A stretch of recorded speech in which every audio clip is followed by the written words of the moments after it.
Hello everyone, welcome! Welcome to the stream! Yeah! I hope everyone's having a great Saturday! Yes. Today we're gonna start the game books! And I have been wanting to play them for a long time. Hello Alice! I don't really know what they're all about, but I do know they tell a story and we have to we can change that story, and I wanted to have more like a chill chatting stream with some reading and I think it's nice. Yeah. How are you doing, Alice? Tell me. How has your week been? Yes. Okay, so I'm gonna start the game right now. Hopefully. Oh, we don't need this anymore. This was for the freaking other stuff. Let me bump the audio desk. Doing good, nervous about Monday though. Oh, you're having your debut Monday? I'll try to show up. What time is it gonna be? Wait, did my Steam close on me? Okay, it's back. God damn you, Steam. Let's find sorcery. Sorcery parts 1 and 2.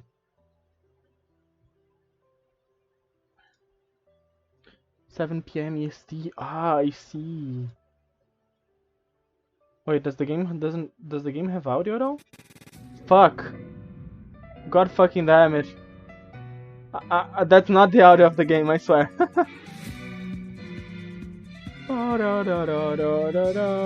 Hello, Blue. Welcome. Welcome.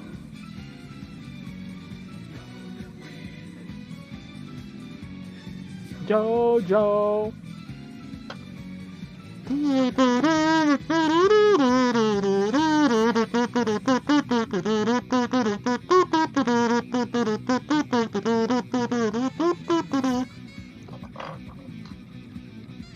This should work. Is it alive?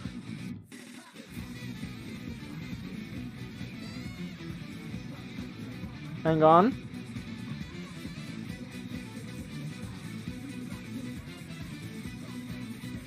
What the frick? I need to make freaking game work. Ah, the kazoo. Yes, I have the kazoo now. I love the kazoo. It's my most prized possession. Just like the ring in Lord of the Rings. Precious. I am trying to figure out why it's not detecting the game and why the game doesn't have sound.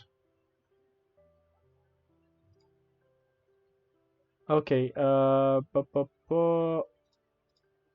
maybe it's really low. Let me get it. Hang on. I need to edit some stuff. Let's try and make the sound soundable or something like that. No, not that. God damn it. How are you doing, Blue? Welcome. Welcome. Yes. Let me see this. Does it really not have audio? Oh no. Hang on a bit. Troubleshooting time.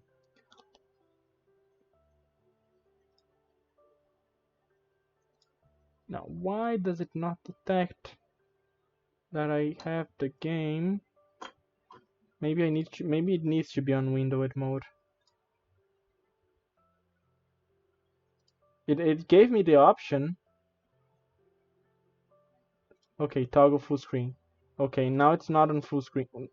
Well, now the game disappeared. What? What the fuck? Uh-oh. Uh-oh. Uh. I'm sorry. Oh,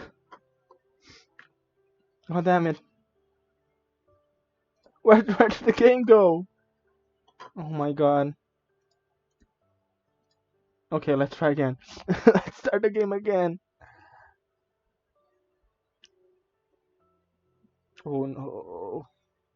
The struggle starts every day on the same part. It's always the greatest challenge of my freaking. Does it detect it now?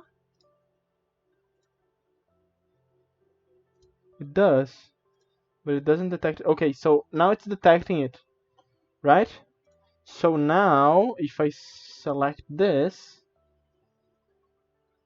and now I go here and I toggle full screen, it's on full screen. But oh my god, what's what's happening? What?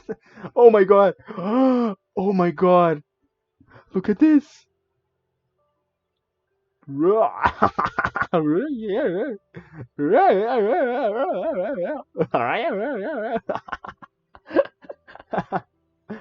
Toggle full screen. Why is it like that? That's so weird. Hello, hello, Toby. Welcome. Oh, the game disappeared. Where did the game go? Is it over here? Where the fuck did the game go? Oh my god, this is gonna be pain.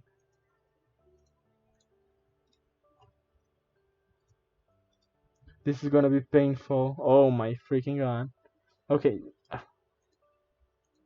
Okay, so let's not do this.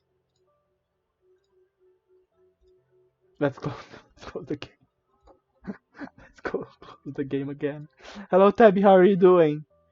I am trying to make this work.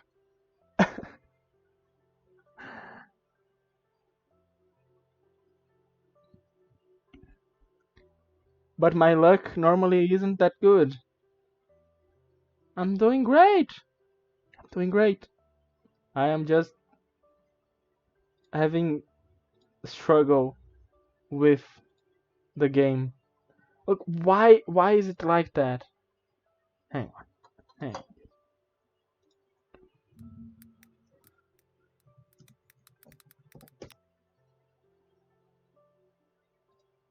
Hang on. I'm doing a little bit of a research.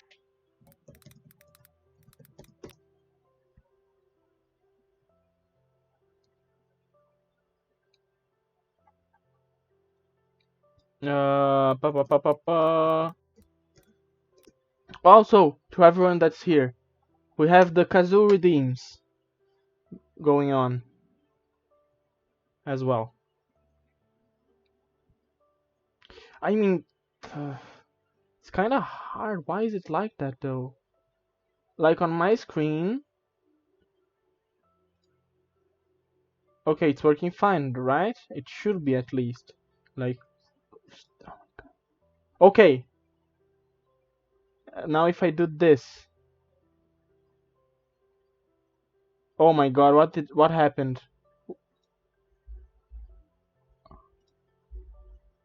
Okay, I think this works. But the other problem is I do not know why there's no sound. I think it's good for now. I don't know why there's no sound. I'm creeped out.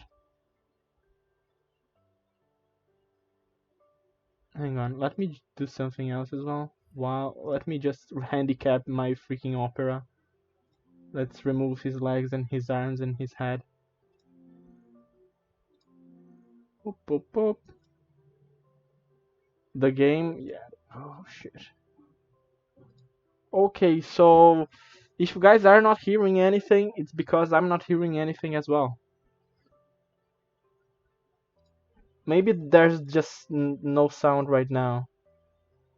Okay. Begin your adventure. I mean, you guys probably can hear the BGM, right? You guys hear this? The BGM?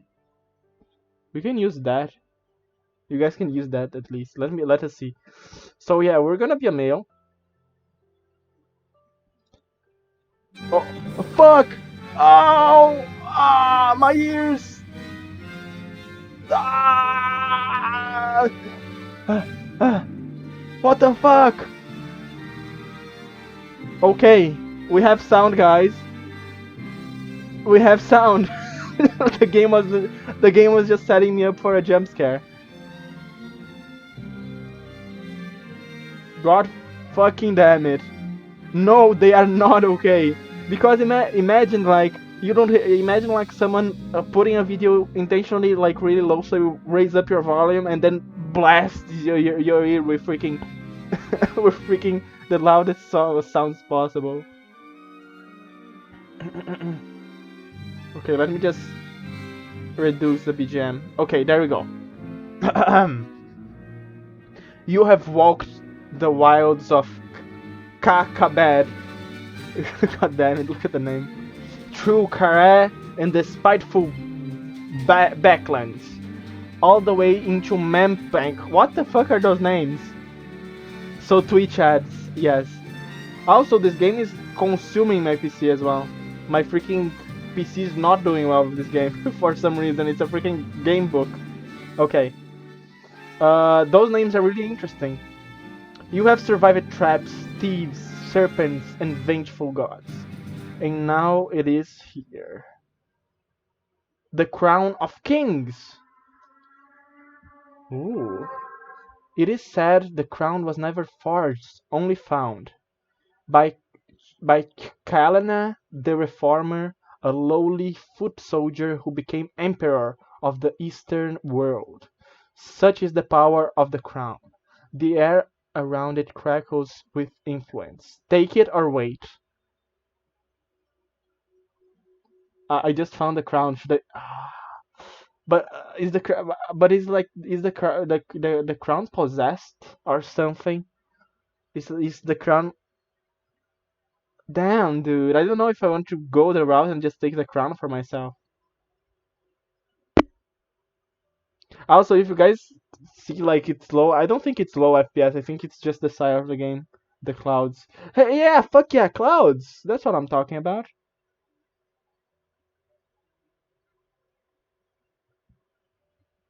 Should I take it? Well, fuck it. Let's take it. The clouds just eating themselves up there. Your destiny awaits. With the crown in your hands, you will be as powerful as Chalana, the goblin. Chalana. The goblins are arming, the giants are waking, and the birdmen carving cruel daggers from stone. War will come, but you will prevent it. But then the image of the crown begins to flicker. You rush forwards. It's a trap! Oh god. And startle yourself awake. You are alone, exhausted, in a little hut in the outpost settlement. In the outpost settlement. Your unimaginable journey is not even a single step begun. Holy shit. It started with a dream, huh? Inco presents Steve Jackson Sorcery. The vibe of this game is so freaking cool. Part 1. This Shamutani of something. Click your character to continue. What do we have here? Center, items, spellbook, and pray. Okay. Stamina, gold, rations? It is sunrise. You dress. Breakfast on bread and goat's milk. Oh boy, goat's milk. What do you think about that, Alice? If you're still here, that is. That's so fucking bad. I'm sorry, Alice.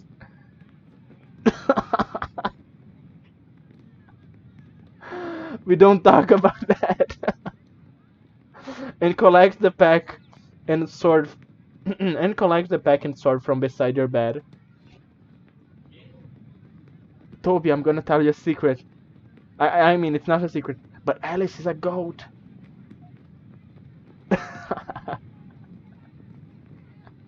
Let me shout out Alice.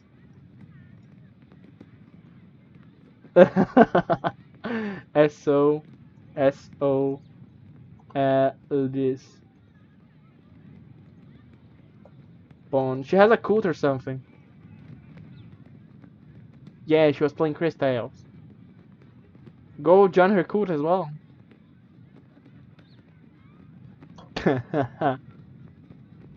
Okay. In the pack a sword from beside your bed. Test blade, pray for luck, leave the hut. Let's pray for luck. Before you leave, you close your eyes and raise a prayer to your spirit guide. This morning, it has the form of a panther, but what will it become once your journey truly begins? A great calm descends on you. Outside the hut, you hear the outpost settlement stirring into life. Let's test our blade.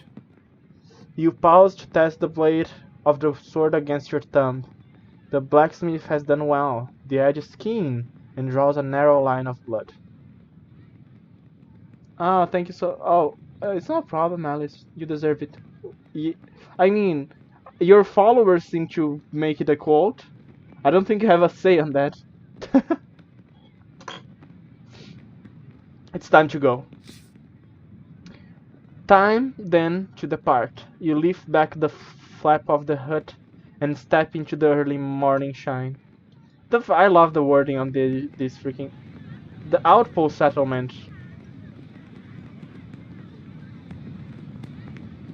Oh my god, we can go where... What? We can kinda... Okay. Look, okay, so we are a bit lost, right? We don't know where we're going, so we're gonna do this. We're gonna go over here, and oh, what the fuck? Where the fuck are we going? I don't know. I just woke up. And we're gonna go over here, and then we're gonna. Where's the outpost settlement? God damn it! Where is it? And then we're gonna go over here, and we're gonna find it eventually, right? Let's go over here, and then oh boy, I think we're close. I think we're close. Oh, oh, oh, oh! Holy shit! We found it! Damn. We're so good at this game. There's no code. I guess so. I mean, feel free. I'm pretty sure she has her Discord on there as well. Yeah. Eyes follow you as you leave the hut and walk towards the great Shamutani wall. The frontiers people of this tiny settlement are well aware of my mission. Why? I am not aware of my mission. Do I need to get the crown? Is that it? Oh, this is my prayer. The panther. The panther. I wonder what that does. As well, you guys can see that we have like stamina, golden rations. I have no idea how this works. Let's read them. You turn to them and bow. Some smile in reply but are too afraid to approach. Others make gestures of protection. You are going beyond the wall, so they believe you to be cursed. A man is waiting on the path to the Cantopani gate, the final doorway between Analand and the wilds of Kakabad. You recognize the sergeant of the Sightmaster warriors. He holds out his hand. We can scroll down and scroll up. Wow, that's so freaking cool, dude.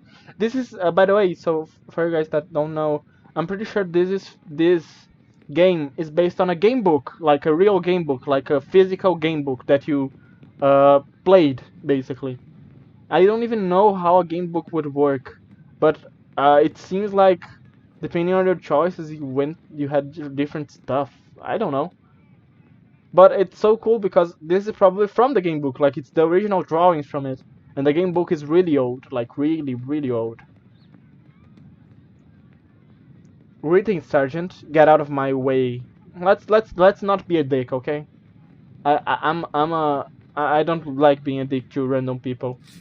Greetings, Sergeant. He touches his forehead with 2 fingers. You are almost ready, he says. I have for you a gift from the king. 24 gold pieces. It is all we can spare this time. He holds you a pouch. I'm gonna take half, I think. Oh, I mean, it's a gift. Okay, I'm not gonna refuse a gift from the king. That's gonna be like disrespectful, right? If I refuse a gift from a king. Yeah, let's take it. You accept the gift graciously, thank you. You should buy some supplies before you pass the wall, the sergeant says. And you must collect your spellbook if you wish magic to aid you. Finally, should you wish to practice your swordplay, I would go one last round with you. And he points with his staff towards the training ground. Damn. Okay, so we have the training ground. We can buy some rations. What is this? And we can collect spellbook. Okay, let's collect spellbook first. One of the huts, set slightly back from the others, is decorated with glyphs and strange symbols. A terrible smell emanates from its doorway. This is the hut of the chief mage. He has been preparing your spellbook for days, reading star charts to work out which spells will be available to you in the different locations. Okay, hang on. Reading star charts to work out which spells will be available to you in different locations, in the hills and beyond. Go inside. You lift the flap and go inside. The mage looks up at you with haggard, sleepless eyes, and presses the book onto your hands. Do you understand how to use this? He asks. Tell me, I do not know how to use this. Each spell is crafted through the alignment of 3 stars, he begins. The spell Zap, for example, is made by aligning Zarathustra, Aegis, and Fini. But that's not important. What matters is what the spell is called, and what it does. Zap will give you control over lightning. Hot will create a fireball, and Foth will create a force field around you. Shall I continue? Tell me more. We have Zap, Hot, and Foth. The mage nods. The law spell is formed from Lilith, Aegis, and Wax, and will allow you to control the will of unintelligent creatures. The wall spell is quite different and uses different stars. The order matters. You see, wall creates an invisible barrier. You will find the rest in the book, he adds, tapping the leather-bound volume. Okay, so we have Zap, Hot, and Foth that are like... What? But we have one that creates a force field and one that creates a wall, invisible wall. Huh. And law. Oh, this is already so cool. I love this. Okay. Thank you. I want to know more, actually. The mage looks surprised. Well, Dop spell is useful for locks. I don't know what's the difference. Yeah, I mean, I guess the force field is not invisible. And the wall is just for like to make a wall and not a force field around me. It's just like a wall. The mage looks surprised. Well, Dop spells is useful for locks, and Walk will shield you in a battle, and Dumb will cause clumsiness. He scratches absently at his ear. Remember, some spells will cost you effort to use, but the ones that don't will not work without a focus, an item of some kind. You will need to read the book to know what. Research magic using the spellbook button on the map. Spellbook. Oh. This volume contains the 48 spells of high craft, as discovered and passed down from generation to generation. Is the sound okay, guys? Is it too loud? Can you guys hear me properly? Please tell me. Generations to generations of sorcerers. From the earliest days to the Eastern world, each spell is formed of 3 letters, and each spell will take energy to cast. Furthermore, some spells will fail without the use of a particular item or focus. You can learn only 6 spells for your adventure. Learn these: Zap, creates a lightning bolt from your fingertip. Foth creates a protective force field. Law enables non-intelligent creatures to be controlled. Dumb makes creatures extremely clumsy. Hot creates a fireball which can be aimed at enemies. And Wall creates an invisible wall. All these spells are extremely tiring and will cost you 3 points of stamina. Okay, we have 20 stamina. More economical versions exist, though some rely on the caster's owning particular items of power. Zap, 3 stamina. Hot, 3 stamina. Foth, 3 stamina. Oh, okay, let's actually read these. These are... dude, I love the art style. I love the art style. Okay, so let's read Zap. An extremely powerful weapon. This spell creates a blast of lightning which shoots from the caster's hand. It is effective against virtually all living creatures without a magical defense, but it takes great concentration to use. Hot. The spell creates a fireball which can be thrown by the caster towards the target.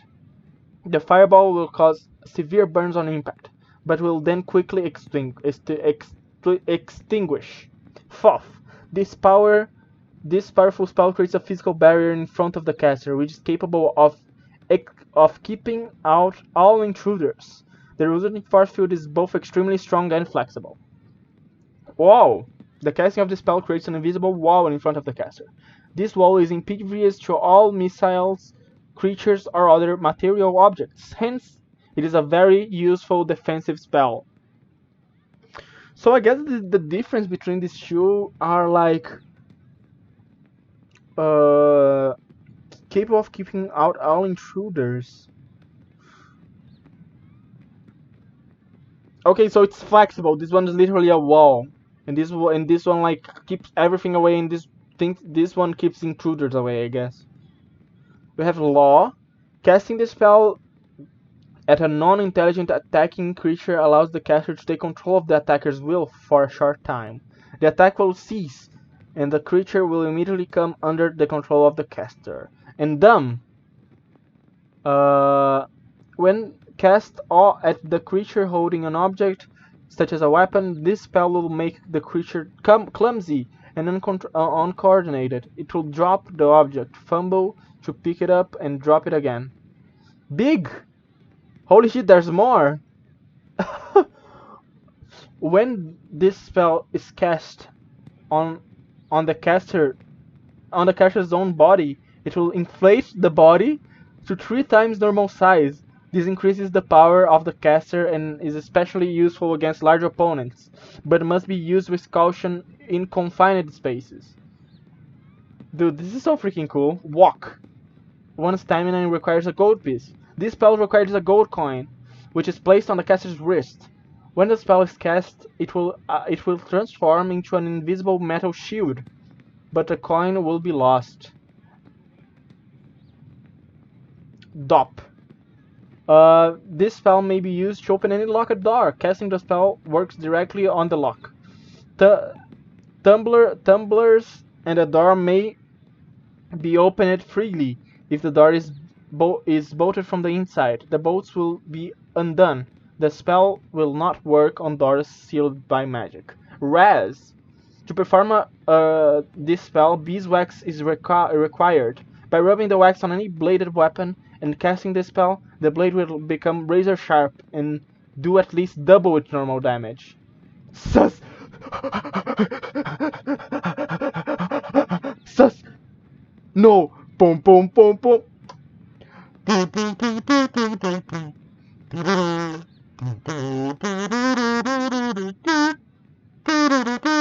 Fuck! We have the sus spell. Fuck! This spell may be cast when... Okay, this spell may be cast when the caster suspects a trap. Oh my god, it's literally sus. This place is sus. Oh my god. And it will indicate telepathically to the caster the danger and the best protective action.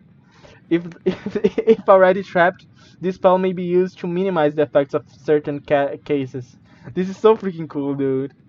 Oh my god. 6. This spell is cast onto the caster's own body and creates multiple images of the caster. all capable of casting spells and attacking. Each will perform identical actions, and most creatures will be unable to tell which is the real figure. Jig requires a bamboo flute. How many are they? Oh my god, there's 40 freaking spells. Holy shit, okay, let's go back. I want to read all of them because I want to know like everything I can do and stuff. Oh, wait, I'm pretty sure I can use like only some of them though. I can only use... If you learn only 6 spells for your adventure, learn these. Oh, okay, so this is like a recommendation if you learn only 6 spells. I mean, the other spells are also really cool though. Yeah, I'm gonna read them. I'm gonna read them for sure. Okay, Jig requires a bamboo flute. When cast, the recipient will get an uncontrollable urge to dance. The caster can make the creature dance Merry Jig by playing a small bamboo flute, thereby exhausting a creature or providing time to escape. Gob requires a goblin stuff. This creation spell requires any number of teeth of goblins. The spell may be cast onto these teeth to create one, two, or an army of goblins, who may be commanded to fight an enemy or perform any other duties. Yob requires a giant's tooth. Casting this spell will require the tooth of a giant, and when cast, will summon a new giant, whom the casters may control. The giant will then disappear when his duty is done. Gum. Casting this spell requires a vial of glue. Casting this spell on a vial of glue will cause the glue to become super sticky, sufficient to stick creatures to the floor or to walls, by throwing the vial at a creature's feet, or by resting it upon a door so that it falls. Okay, it's hard to read. The door is opened. Oh, how? This spell is to be used in perilous situations, when information about the safest way to escape is desired. The caster will receive a psychic inclination towards one route, or a means of defense if one is present. Doc requires a medicinal potion. Medicinal potions will, while this spell is active, heal any creature who drinks them. The potions may be used by the caster but will not bring a being that has actually died back to life. Does.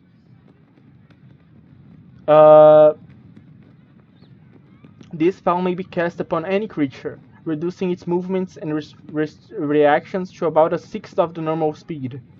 Thus, the creature appears to move as in a dreamlike sequence, making it much easier to evade or defeat. Dude! By casting this spell, the caster can create an illusion of treasure, gold pieces, silver coins, gems, and jewels. Can be created at will and used to distract, pay, or bribe creatures. Illusionary riches will disappear as soon as the caster is out of sight. That's so fucking scummy, dude. Oh, hey, hang on, give me that awesome armor you have right there. Here is all the gold you need. And then as soon as you get out of their line of sight, their gold freaking disappears. And you just freaking run for your life because you freaking a freaking scammer of the old times. Mag. This spell protects its caster from most magic. It must be cast quickly and works by neutralizing the attacking spell. This spell is thus a very powerful and protective weapon. Pop. A potent little spell, but one which calls for great mental concentration. Requires a pebble. This spell must be cast on small pebbles, which will then explode when thrown. These explosions produce great force, as well as a loud bang. What? Could I really just collect pebbles and just freaking throw them as freaking grenades? Imagine if I don't know if like I don't know how interactive this game is with the spells and stuff. since it was a game book, I would think it would have like limitations, but I don't know if it's like a faithful recreation of the game books or if they implemented on it. They made it like so there's more possibilities and stuff. It still seems like a lot of work even for a freaking digital game, but it would be cool really. Fall. This spell is useful if the caster is caught in a pit or pit trap or falls from a considerable height. When cast, when cast, it makes the caster's body as light as a feather. The caster will float down through the air and land gently on the ground. A good dim, a good defensive spell. This can be cast at any attacking creature to muddle its mind. However, it must be handled with caution, as a dangerous creature may act unpredictably. Fog. This spell may only be cast in a closed room, with no windows. Once cast, the room turns pitch black, in the eyes of all but the caster. Even though torches and candles may be still burning, therefore, nearby creatures will be temporarily blinded. Mud. While requires sand. While casting, the caster must sprinkle grains of sand onto the floor to create a pool of quicksand. Any creature stepping into the quicksand will slowly be sucked away. Nif. I think we're near the end, right? Holy shit. Holy shit. So we still have a bit to go. Nif. Nose plugs. This spell causes the air to fill with a nauseating stench, so vile that any creature catching a whiff will need to vomit. This includes the caster, unless they are wearing those nose plugs. The effect is more pronounced on creatures with larger noses. This is so. I love the drawings. I love the freaking spells, dude. If I'm able to use all of these spells, I would. I probably can because it does requires something, right?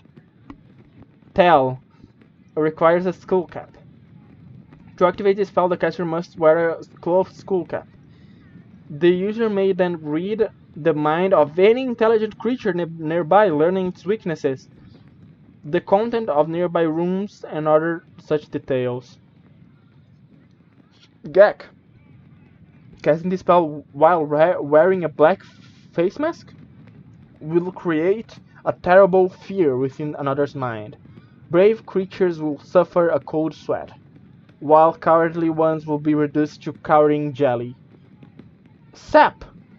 The effect of the spell, which is only useful in combat, is to demoralize an opponent so that his will to win is lost. Any creature so demoralized will be easier to defeat, though victory is still not certain. God. Requires a jewel of gold.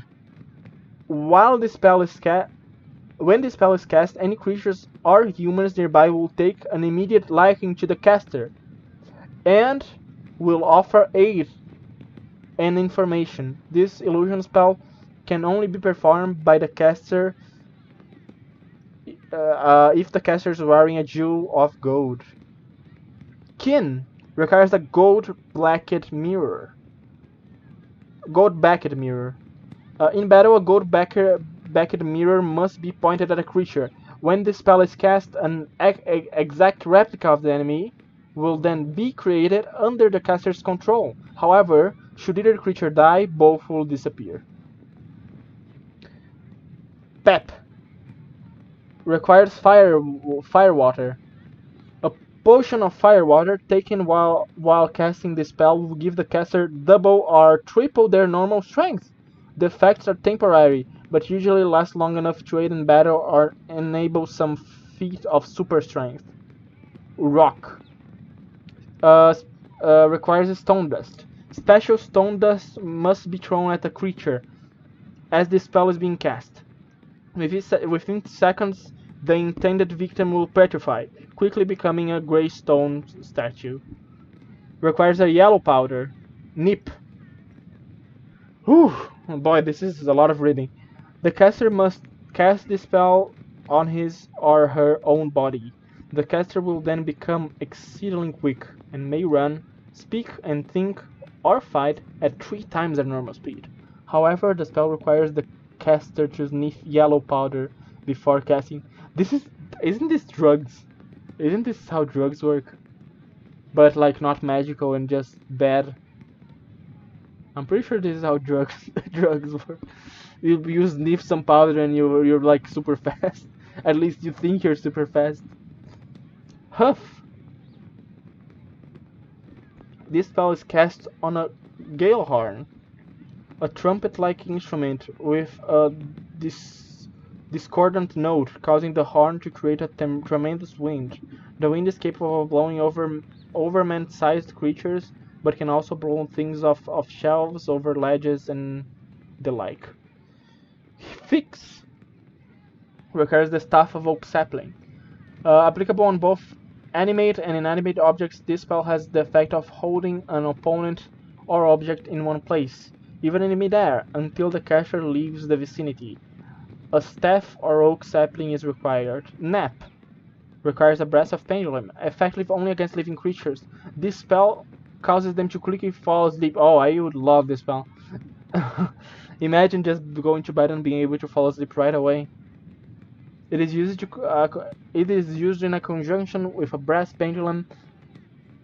The spell concentrates the creature's attention on the pendulum, which the caster must swing slowly to and fro.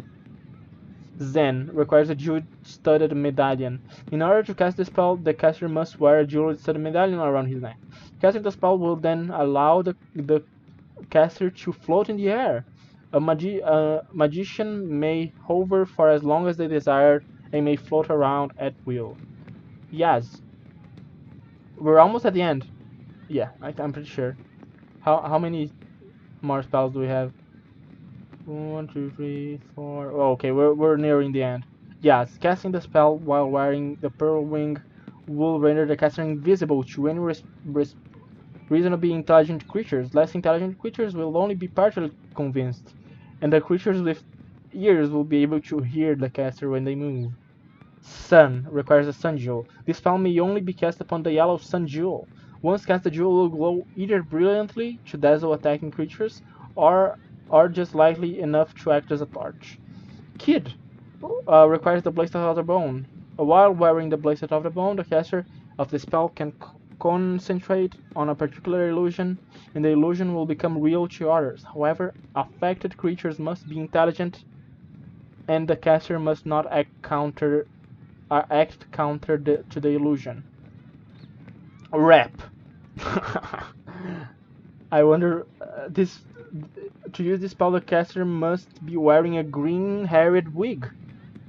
In conjunction with this wig, the spell will allow the caster to understand the language of and communicate with other creatures speaking a non-human tongue. Yep. Requires a green-haired wig again. Two things with green-haired wig. This spell allows the caster to understand the languages of and communicate with most animals. It will be ineffective unless the caster is wearing a green-haired wig. Zip requires a green ring. This spell enables the caster to teleport a short distance. Transportation can occur through soft materials such as wool and clay, but not through stone or metal. This spell requires a ring of green metal from craggy rock, but it's somewhat unreliable and can have disastrous results. Fire requires a crystal orb. In conjunction with the orb of crystal, the spell will enable its caster to see a little way into the future. The orb must be held in the hands by very little control can be exercised on exactly what will be seen.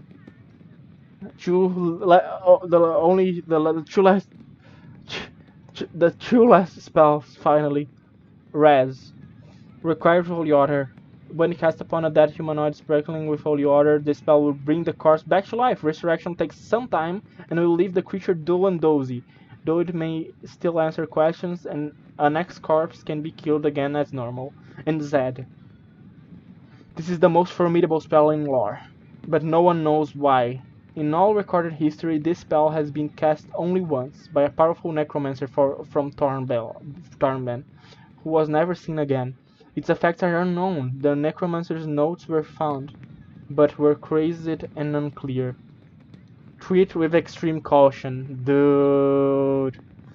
Okay, so this is awesome. I love all the spells. I wonder which spells will I be able to use. Oh, can I move around? I can. I can see around. And if I click center, I'll center. Okay. Items. I only have a sword, treasure, 24 gold pieces, and the spell book. It's the spell book, yeah. Okay. Let's buy rations. Small traders in the settlement supply the site master warriors, with weapons, armor, food, and clothing. You go over with the sergeant to a stall selling flatbreads and cheese. 2 gold pieces per ration, the owner says. 2 gold pieces. Okay, let's buy 2 rations. You hand over your coins and the man places 2 rations carefully on your pack. You must be sure you eat every day or you will suffer, the sergeant tells you, standing at your side. Eating more will give you extra things, but it is not necessary. Check the contents of your pack by using the buttons on the map. Okay. So if I go eating, I can see rations. Alright. Good stuff. Let's go to the training grounds to freaking do our first combat finally. I'm so sorry and taking this long. I'm just really enjoying myself reading the stuff and all that. You talk with the sergeant to the training ground, and he wraps the base of his staff in leather. Ready my sword. To begin, the sergeant says, we will practice the stances. First, defend yourself against me. Choose your attack power by dragging your character sideways to defend. Stay fully left. How do I do that?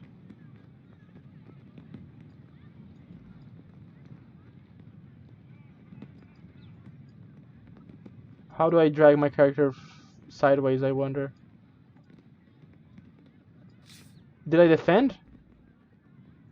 Oh. Oh, I see. So fully left is defending, and this is attack power. Okay. The side master is a powerful enemy. By defeating, by defending, you will receive the minimum damage from any attack he makes. The site master sergeant chooses a strong attack. You turn it away with a minimum impact. I will now defend myself, he says. Whatever attack you play will damage me, but a strong attack will use up more power.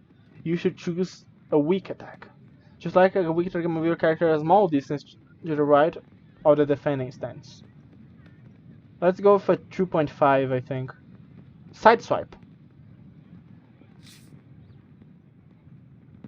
You swing with a weak attack, rushing for the Sightmaster Sergeant, who is defending. Good choice, a strong attack would have wasted more of your power. My next attack will be weak, he declares. You will be able to overpower me by playing a stronger attack. But be sure your attack is stronger. Make a strong attack, okay. So let's do a 5.6, 5.5. Cut! You play a strong attack, overpowering the Sidemaster Sergeant again, who tries a low, careful attack. Overpowering a weak attack is easy, so you should aim to use as little power as possible. The enemy's stamina is at the top. If it reaches 0, you've won the fight. My next attack will be of medium strength, he declares. Hang on. You may be able to overpower me if you wish to try. To attack, pull your character to the right. I can't see how much stamina he has. Okay, so let's go with 5. We beat him. Nice. You make a medium attack, injuring the Sightmaster Sergeant once more. He bows. You have finished me. Excellent. 1 stamina lost. Skilled swordplay. Continue. We did well. You seem to remember the basics, the sergeant says, breathlessly. Good! Another round? Okay, just to make sure, let's do it again. You nod. On your guard. Defend. Okay, so let's defend first. Oh, he defended as well. The Sight Master is a powerful enemy. By defending, you will receive the minimum damage. Yeah. Okay, yeah. No, it's just a tutorial again, I guess. Charge. No, no. Let's go. Let's go 4.3.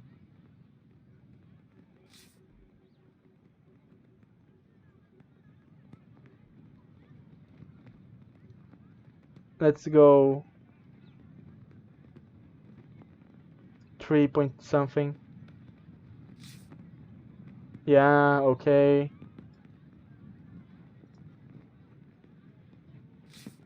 Yeah. Uh oh. Defend. Okay, so defending, I don't spend my power. I see. When I defend, I get some more power. Good stuff. Okay. Enough training. Let's continue. You shake your head. Very good. The sergeant agrees.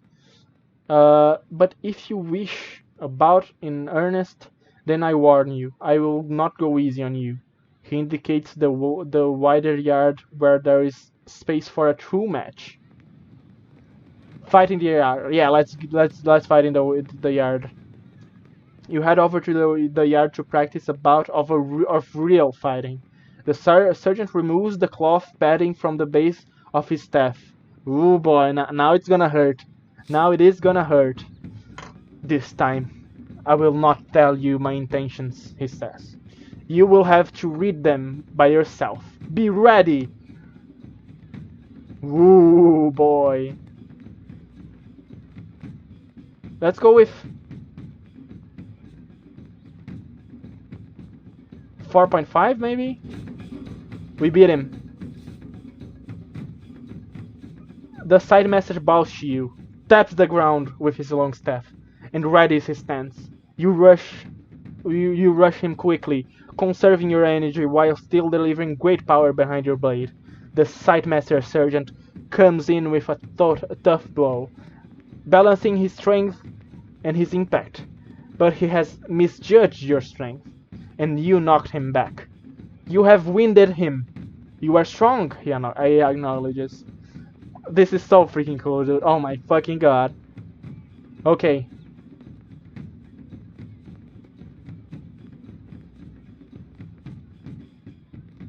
Let's defend this one. Good. You drop yourself into a crouch as he powers forward with a cry. It only tires him out. You escape mostly uninjured. You see his grip change on the hilt of his staff as he readies himself to strike again. I don't think he can do a 5.6 again. He spent too much. So let's go with a 4.5, I think. Again. Oh, we beat him. By a small margin, but we beat him. Time to attack. You swing your sword fast in towards his chest, overwhelming his own staff swing. The sight master shakes his head. Not bad, he grunts, clearly weakening. He shifts his grip to hold his staff more loosely. He seems to be preparing a simple jab. A chance to overpower him, perhaps. Let's fucking go.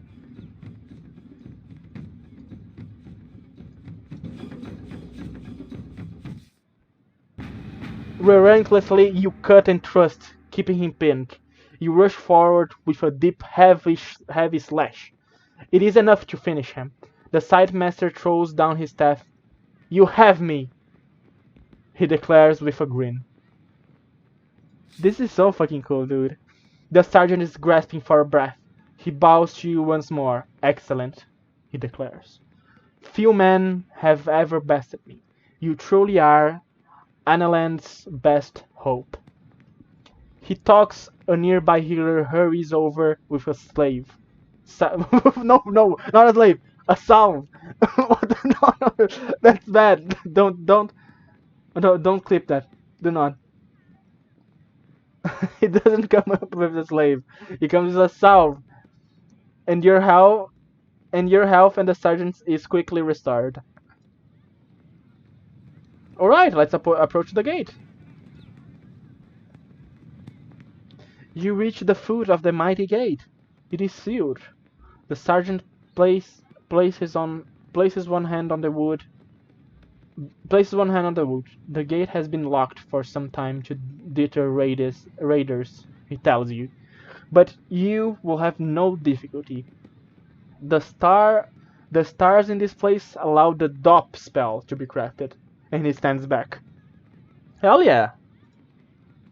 That's a spell.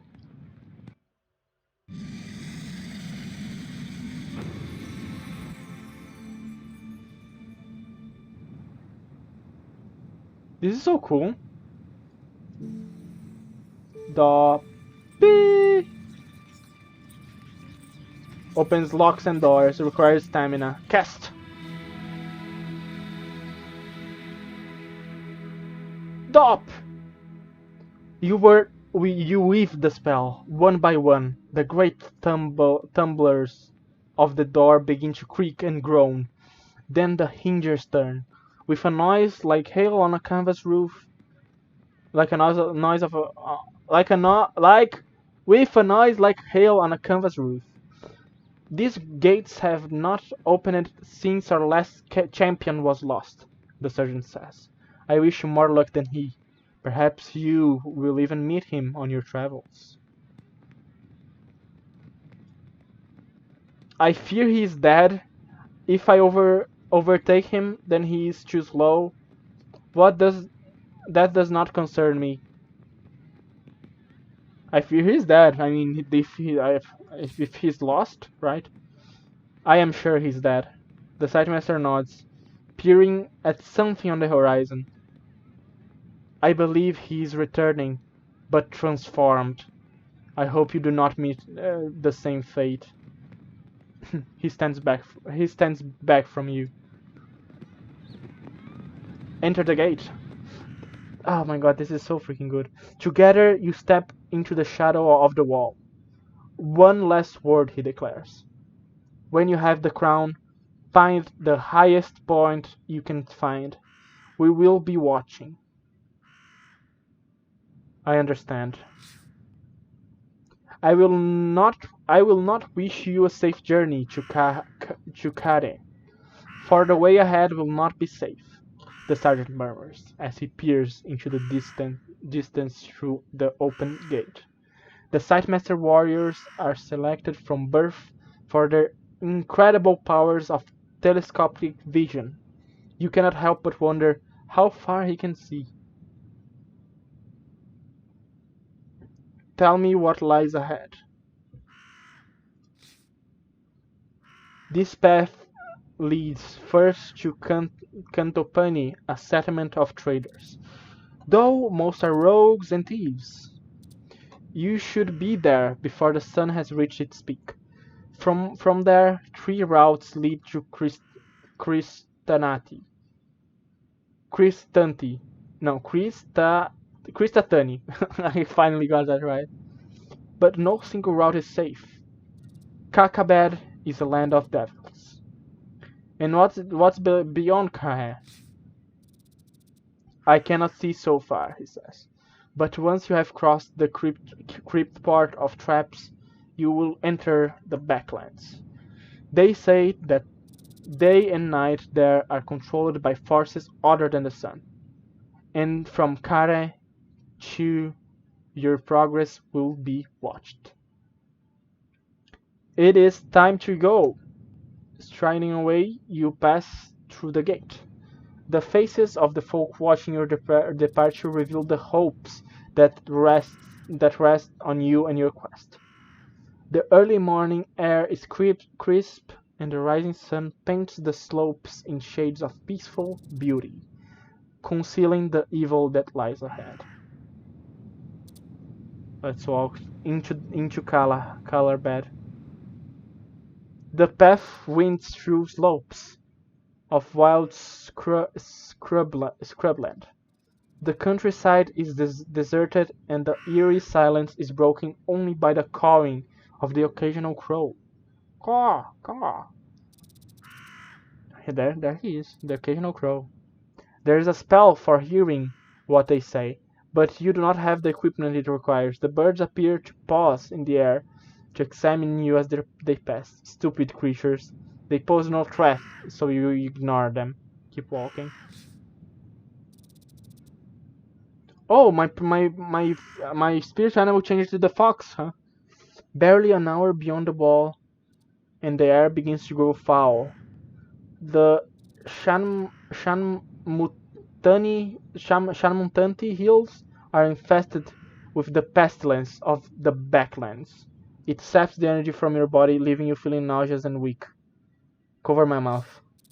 You cover your mouth with your neck but it does no good. They warn you of this. You will grow accustomed to it the longer you are out here. But for the moment you must be very careful. Your maximum stamina just decreased.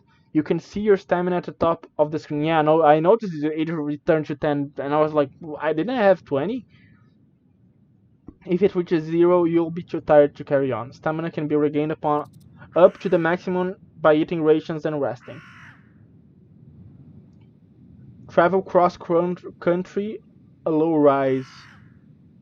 We can go the way we're supposed to. We're going to Cristani, right? So it's over here. And we need to go to Kare, huh? Okay. So we can go cross country or a low rise. I think I mean, if we go cross country, I would think we would be like we would be in danger against animals, right? If we follow the roads, it's less likely for us to find an animal. But cross country is gonna make us reach there faster, so I think it's worth it. Let's go cross country. The path through Cantopi is long and winding, and will lose you a day.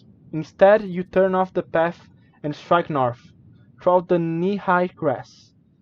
The journey starts with a steep climb that takes several hours.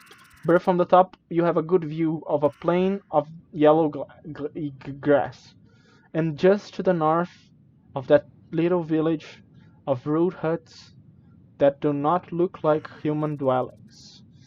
What? Hang on. And just to the north of that little village of rude huts that do not look like a human. Okay. Yeah. To your left, the gigantic wall looms, throwing shadows that lap at your feet. Look back at the wall. Casting a glance up at its height, you can see a familiar figure with his arm raised. He can see you, of course, and he is standing on the battlement, so he can watch your progress. Time to strike on. Then. The wind whispers through the long grass, beckoning you onwards. But there might be rats and worse in those fields, so you might be safer cutting across to the river and following the bank. I mean, probably following the river would probably be the best. And I think it's the closest to Cristani, right? It's Cristani you need to go to. I'm pretty sure. Medellin Forest. Yeah. Let's go to the riverbank. You crest the rise, heading roughly north, towards the riverbank, where you should be able to pick up the path once more and make faster progress. You head down the hillside towards the riverbank. You spy movement in the distance. Something is happening at the water's edge. Wait and watch. You stop where you are and strain your eyes to look. Figures? Man? But they move too fast, flitting across the riverbank like sheets snapping in a breeze. Watch a little more. I'm interested. You wait a little longer until you are quite sure the creatures are floating and moving through the air. but they seem harmless enough. Your guess is that they're fishing. What creatures are that? Approach the creatures. You you begin to make your way down the hillside. The grass gives out and turns into scree and gravel, with the occasional patch of sharp gorse that tugs and snags at your tunic. There is barely earth, just sheer rock.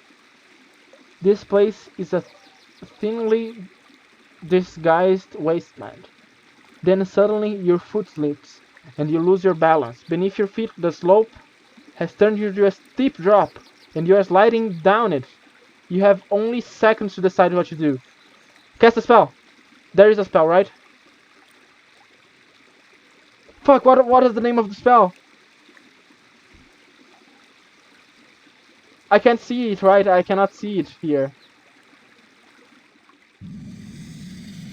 Can I see it?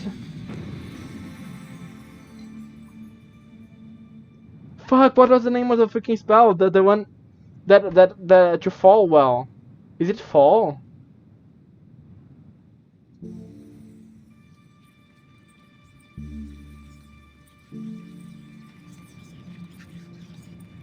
Float in the air. Okay. That's so fucking cool. Let's just fall.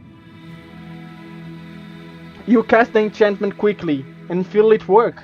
As you rise an inch or so from the painful gravel below, you are still falling, but much slowly. And indeed, when you land by the riverbank, it is with a gentle, cushioned thump. But the noise of your fall has attracted the attention of the creatures by the water.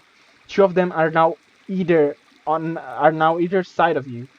Long sting-like swords draw. Their heads are cooked a little to one side. One of them steps forward and speaks in common tongue.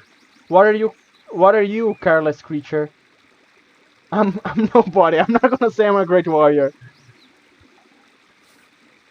I'm nobody, the creatures laugh. For nobody you make quite a lot of noise. I thought you were going to bring the mountain down around us. Laugh. You laugh as well. Companionably, I'm lucky I'm still alive, you agree. I've seen luckier, the creature replies. Its voice still waspish and cruel. Walk away! I mean, why would I attack the creatures? You nod at the creatures, I need to be going. And make step away, but they close up in front of you. The leader draws a second sword from his belt. This valley belongs to the Elven, he says. Fools and traveling players are not welcome by our river. You would put us in danger. I mean in your harm, dude, what the fuck? Harm? What do you know of harm? The creature replies hotly. Have you lived to see our village overturned by goblins? Have you worked to turn your own homes into death traps to catch marauders? We Elven are creatures of sunlight, moved into shade by the weakness of your king, Analander, the king who lost the crown, and we will suffer for it. I go to recover the crown. Oh boy! The creature shakes his head. Then we are all doomed. A champion who cannot even climb down a hillside. We would do better to skewer you now while you still breathe. The creature flashes those twin blades. There is no time for magic. Very well then, you will face him in combat. This is so freaking cool.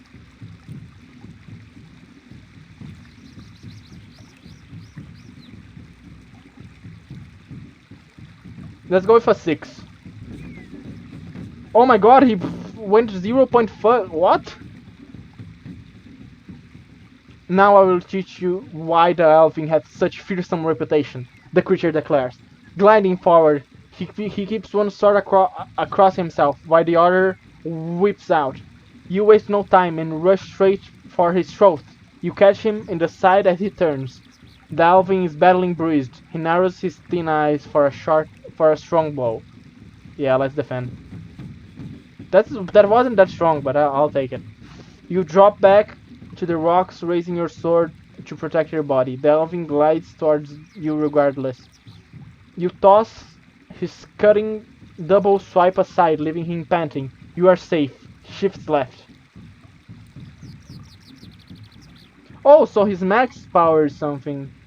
It's like for something. You can see over here on the left this side that it is quite like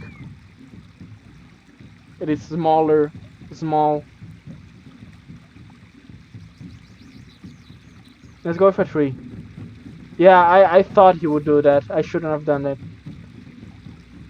Enough of this. You power a savage blow at his heart, but he has enough balance to turn and deflect most of the force of the blow.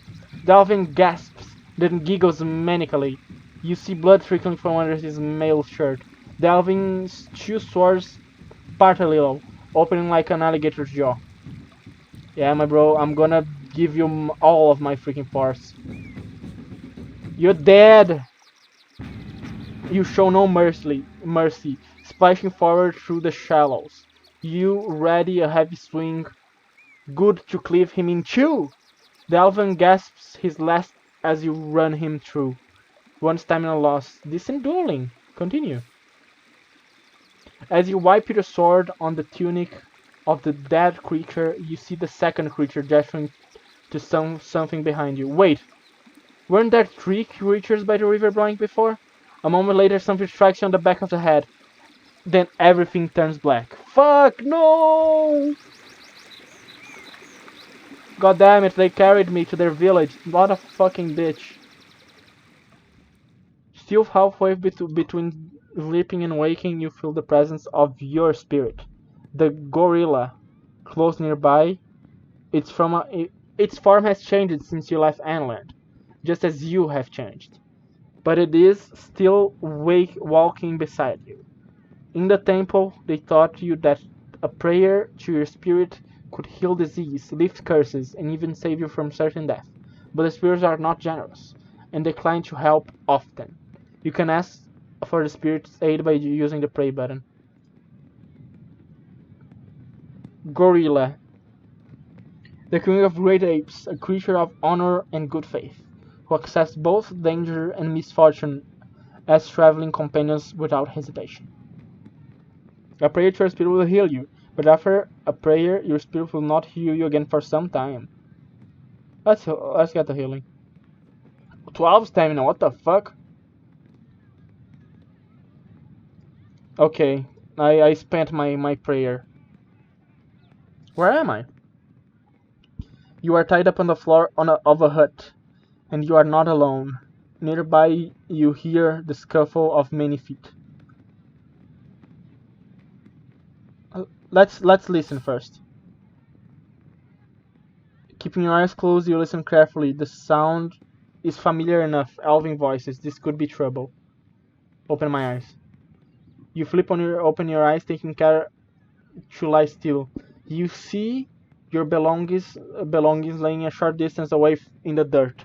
Around you, patter tiny feet, and a few more feet hover a few inches in the air above the ground.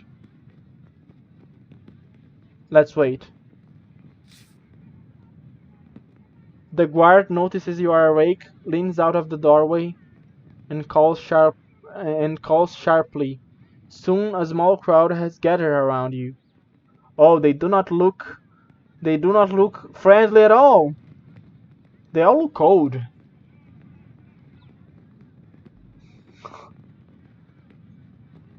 The elven. One, evidently some kind of leader, floats over to you and plants a blow on your stomach. That is for our kinsman, he chitters. He was a fool to provoke you, but you could have scolded him. You did not need to kill him. He would have killed me. The elven looks at you, hard and serious. I do not think he could possibly have killed you, but he would have tried until you stopped him. He makes a gesture to the other elven who approach. You tense expecting blows, but instead they open your pack and begin to sift through the contents. We will take the price of our man, the chief declares. We are creatures of joy and mischief, but today we will do nothing but trade.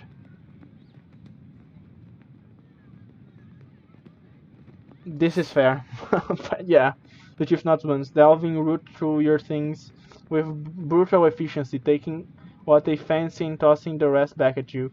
Then they pick you up and carry you out the village, leaving you in a pile on the side of the path like a sack of waste.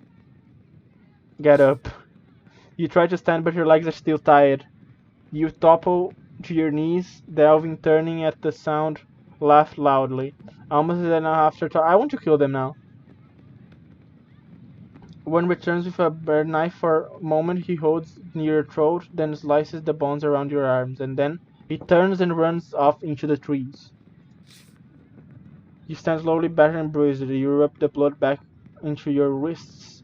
Then finally you look through your pack. Your provisions have been taken, and your gold has gone. Still, there are small mercies. You still have your neck. You still have your neck. Shouldering your pack, you start to walk once more. So what do I have? No gold, no rations. Fuck.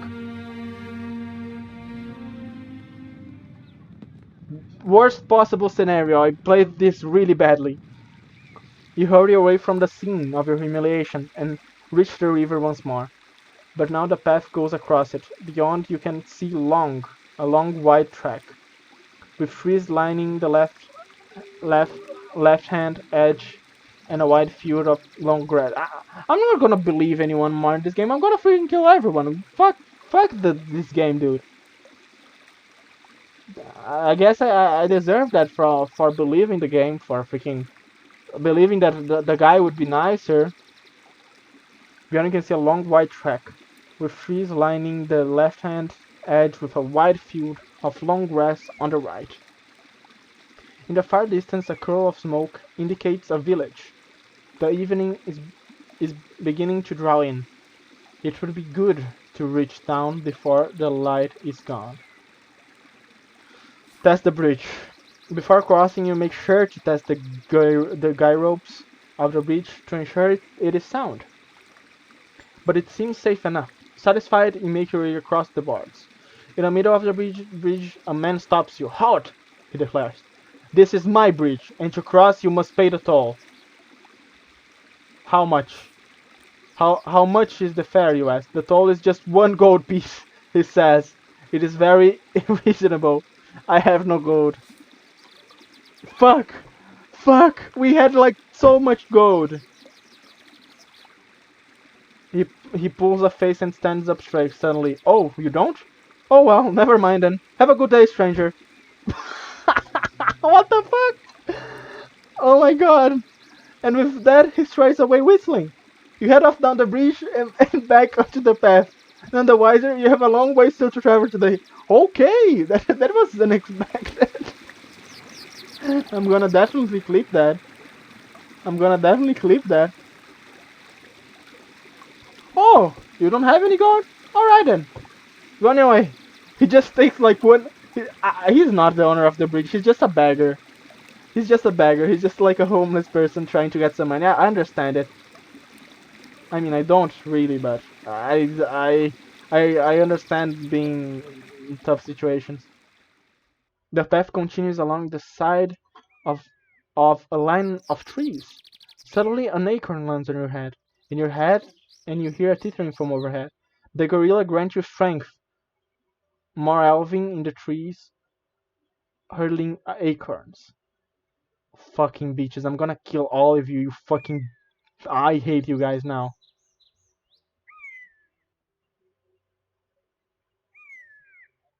Man, I need to read the spells again. Like, what spell will be useful in this occasion, in this scenario? I love casting spells in this game. It's like the most fun ever.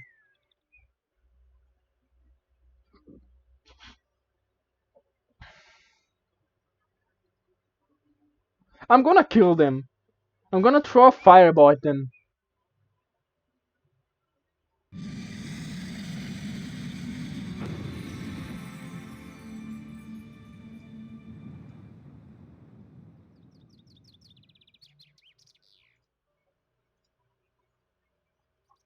I wish I could, like... I can look at my spell book while I'm doing stuff. Do we have, like, a really cool one to do on them? Sus.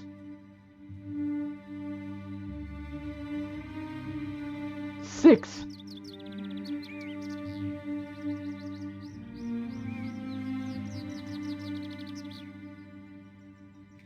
Okay, we don't have items, so we should look to the ones that we can do. How? We can do DOS. Dude. Mag. Protect from all. Fall? We did fall. Fall, I am actually impressed that I remember fall. Dim.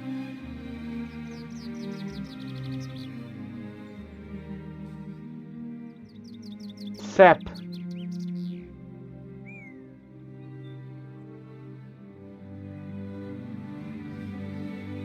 All of these you need to Z. We're not gonna use Z right now. I think let's do 6. Let's do 6. Let's do 6. Let's copy ourselves. Can we do 6? Let's see. Let's see if the game lets us. No, we can't. We can't do 6. Maybe we can. We just need to find the letter. S. Nope. Have L. We can do Z, I think, but I don't want to do that. We can do walk. We can do law, maybe. Let's do hot, I guess. Can we do hot? Hot? Throw a fireball?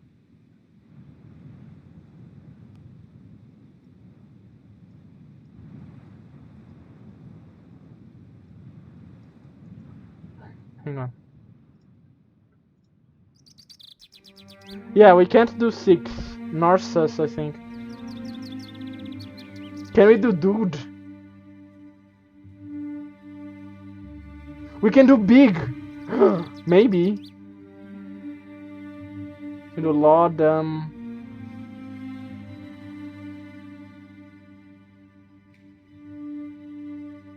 Okay. Okay. Let's try and let's see if we can do big. Big.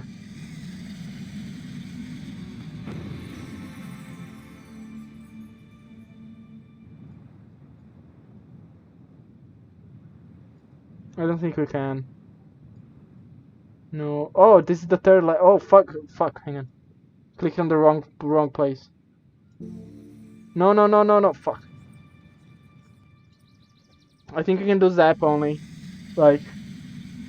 Or we shouldn't actually cast anything. I hate you guys, but okay. Threaten them. Fuck you.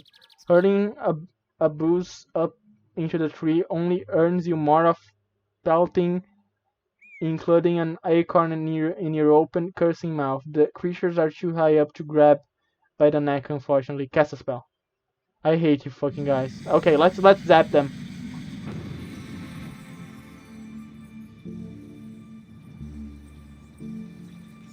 Create a lightning. You cast the spell and fire a lightning bolt up to the trees. The limb on which the elfin seat rends in an enormous explosion, and the tree bursts into flames. You break quickly into a run to avoid the rain of burning branches. You quickly leave their screams behind. Yes! Yes! I feel so powerful right now. I feel so fucking powerful right now. Scream! That's what wasn't necessary, but I wanted to do it. The sun is now just past its zenith, and everywhere a dusty heat rises from the baked earth. You begin to think where you will stay for the night, and another night sleeping out in the open would be best avoided. But then you see a small village set into the hill. Move on. Look at it, actually. Smoke rises from the stacks. The houses are well set, with stone at their base and thatched roofs of grasses and thick leaves. There is unusually more than just one street running through the center of the town, but it is as though but it is as though this place, once reached, has had its heart scoped away. Litter surroundings the building, the buildings, and on the edge of the village are rows and rows of empty, abandoned houses. You continue your slow trudge along the path. Avoid the village. Let's enter the village. I need to find some gold, dude. I need to get some gold. What does this do? The fox always has king. He is a great burglar, and dines well off those who found him, who never seem to see him come or go. Okay, I must wait until he returns. You walk into the village. Young hill dwellers pass you and stare at your strange clothes. Young hill dwellers. Yeah, hill dwellers. Let's look at them. Their own attire is rough by comparison to your gear. They wear their hair long but piled up on their heads. These people are ghastly poor. The village is like a ghost town, here on the knife edge of the backlands. Talking the ale house, resting on inn. I do not have gold to rest on an inn, unfortunately. Let's talk in the ale house. Maybe we can get some gold somehow. Walking down the single road, you quickly find a hut, with its front covering pulled wide open and the smell of brewed beer coming from inside. You go in. Several hill dwellers are here, talking gruffly. When you enter, they watch you with understandable caution. The owner of the hut comes over to you. Welcome to Christatanti. Christatanti, yes, he declares. What do you want? Greet the owner. An evening's rest and a drink to wet my throat, you reply. No, I don't want. Halo is one gold apiece, he answered. Please seats. You go over to the table where the hill dwellers are. Sit with the oldest man, sit with the youngest man. Youngest man or oldest man? Let's go with the oldest man. You turn your attention to the oldest man at the table. Whatever face he once had is lost in a labyrinth of wrinkles, and his skin is color of tanned hide. Hopefully he's wise in some sort. From a lifetime in the beating sun. Greetings, old man. He raises his mug and salutes. Stranger! His face is gravely like the dusty dirt that lines the streets of his town. Where are you from? I come from Analand. He nods. Not many as cross through the Cantopani gate. In either direction, if you know what I'm saying. I understand you. Analand must be kept safe. I'm not gonna be rude to his freaking place. He grins and picks his teeth with a fingernail. Then, they say there's a war coming, something to do with a crown. Not if I could help it. I seek the crown. Let us be mysterious about. Not mysterious. Let us pretend we don't know about it. A crown? A crown, you ask cautiously. The crown of kings, he says. They say it's how a leader leads. Without a crown on your head, no one will follow you. The crown can raise an army from the farmyard, or command a population to walk into the sea. He shakes his head. Sounds like a bad idea, if you ask me. Oh, I need to make an old voice. Okay, sorry. The crown of kings, he says. They say it's how a leader leads. Without the crown on your head, no one will follow you. The crown can raise an army from the farmyard or command a population to walk into the sea. He shakes his head. Sounds like a bad idea if you ask me. But if someone's got to wear it, I'd rather they were in Analand than Mampang. You sip your beer. The old man exchanges glances with the younger man, sitting opposite. Talk to the younger man. You thank him for the conversation. You catch the younger man's eye. He moves over to be right beside you, close enough to whisper in your ear, but you don't quite catch what he says. Repeat that. The man giggles to himself unexpectedly, leaning again so close you can smell the fumes on his breath. He declares, Sn- snat- Snatakets. Then he collapses in a fit of giggles once more. Whatever the joke is, you cannot see it. Snatakets. No, neither do I. Neither does the person playing the character. So I guess it's fair. What the fuck is that sound? What do you mean? The man nods twice, then drinks deeply from his beer to wet his throat. Or perhaps not, because as he puts the mug down once more he says nothing, just fidgets with his fingers, and occasionally grins in your direction. Ask one of the other dwellers about this man. You catch a woman's arm nearby. What's wrong with this man? You demand. She shrugs, leaping free of your grasp. Every village has one, she answers. Oh, every village has one, she answers. Doesn't mean we're all like that. Good stock we are. And she flutters her eyelids. You get back to your feet. The young man giggles to himself, but does not attempt to stop you. Finish my beer and leave. I don't have the money. The owner stops, just holding out his hand. I can only knock him aside. You knock him easily aside and he staggers against the bar. You step out into the street, but the villagers are used to tyrants, and they do not stand for it. He strides back out again and knocks you back yourself. Okay, I need to fight him. Damn. Being poor, right? Oh, it's a fisted fight, huh?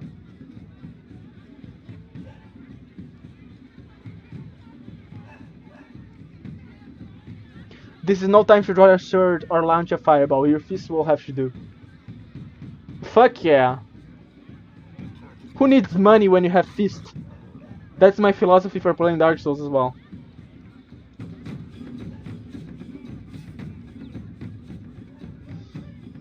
Time you learn to use some manners, the innkeeper declares as he lunges forward for you. You waste no time and swing hard. The innkeeper badly bruised. The muscles in his arms tighten.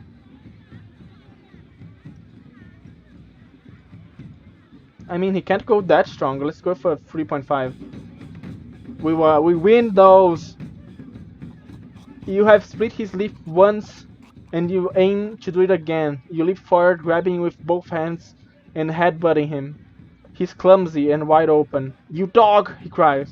The innkeeper stops and spits blood onto the dusty ground. The innkeeper faints left. Bash. Bow! What? You go in for another blow. You aim a savage blow at his jaw. He ducks quickly to one side. You swing like a blacksmith. He growls. The innkeeper is staggering, barely able to. Okay, so I didn't because he did a low blow.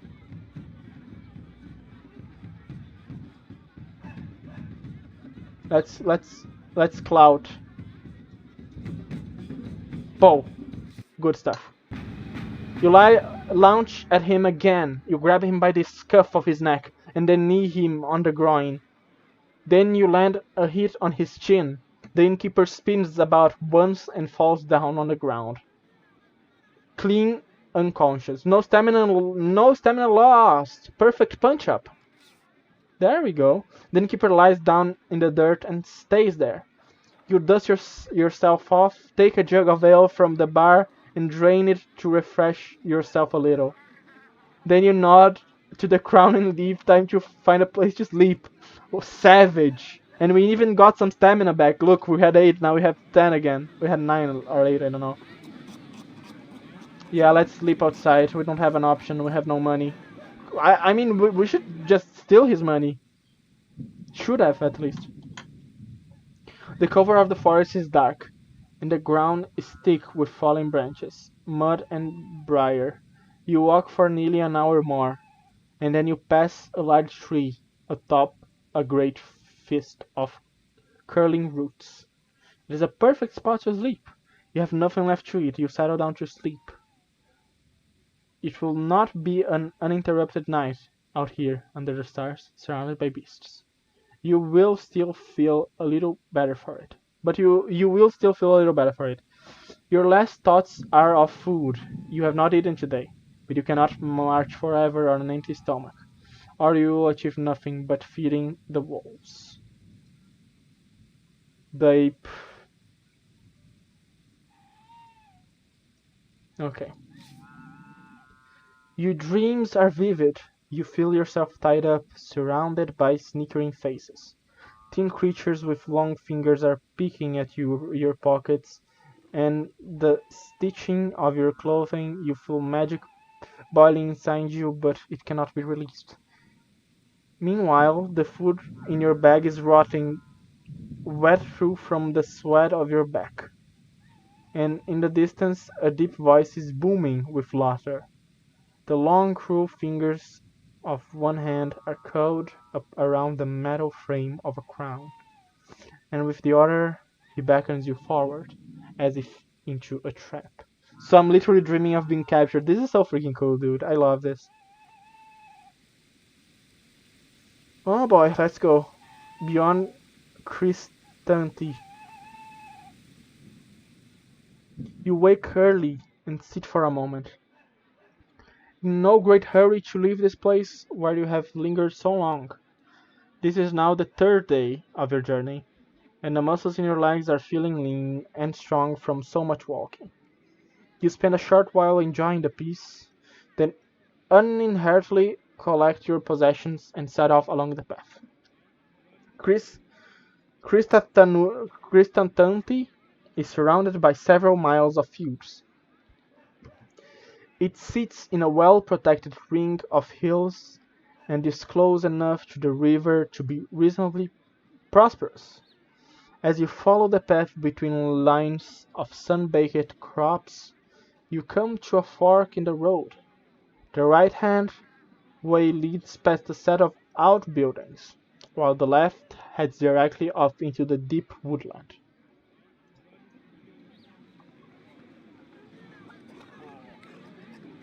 Damn, I kind of want to go through the woodlands. Let's go through the woodlands. Maybe we can find some food there. That makes sense, right? Your journey is too important to slow down by talking to locals. You must pass unseen, and so you disappear into the judge of tall trees. For a short while the sun is fervous, and then you are between the trees once more, and everything becomes cool and still. You walk for several hours, uneventfully. This is land that was never settled or explored, and very few travel this way. In places, bushes and shrubs have grown over into the path. Move cautiously. You pick your way carefully forward, moving slowly but silently between the trees. If there are any beasts nearby, you should be able to wring their necks without them hearing you approach. Then you come to a fork in the road, still deep in the forest.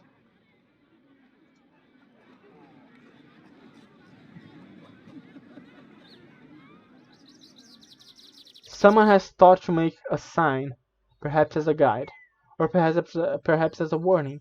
The way to the right is marked Dumpus. A left turn points to Aliana. Neither way it seems the better trot. You will have to choose. I kinda want to go to Aliana. I want to see what's up here.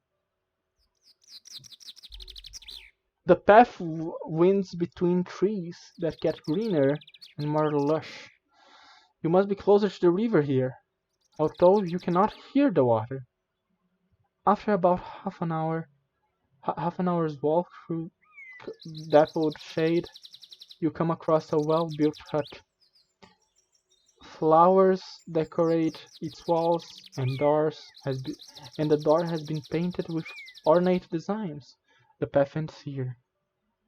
Scout around it. You perform a swift circuit around the hut, but find nothing unusual or concerning. It seems to be what it is, a hut, set by itself deep in a forest. But for someone to survive out here on their own, surrounded by the beasts of the jungle, they must be someone quite powerful.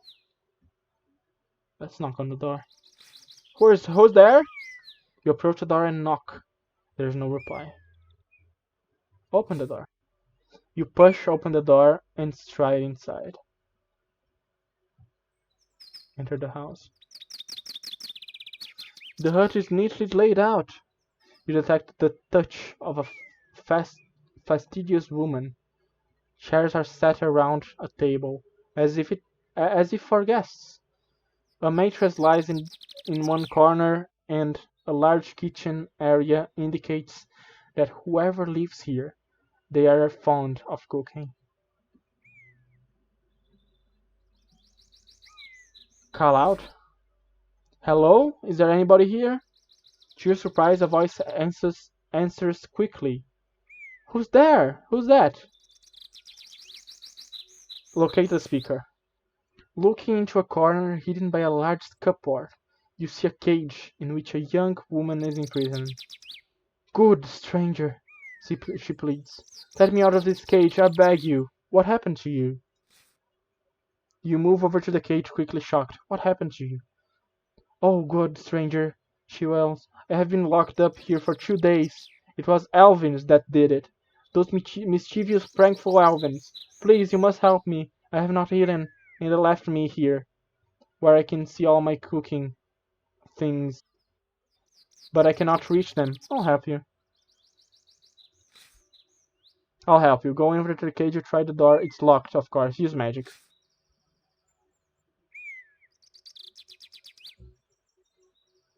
You should be grateful I wasted my strength on you, you declare as you roll up your sleeves. What is the name of the spell again? Dop. Let's cast a spell! Yes, this is all of it. What I've waited for. Dop. Beep. Opens locks and doors. You cast the spell over the lock, and it begins to shiver. Like a small beetle, it hums and clicks as the tumblers turn and work. Then finally it snaps open and drops to the floor. The woman claps her hands in delight, and with the door open, she rushes out and throws her arms around you before backing off a pace and trying to regain her composure. Stranger, she declares, I am in your debt. Aliana will reward you. Will you take an aid in combat or mastering magic?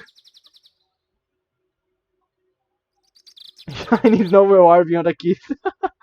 No, I'm not gonna ask that. I think magic would be cooler. I like magic. Magic, very well. She races quickly over to a wall and opens a panel you had not seen before, and takes out a small box which places in your hands with a smile. No tricks, she says, with a smile. All these things will aid you, if you know how they are meant to be used. Open the box. You flip open the box. It contains a small vial of glue, a pair of strange-looking nose plugs, and 4 small pebbles. Yes! Yes! Yes! Yes! Yes! You pocket them and give back the empty box. The lady has been freed, and it seems like there is nothing much more to keep you here from your quest. Ask to be fed. Yes, please, please, please. Perhaps before I go, you begin. I may eat with you, if you can feed me. I have not eaten anything yet today. I have nothing, she replies with sad shrug. The Alvin who locked me up took everything. Then I'll be gone. God damn it. But we got some freaking spell gun. Oh, yes! The spells! Of course, please, before you go. And she holds something out.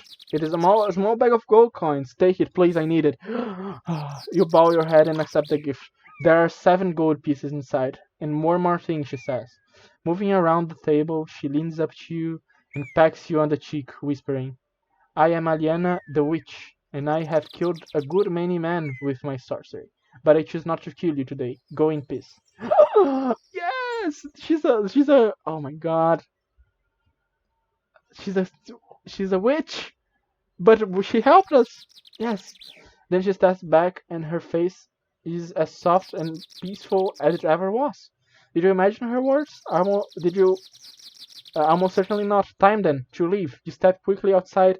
You retrace your steps to the last junction, where you turn takes to Dumpus. Dude, imagine if how bad that could have gone if she's a witch. She could have. If I robbed her, oh my god, I got the best possible outcomes on that one. I am so happy. You walk for several hours, following the twists and turns of the path through the trees. Then suddenly you stop. You have heard a noise up ahead. Something is moving around between the rocks at the edge of the path. Wait and look. You hang back, watching the trees. There is definitely something moving around. Something large and long, with a tail that whips between the trees. But now that you've seen it, you're at a definite. You have a attempt creep around. We can try and cast a spell. Can we use? Hang on. Can we use pop? I don't think we can. No, we cannot. I don't think we can use G either. We can use Zap for sure.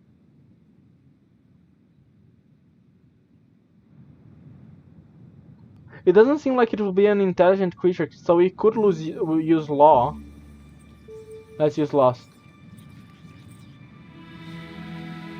You cast a spell on the beast, holding it quite still. It snuffles and sniffs in the air, but cannot seem to think its way out of its difficulties. You walk smartly away. We avoided that, hell yeah.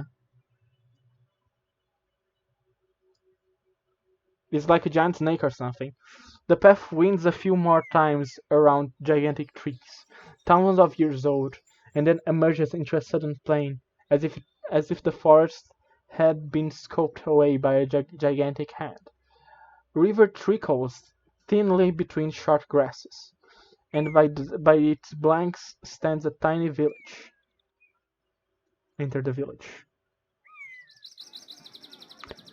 Today has been a short day with few true dangers.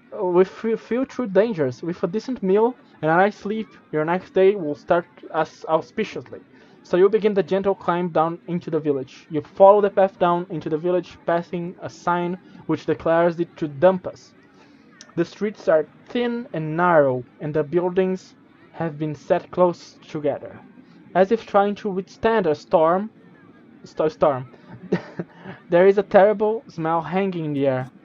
All in all, it seems an unpleasant place. Explore the town. Halfway along the track, you come across a couple of merchant huts. You browse for items worth buying with your 7 gold pieces. Your attention is taken by a finely woven skull cap, a finely crafted sword, and a small bag of provisions. I need to buy provisions. Let's examine the skull cap. And turn it over. Stolen from a priest of Dadu Li, the merchant declares with pride. A fine piece of work, 4 gold pieces. You can tell from feel of the cloth it has no inherent magic, but it might be useful in spells. Put it back. You shake your head and then place the bag. Oh no, fuck! I want to buy it though. Okay, let's buy provisions. Bag of food. There is about enough to last 3 days. 6 gold pieces. Yeah, I need the food.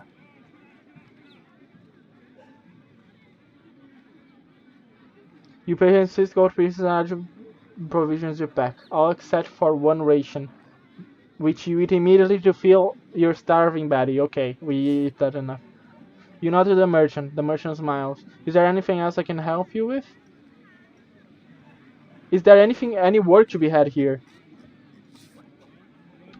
I need to earn some money. The merchant sizes you up. You look like a good worker to me. One of my friends needs some digging doing.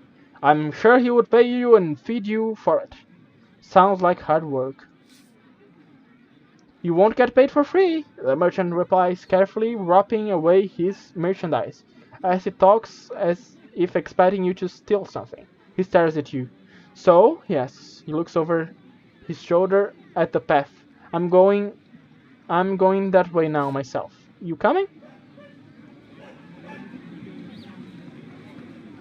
Let's follow the merchant. He leads you to a house on the edge of the village and introduces you to the householder. A stout man who is probably incapable of lifting a spade, let alone digging with it. I am ready to get started. Spades out back, he replies with a jerk of his thumb. You walk through the man's house into the back garden. The smell is terrible. The job is not just to dig a new cesspit, but to dig over the old one. And it's going to be several hours. Work that will probably take a whole night. You collect the spade stuck in the ground by the hole. Start digging. Wait, I can cast a spell. Maybe I can cheat it. Do we have a digging spell?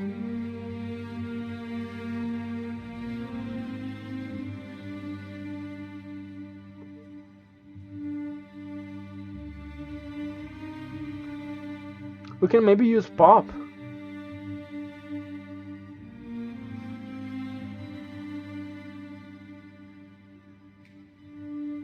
Let's see what else can we do. We can do Nif. We can do Sap.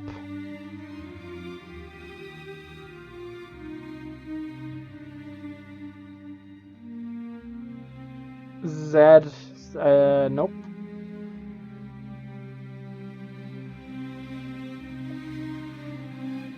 Let's try and use Pop. Let's see what we can do. Maybe Pop is gonna be useful. Cast a spell.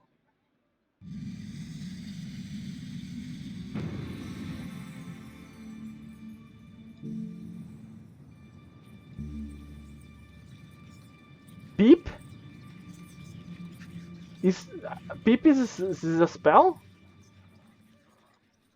What spell is Peep? I don't think I have that spell.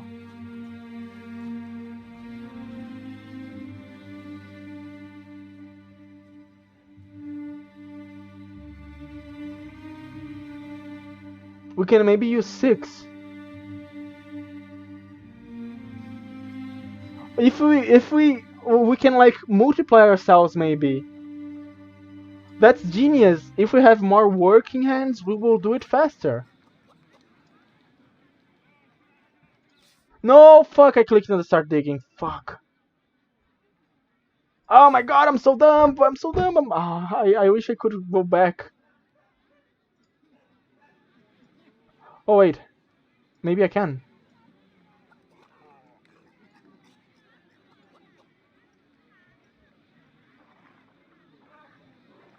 Merchant's house.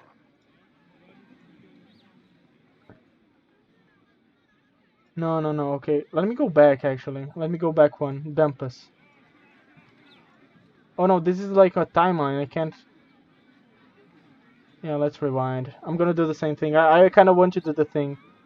Okay, yeah, let's buy provisions. Let's pay for them. Right.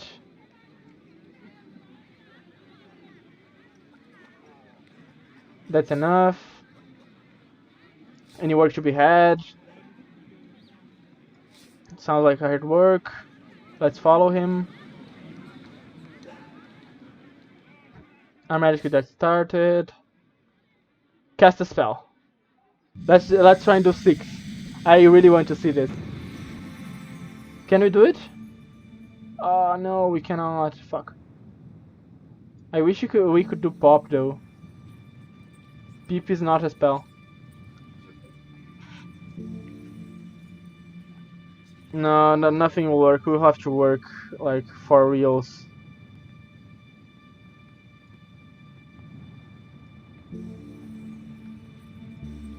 Oh, we can do big. We can become big and maybe it's... let's try it. You cast a spell and wait for it to take effect. Then you feel the spade turn from a heavy tool to more toothpick on your hand as you swell to 3 times your usual size. You have the digging work done by barely any time. Collect my pay. Yes! too big. I love this game. I love this game. I love it so freaking much. What the fuck? Ah, you go back to your house and collect your money. 3 gold pieces. The grateful householder also provides you with some food, as well as space on the floor to rest for the remainder of the night. You settle down happily and are quickly asleep. You dream strange dreams as you sleep. Your thoughts are dominated by the strange woman in the hut.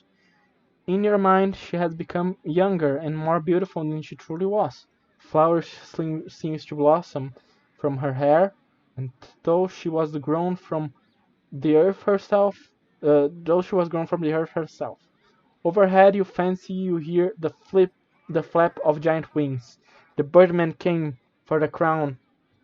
Perhaps before this journey is finished, they will come for you. Let's leave Dumpus. We did good. We did good there. You rise early, dismiss the attentions of the householder, and head out into the street. Within a few minutes of walking, you are out of Dumpus and back on the road. After another hour or so, the way branches, with one path heading up into the hills. And the other turning downhill and along one side of a barren, stony ridge.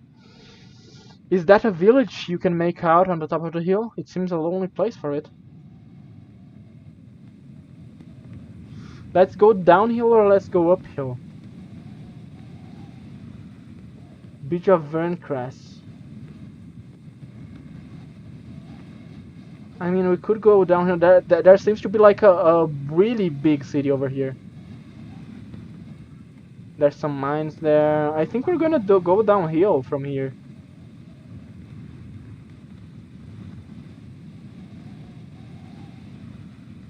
We'll just go downhill from here.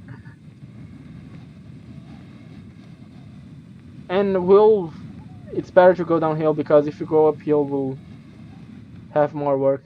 You follow a meandering path around the side of the hill. Most of the morning, it's difficult to see the way ahead. Though the tree line, but you trust to the course, and eventually the path bursts out into a narrow stone ledge, high above the valley floor. The ledge leads left and right. There is no way forwards. Look left. Looking left, you can see the narrow ledge is formed by a splitting of rock that leads all the way down to the misty valley floor. If there is a path up the other side, it's not clear from here. Looking right, you are taken aback, as out of the mist that fills the valley, an impossibly wide bridge looms into view, as if it had only now fallen into place. It is made of planks and thick ropes, and is suspended from this peak to the peak on the other side. Who could have built such a marvel? And how long? Look at the bridge. You take a moment more staring at the bridge. It forms a delicate curve across the valley, swaying very slightly in the wandering wind. But the more you look, the more it seems too perfect. Could such a bridge possibly exist? Or did a mere illusion to trick incautious traveler? Let's not rest right now, because I actually want to keep... Actually, let's rest on it. I actually want more stamina, yeah. Perching on the edge of the stone outcrop, you eat a quantity of your cheese and bread and feel a little bit better for it. When it is time to move on, getting to your feet once more, you take a moment to find your balance before moving on. One slip here and you'll fall a long way down. Okay. Let's not go to the bridge, let's go into the valley. I want to see what the mines has to offer us. The bridge seems untrustworthy. Should anything happen while you were halfway across it, there would be no escape. But the most final kind, yeah. Better to walk. You make your way along the stone ledge. The angle is steep, and it's hard going not to stumble. At the valley floor is dried up river. covered in worn stones haunted by water that is now long gone. Small caves open in the rock face nearby, with rusted machinery abandoned outside. There was mining here once, but it must have been a long time ago. A wider track, made for carts carrying ore, leads up to the far slope. I hope everyone is enjoying this. I'm loving this, honestly. Let's look around a bit. You pause for a moment to recover your breath and look around. Look at the machinery. You walk for a while between the ancient machines that lift out of the mud beside the riverbed. Gigantic hoppers, now bronze with rust, with huge spiked wheels on their sides, and chutes leading between. Now thick with bindweed, slugs, and mud. Whatever these machines were for, they have not worked in decades, maybe even centuries. Let's look at the riverbed. You look down at the riverbed, nothing but a carpet of stones. Let's take some stones. You choose 3 nice round pebbles and stash them into your backpack. Heavy to carry, but useful. Investigate the mines. You approach the mine entrance. A wet wind greets you from the depths. The mine shaft must lead somewhere, but it is pitch dark. There are no torches, and you don't have any light of your own. Don't we have any light? Maybe we can...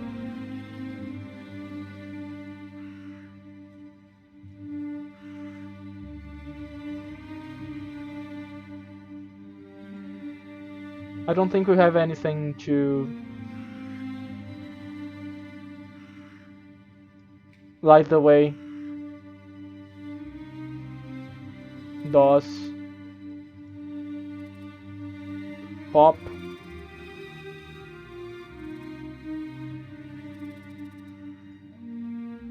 Nif.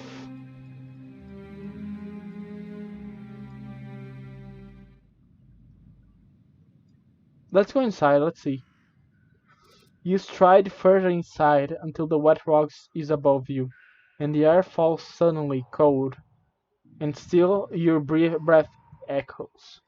Tight, dark places are often fearsome, and through the rock walls here were carved with axes. There is still something wild and harrowing about this place. Your feet crunch on the gravel floor. What spell could I cast?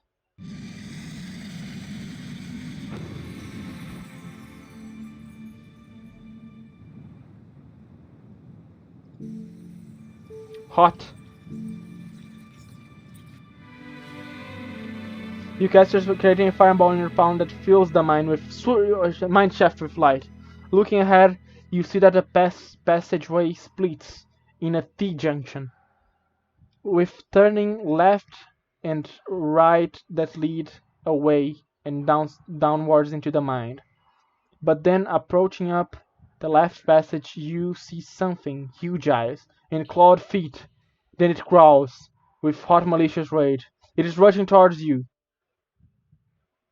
Let's run. You turn and run fast as you can, extinguishing the fireball quickly in the hope of the creature will lose sight of you. Once in the valley, you start quickly up the path, turning back after a moment. It seems you have escaped, but are not being followed. Yeah, no. I'm not gonna deal with that, dude. I don't have a life. Fighting the dark is killing yourselves. Like if I threw the fireball at them. Your breath is short, and your heart is hammering as you pause, halfway up the valley slope. A small wooden hut is opposite, set a little way back from the path. Approach the hut. Thinking you might be able to stop to buy food, you head towards the hut. But halfway across the scrub towards it, you see a figure emerging from the doorway. A troll! Drop out of sight. You crouch down quickly and watch anxiously to see what the troll will do. The creature stands outside the hut for a few minutes looking this way and that, his colossal head turning with the speed and dexterity of a mill wheel. Then he stomps away around the curve of the hill. You probably have a few minutes before he reappears. Mook, go inside the hut. You seize the opportunity to race over to the hut to see what you can pilfer. Inside you find inside you find it is a barren shack. There is a low oak table in the center and no windows. There is no door. A pile of blankets on the corner is the only nicety. Search the blankets. You lift the corner of the blanket with the tip of your sword, and hidden away you find 3 gold pieces, most likely the trolls pay for the entire year. Take the money. You take it and drop the blankets back. As you found them, the creature will be back at any moment. You should go.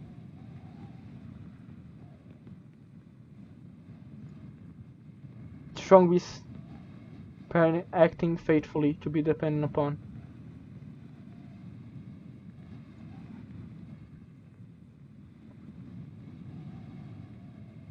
I don't want to be greedy though. Look under the table. Fuck it. I'm gonna be greedy.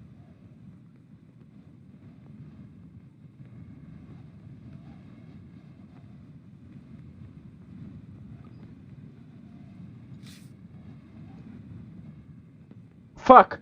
The troll came. Fuck. By the look of the table, it intends its troll sharpening his blade. His skin wraps the pot, leaves it certainly strong enough for wide and trunk legs, supporting speed up. Okay.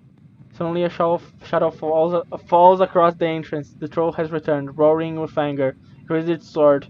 You'll have to fight. Yeah, I'm gonna cast a spell.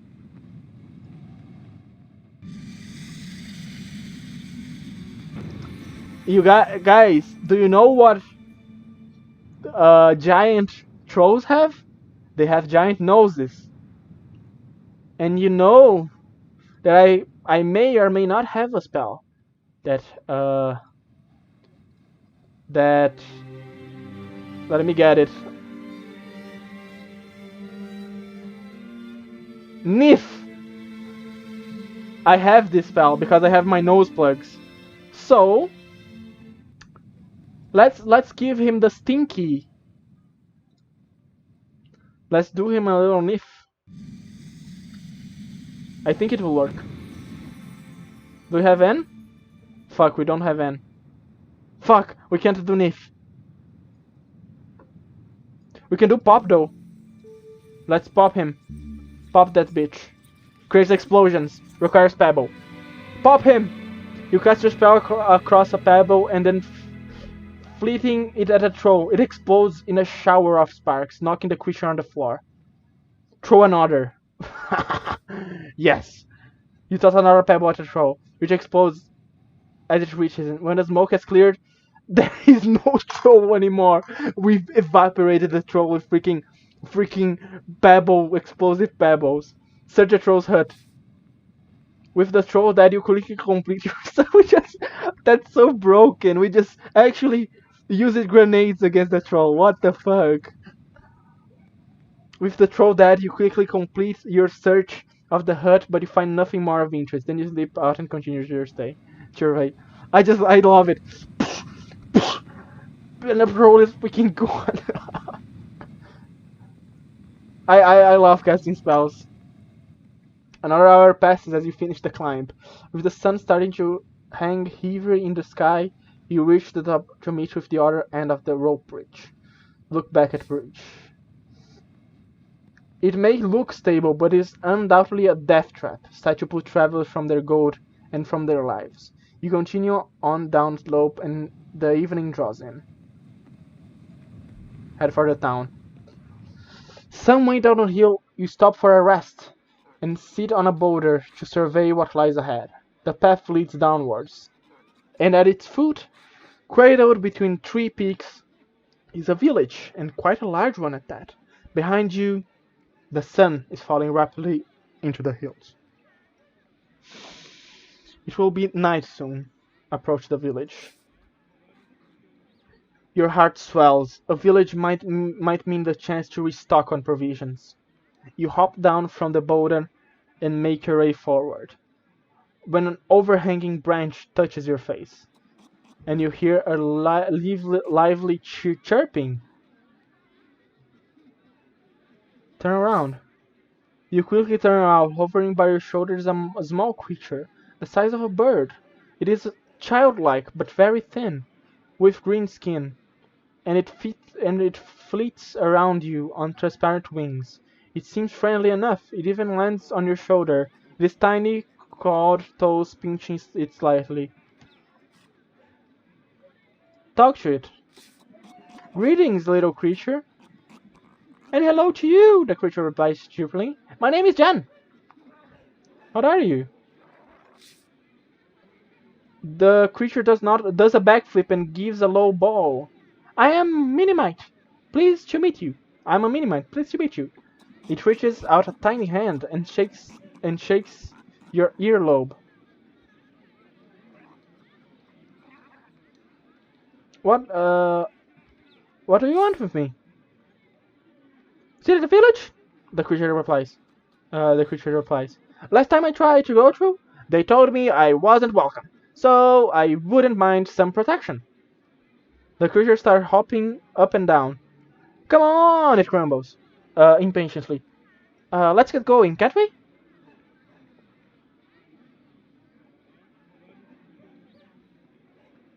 What can you tell me about the village?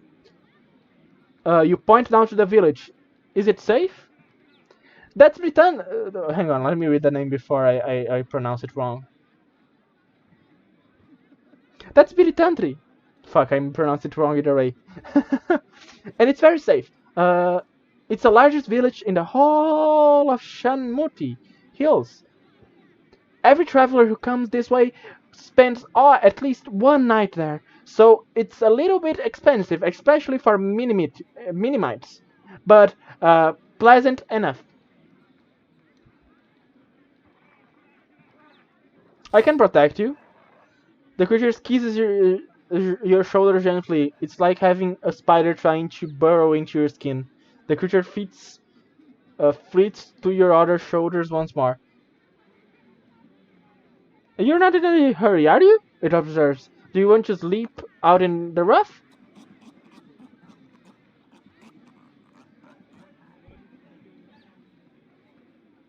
Well, let's get going then. The creature shakes you by the ear in excitement, and you set off along the path. We just got a freaking ferry with us now. You descend into the bow of the valley. The hills on either side are towering, tall, and throw the village into deep shadow. I don't know if it's a good idea to bring him, but I'm bringing him.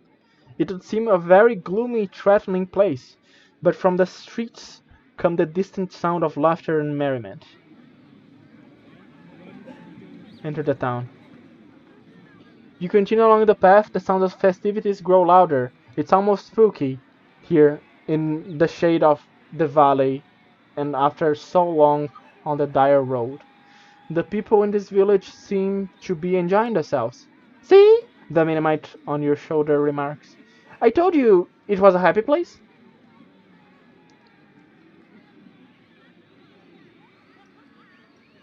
Fan, what's... I've clicked the wrong thing. You passed the first... Okay, now hang on. Let me go back to the last thing.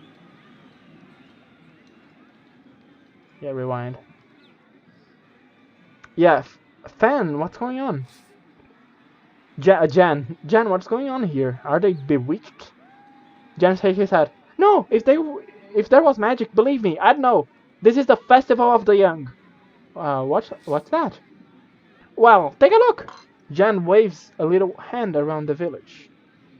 The idea is that once a year, the children are allowed the freedom of the village.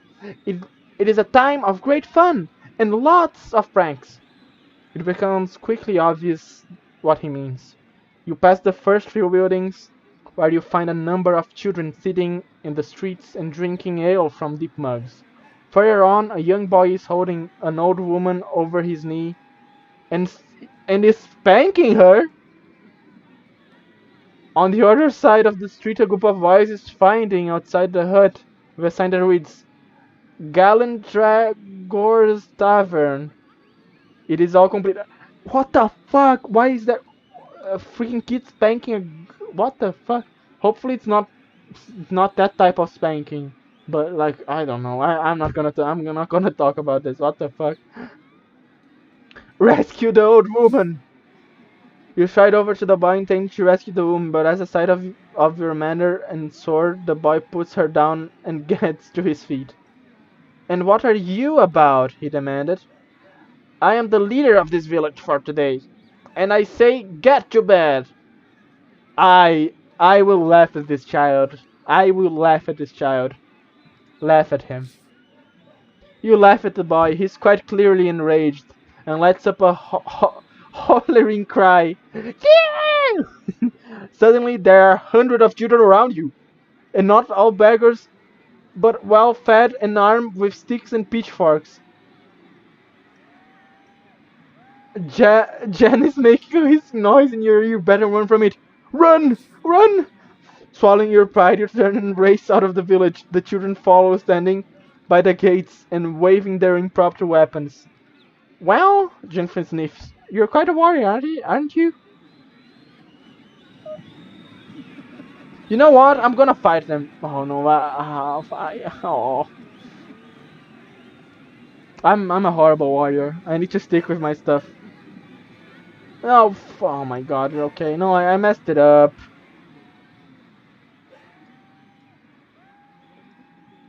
Ah.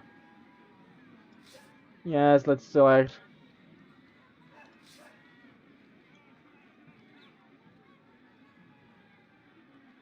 Let's kill the kid. Yeah, let me strike at him. You reach out and smack the impenitent boy across the cheek with the back of your hand. The blow is not hard, but he still falls backwards into the mud. He's quite clearly enraged and lets up a hurling cry. Okay, this is the same, yeah. Let's fight. You raise your sword and smack the children away as best you can without injuring them. But then there are too many. After a few minutes, they have you. 5 holding your arms and then your legs. Jen flutters up into the air, hovering above the fray. The group howling and cheering you, carrying out on your town and dump you on the grass, stating only to leave you your gold purse. Yeah, no, no, no, no, no, no, no, no, no, no, no, no, no, no. It's the same outcome, but running is better. So yeah, no, I'm gonna keep with my running. Thank you. I just wanted to know what was gonna happen. But in the end, we kind of messed it up, so I'm gonna follow with it. I don't want to be a cheater. Rescue the old woman, laugh at him, and then run. Yeah, let's continue normally. I wouldn't feel nice just cheating it like that. Oh, we can only camp outside. You make your way out of the village and into the stand of tall, dry trees. Under the overhauling one of the cruel mountainsides between curling roots. You find a small place to settle down, rest. Janan preaches a little. Hello, Aya. Welcome. This game is amazing, by the way, Aya. This game is amazing. It's one of the best games I ever played. Janan perches a little way before. Okay, hang on. Let me see. Yeah. Jan perches a little way before, way above on a notch, and is quickly asleep. You are tired enough to follow suit. So basically, we started like our adventure, and like now we met like a random fucking fairy that we are taking care of and protecting. And I don't know if that was a good idea. And like he's kind of ugly too as well. Like they had a drawing of him. Let's eat something as well. You pull out the last of your provisions and eat quickly. You can see like my rations, gold, and stamina here. The night's darkness draws in around you. In the distance, you hear screams and whoops from the village that only slowly fade. You feel lonely, distanced from Stretch reverently. You rest your head onto your backpack and close your eyes. Sleep. Your dreams are filled with walking, with peaks and valleys and endless paths. A curious light plays across them, building walls to heights before running them as it moves away. The rest of the night passes silently. Let's go beyond the place. You rise early from your spot beneath the tree. As you gather your things, Janan leaps up and onto your shoulder. Ready to go, he chirps. You rejoin the path on the far side of Brittany. The sun sits on the horizon like a gleaming jewel. If all goes well, you will reach Torrepani today, the last village in the Shamuti Hills. After a short climb, the path breaks, heading uphill to the left and downhill to the right. How are you doing, Aya, by the way? How is your day going? I asked Jan for his advice. Which way, Jan? To the right is a forest. To the left, the going is easier. The path heads through a field. The path heads through a field of black flowers to Torrepani.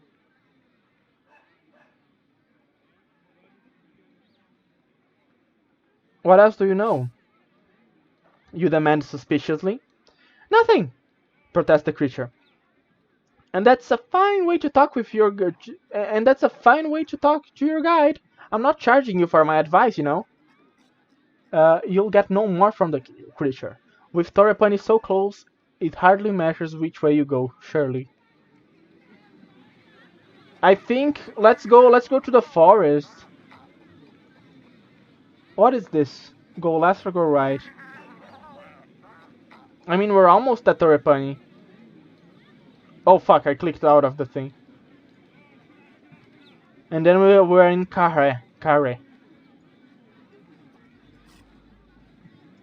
Let's go through here then. Let's go right. We go right, you decide. Then be on our guard, Jan warns you. You climb a rise. The way is not too steep, and as noon approaches, you have crested the ridge and are descending yet again. You are now at the highest point of the hills, where the trees are thin. The view west goes on forever, and sometimes you catch a glimpse of Kare on the northern horizon. With nothing to eat, you keep on walking into the early afternoon. Jan is in a talkative mood and fills the air around with his chatter about what he can see and how things smell, and what he plans to do once he makes his fortune in Carre.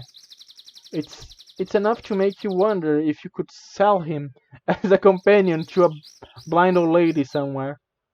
You pass from the open hillside into a patch of deep forest.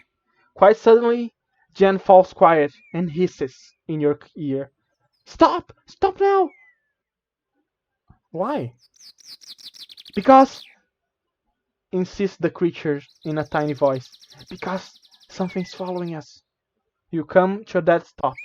Jen is right. Something is moving throughout the trees behind you.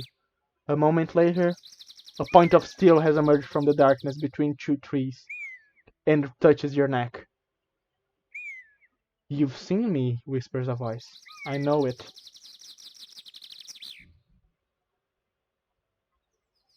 Boy, what will we do here? What the fuck? Look into the darkness, walk away, answer. Let's look into the darkness. You peer into the darkness of the trees. Nothing, just shadow. And then you see. It's a shadow with two eyes. Ask who is there. Who is there? There is no reply, but a tall, dark figure of an assassin emerges from the trees. He is dressed head to toe in black, and you had not seen him a moment before, even though he had been standing a mere arm's length away. He wields a sharp scimitar in expert hands. We can cast a spell. We can cast a spell. Ah yeah, this is the freaking most. Okay, so this game has spells that you can cast in different scenarios. And like, look at how many spells I have. Hang on, let me go to my spell book. Look at this. Look at all of these spells. If you're still here, Aya. There are so many. Like most of them, I need like a special item to use, but the ones that are glowing I can. Like I have a spell that's this one, Nif. I have the nose plugs. The spell causes the air to fill with a nauseating stench of vile that any creature catching a whiff will need to vomit. This includes the caster, unless they're wearing the nose plugs. A sap that makes the person not want to win, so demoralize them. We have like fall that makes us like makes us fall in slow motion if we need it. We have pop, which are literal grenades. Pop are literal grenades. I killed the troll. I killed literally, like there was a huge troll, and I invaded his house. I stole his money, and it was like, oh my god, you stole my money. And then I just literally grabbed a pebble, threw at him. The pebble exploded, and then he was, oh my god, and then I threw another pebble that exploded him, and he's died, and he fucking died, and it was so satisfying. This is so fucking good. Also look at the spell. Look at the spell name, Aya. Look at the spell name. Sus. Yes.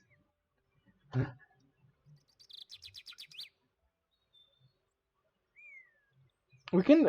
Okay, so we're gonna try pop 6 maybe as well.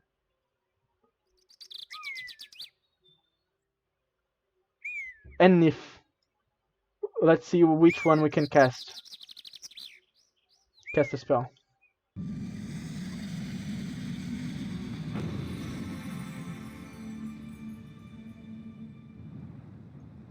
We don't have many. We can do zap. Fix. I don't have a fix spell. Hang on. Just trying to for free. We can do zap probably.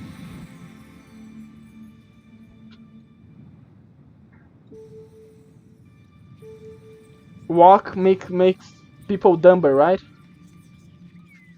Because we're gonna fight him anyway.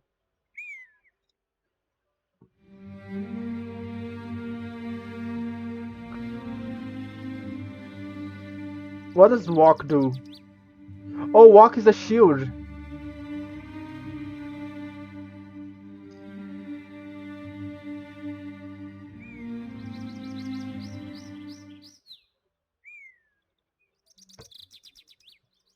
Walk is a shield.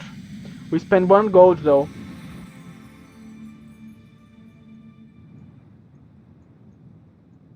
We have a K as well. What can we do with a K? Nothing.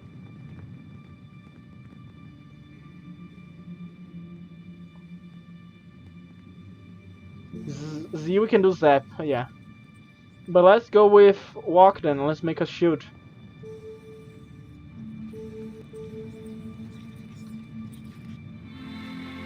Walk! You cast the spell, and it drains energy from you, but nothing happens. Strange. What? Is he like countering my spells or something? Oh no, I'm not gonna do it again because it didn't even consume my gold, so the spell didn't even happen. So I just lost stamina. Yeah, let's fight him. Alright. You bring your sword to bear. He's quite powerful actually. Let's go, let's start with a 4.9 I think. 4.5. He defended, fuck! The assassin bows to you, raises his curved sword in salute, and readies his stance. You rush forward quickly, hoping to catch him before he is ready. The assassin covers himself and is left breathless, but otherwise unharmed. Closing his eyes, he murmurs a quick prayer and he sets his stance. Let's do another 4.5. 4.6 now. Fuck! Ah! In the next moment, he's on you in a flash. Your own stroke is overpowered. His own swing is devastatingly placed. The impact of his blow is deep and sends you staggering across the earth. He twists the blade about before pulling it free. What a fucking jerk. My duty is to serve your head from your neck, the assassin says, in a voice as cold as polished marble. Polished marble. You will not hold me from it. Let's defend. Drops in a crouch as he tries deep flight, but you roll out of the way. As the assassin spins his sword to shift the sword across his body.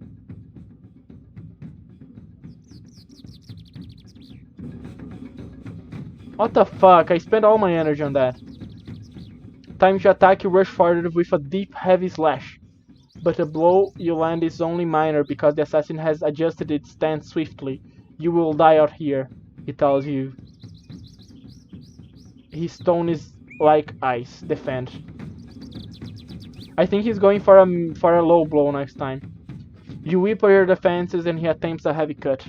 But you duck, mostly unharmed. You are weakening. This fight is becoming serious. The assassin swivels his grip. The weapon signs as it moves.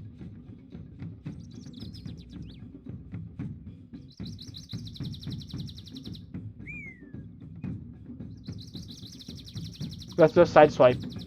That was good. Acting quickly, you swing your sword fast in towards his chest, but his own move is fast and careful, and he is able to parry. Blood streams from the assassin's tunic. He curses under his breath. The assassin flicks the blade through the air, crouching as he moves.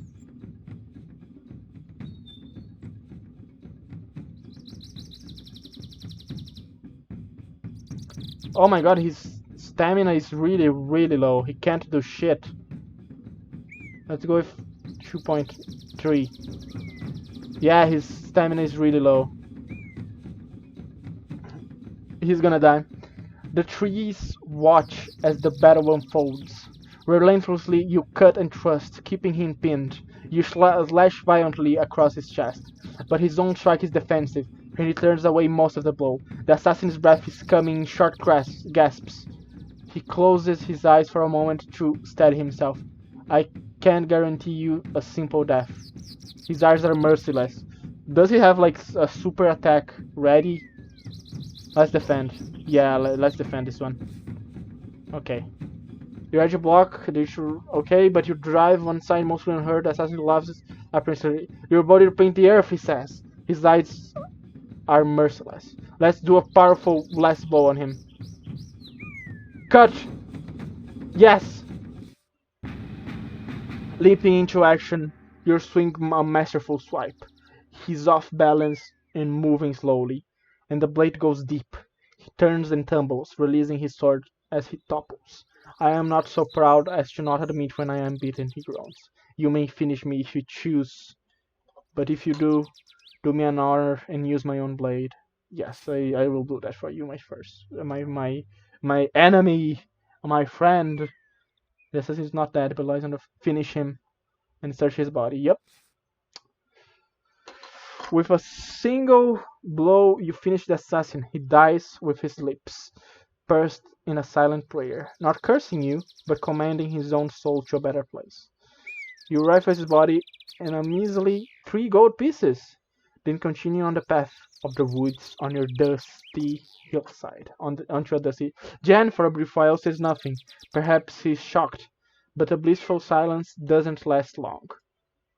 Let's pray for the ape. Give me healing, please. Thank you, ape, for your help. I need that. Continue. Leave the trees. That was a really cool encounter. How much longer do you think we'll be traveling today? The mini-mite on your shoulder asks. I'm hungry and tired. We've gone such a long way. Not much further. The mini-mite sighs and slumps onto your shoulder. You continue along the path and around the side of a hill. A wooden hut is set into the slope. With an old woman sitting on the front step, a river seems to emerge from beneath her. As you get closer, you realize the water flows underneath her house. And the house itself is set on display on... Hang on. Move. Let me move myself a bit here. Yeah, there we go.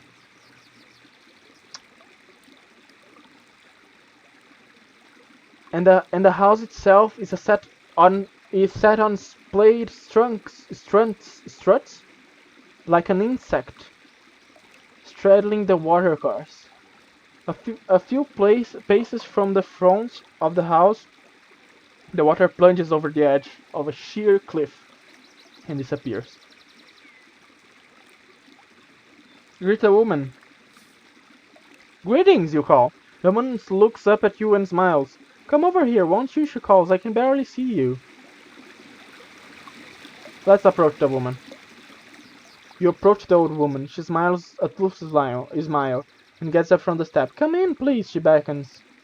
I get so old and living out here on my own, away from my village. Let's go inside. It's probably a trap, but I want to fight. It's a witch again, isn't it? Thank you! You follow her inside and take a seat by the long wooden table. I'll bring you some tea, she says. She sounds almost nervous. Hurrying to her kitchen, she returns with 2 large cups. Watch it, Jen. Watch it, Jen whispers on your ear. I don't trust this one. Make a conversation. The tea is still hot. You cup it between your hands as you speak. What's your name? They call me Gazamoon, she replies with a smile. I used to be quite well known in my way. You not, but you have never heard of it. Do you live alone? Why do you live alone? It must be more dangerous. Oh, she smiles sweetly. No one bothers about me. Why would they? You can't help but notice she has not answered the question. This is a beautiful place.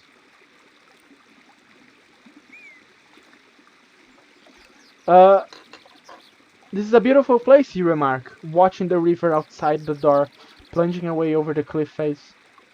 This is the top of the crystal waterfall, she says. The river runs right under my house. They say it carries all my goodness and wealth away while I slept, and the villagers bathe in it for luck. She giggles meanly. I'm sure it isn't quite true. You make to sip your tea when the old woman stops you, catching your arm before the cup reaches her lips. Oh, she says suddenly. I forgot in the pot. She goes back to the kitchen to fetch it. Let's switch cups with her. While she's away from the table, you switch the 2 cups around. Then when she returns, you lift the one closest to you and drink it. And sudden deep pain grips your stomach and you double over. Fuck! Did she bait me? On switching the cups, you wince and cough as you find yourself seizing up. Oh, suspicious stranger, laughs the woman. I can count on travelers suspecting my witchcraft. I'll kill you, you fucking bitch. You tried to shout out, but you are paralyzed and quite powerless. The old woman begins to search through your bag. Jen feels about... I hate this. In some distress, unsure what to do. She removes the vial of glue, your pebbles, and stashes what she has stolen into a drawer. When she flicks a finger, you find yourself out where? She stole my stuff. I cannot. I will not accept this. I'm gonna kill that fucking bitch. I wanna kill her. Let's go inside. Fuck you, fuck you, fuck you, fuck you, fuck you. I will not take. I will cheat this. Fucking bitch. Drink tea.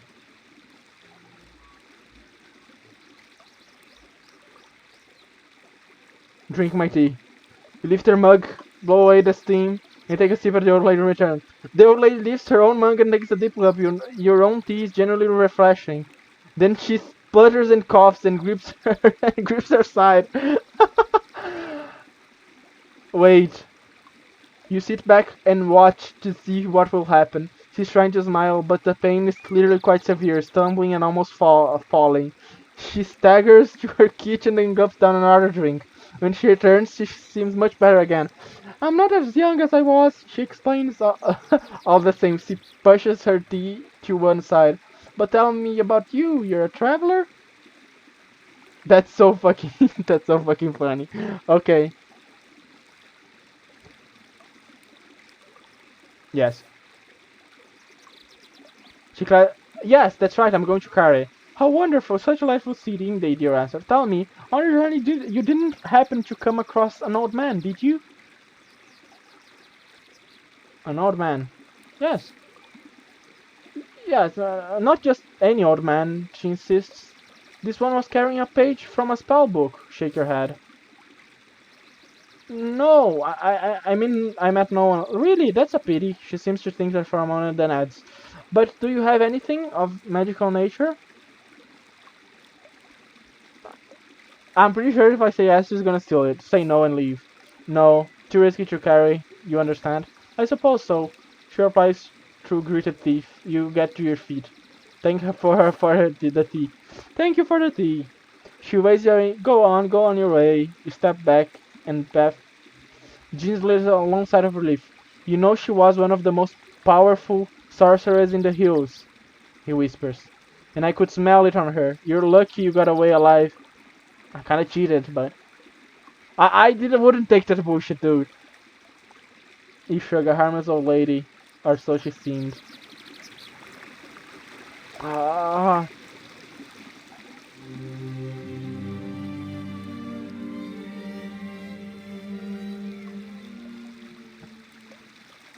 we reached the village. It is now late afternoon. You pass over the brow of the next hill, and below you is the village of Torrepani, slung from one side of the valley to the next, like a flood barrier.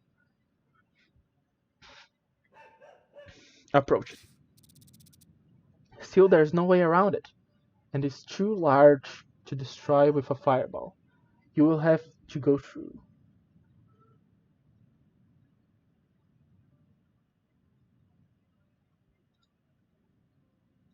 Into the Torrepani. You enter the village. There is the fine air of depression hanging over the place. The Sevens are going about their business slowly and miserably, and pay you no heed. You sit yourself down on a tree stump in the very center of the village, considering your options.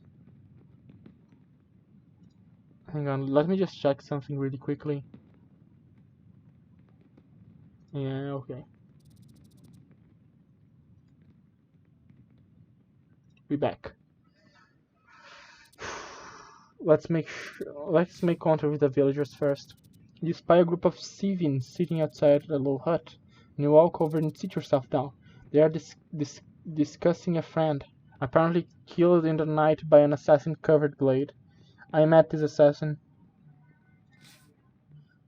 you remark, boldly interrupting, out in the forest. You met him? You're still alive? One of the Seven replies. I killed him. The Finnish spits a gob of green goop on the ground. You do good, but you 1 day late for us. Another Steven bangs his hand down on the table. But with Ash dead, who saved Tia? Who is Tia? Our flower.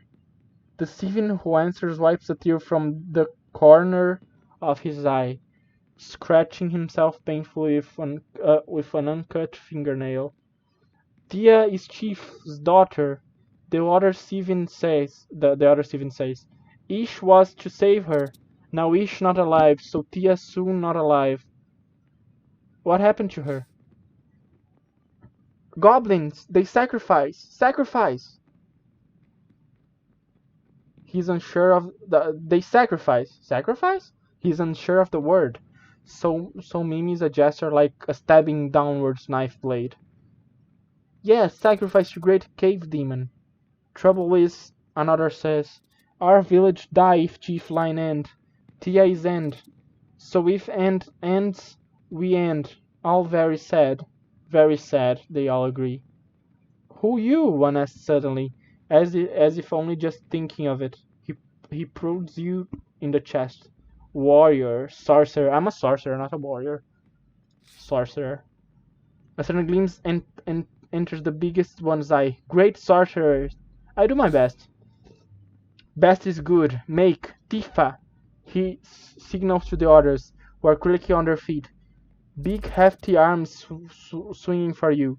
We take to Chief. Before you can resist, they have you and are hauling you boldly into their shoulders.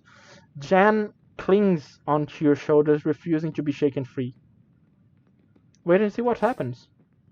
You hold your tongue and wait to see where they are taking you. You pass through the village. Several civilians watch from doorways and windows, their faces silent and somber.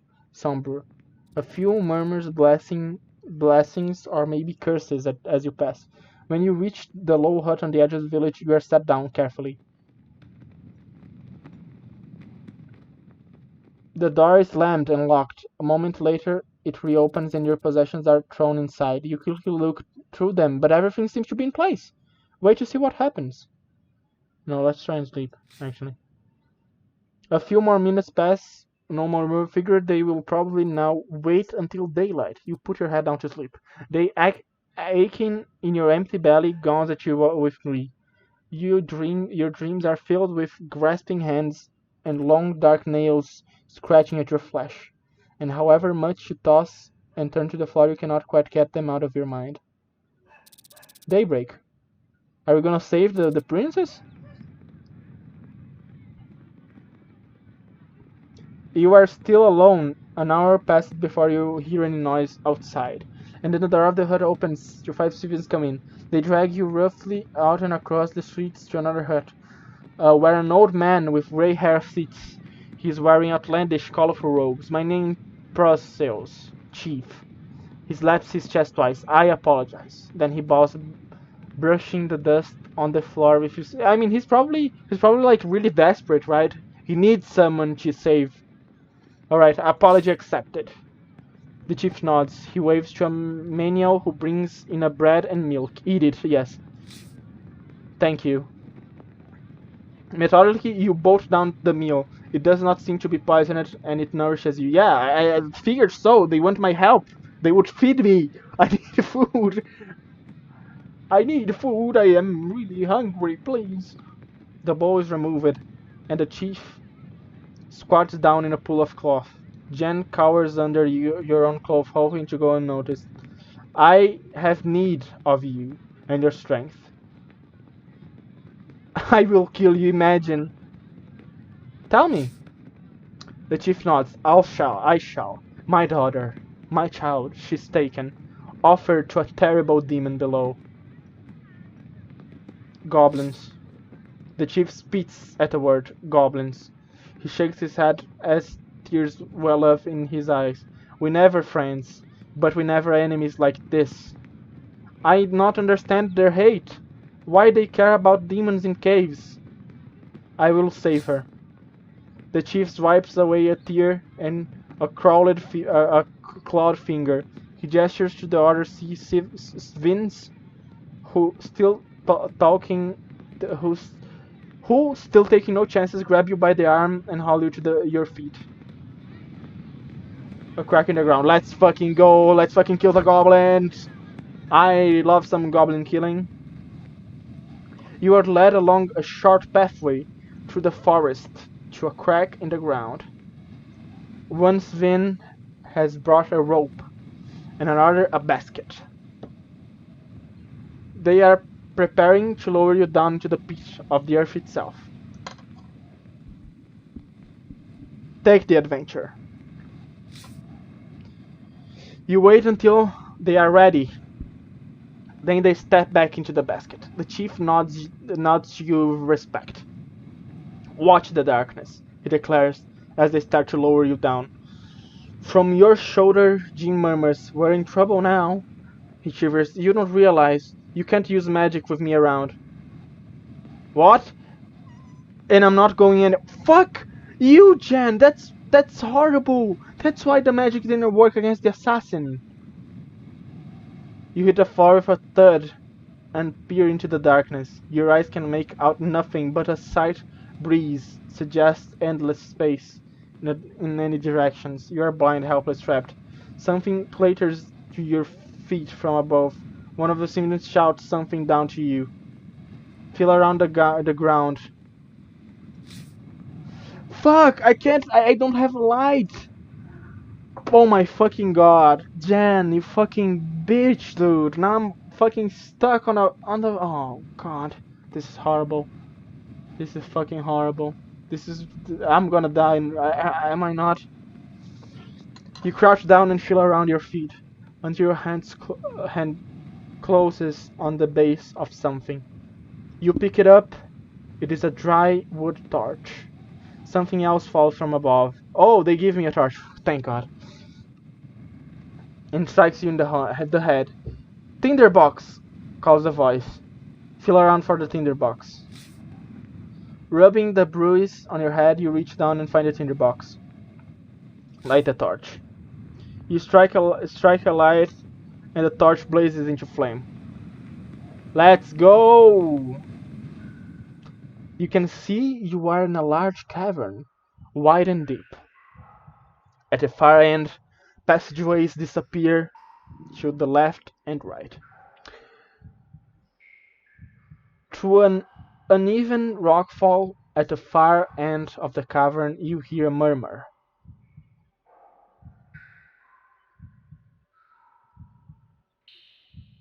Listen by the rocks. You clamber over the rocks at the edge of the cavern to investigate the sound. It is a whimpering coming from the other side of the pile of stones. The Sivan girl, perhaps. She came in this way, but the cave-in blocked off her path. You will have to find another way to reach her.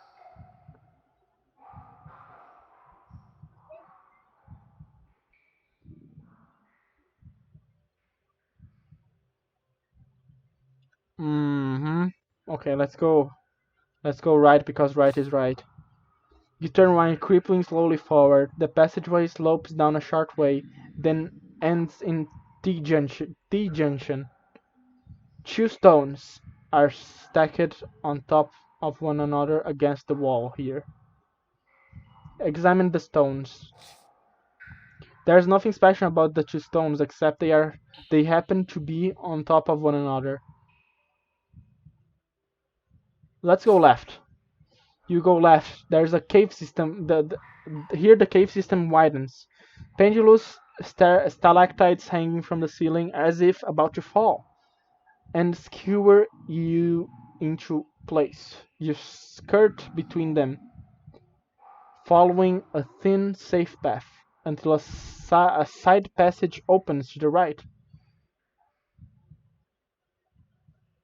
Go to the right. You take the right-hand tunnel. After a few minutes, walk up a shallow incline. You begin to hear something in the distance, a low rumbling.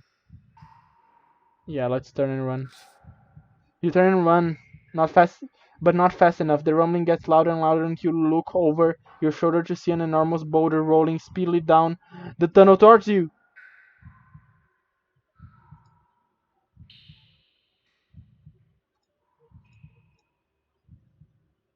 I can't use magic with him around.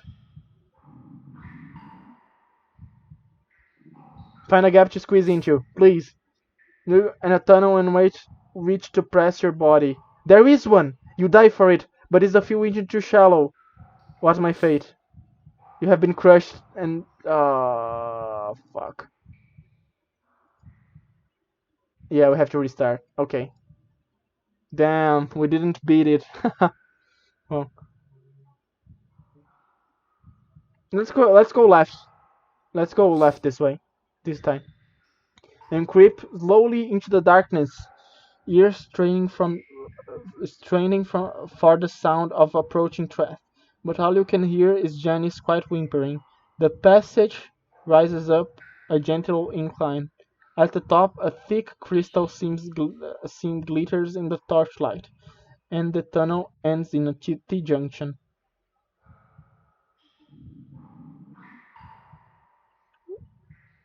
Look at the crystal. The seam seems to be made of pure diamond. It was no doubt in quest of this that these tunnels were carved. But why is no one mining here now? They got a crystal. You try to break some diamonds loose from the incredible Sinhar, but your sword is not up to the task, and you would only make it blunt. You could perhaps return with a proper pick, but only if you can escape these tunnels first. T-junction. Let's go left again. You take the left passage. You walk down the passage for several minutes, then slip on some dirt, and the ground beneath your feet gives away. You plunge into a hidden pit and land on something soft. Look around. Oh, fuck! Oh, God. Not yet counting on your luck, you look around and sure enough, you are out of the frying pan and into the reptile den. You are in a pit of snakes! I can't use magic. Fuck, dude! Oh my god. Try something else. Let's fight them.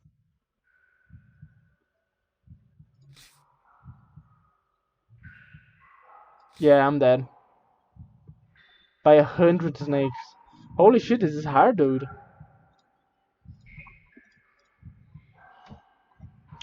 Whew. Let's go left again. No, fuck.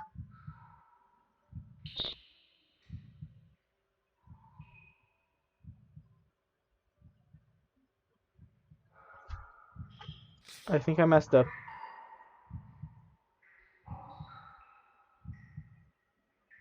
Oh, just the stones. Oh, okay, I see. Okay, let me just restart because I got confused on how the game did that. Okay, let's go left. And let's look at the crystal again. Let's try to dig the crystal out. I just want to make the same things. And now let's go right. You turn right. There's a cave system widens. Pendulous stalactite. Oh, I see. And this. Oh, so this is the same place we were before. But now, so if we go to the left, we'll die. Then let's go straight on. The passageway slopes down a short way. Then I'm mapping it on my head. Then a passageway appears to your right. Two stones are stacked on top of another against the wall here. Yeah, we examined it. There's nothing. Okay, so let's go straight on. Because right, we'll just go back. We're just gonna get back. You craft forest to the dark. The tunnel twists and bends sharply as if carved by a river now long since drained away. You lose all sense of which way is which, except to keep going forward, where the passage you are following splits. There's a stacked pair of stones here as well. Examine the stones. There's nothing special about the stones, except that they truly happen to be on top of one another. Let's go right. You take your right, the going is suddenly more difficult, and you realize that the tunnel is climbing at quite a sharp gradient. Little stones rattle and roll away downwards into the dark. At the highest point, the path you are creeping through finishes at another fork. As you enter, two stones roll away down the slope. Another fork, huh? Let's go left this time. You take the left there. The cave floor here is an inch deep in the water, dripping from an arched ceiling far above. Far above. The droplets that land on you are ice cold and run like sharpened claws down your back. I don't like this, Jen mutters. Water plays havoc with my wings. A few strides further on, a crack splits the wall. On the left, a single stone sits by the wall. Let's go left. You slip through the opening on the left wall. The path twists and bends, and jackknives. And I don't know what jackknives is, but and then crawlspace grapes on your right. Another pair of stones stacked on top of another. Let's go right. You move to the opening in the right wall. This ground seems to dip, at its lowest point, a side passage breathes a gentle wind in the left. Two more stones are stacked against the wall. Those rocks don't look like they fell like that, Jim remarks. I'm lost.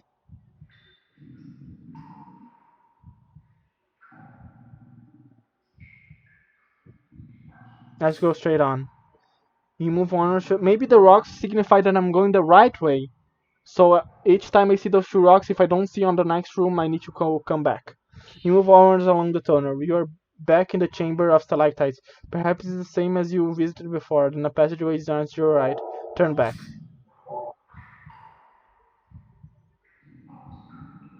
Go to the right. You go right, then you see a spot of sunlight up ahead, and rush forward to find yourself back beneath the crack in the ceiling through which you came. Wait, hang on, turn back. I messed it up.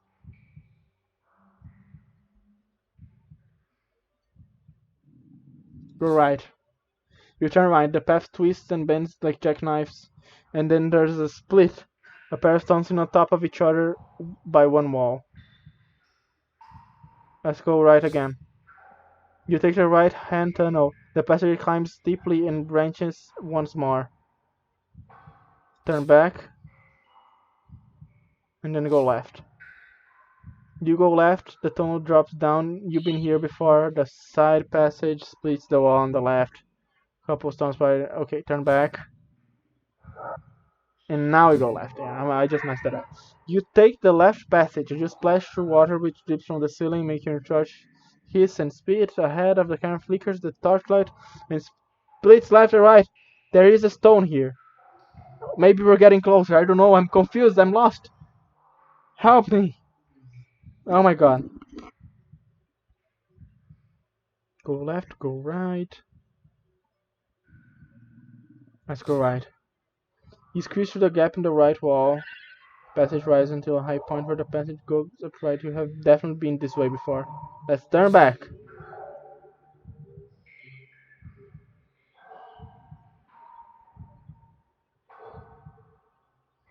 Let's go straight on. You edge further down the tunnel. The rock in the wall of passage turns from natural stone to something carved and shaped. Yes! By ancient hands. There is the occasional mark of lettering, now half rubbed away by time, spelling some message of doom. Then the passage ends, quite abruptly, in a steel door. Open it. You push open the door slowly.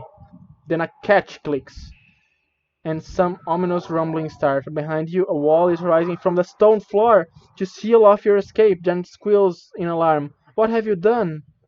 Go in the room. You push forward into the room undeterred, only to be met with a appalling sight. There are hundreds of gallons of water gushing towards you, and you are sapped off the ground as the room and corridor fill. You are sure to drown.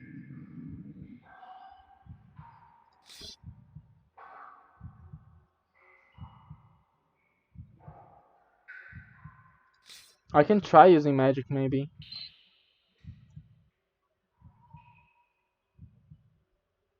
You begin to read a spell and Jug turns your arm. You can't, he hisses. I told you.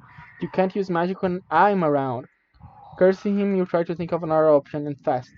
Little Jen has vanished from sight, whisked away by the water, but you are determined to escape. But no one. Yeah, fuck!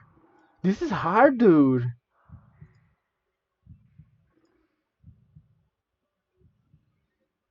Okay, so going left. Okay, going right. There's nothing different with the stones. And now we go right again. The tunnel twists, bends sharply. Time seems. And now let's go left. Uh-huh. Inch deep in water.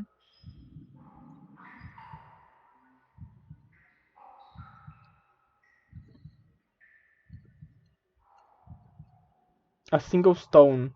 Go right. You move through the opening in the right wall.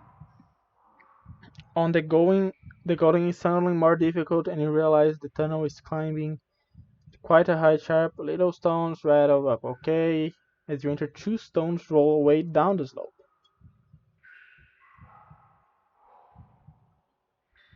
Hmm.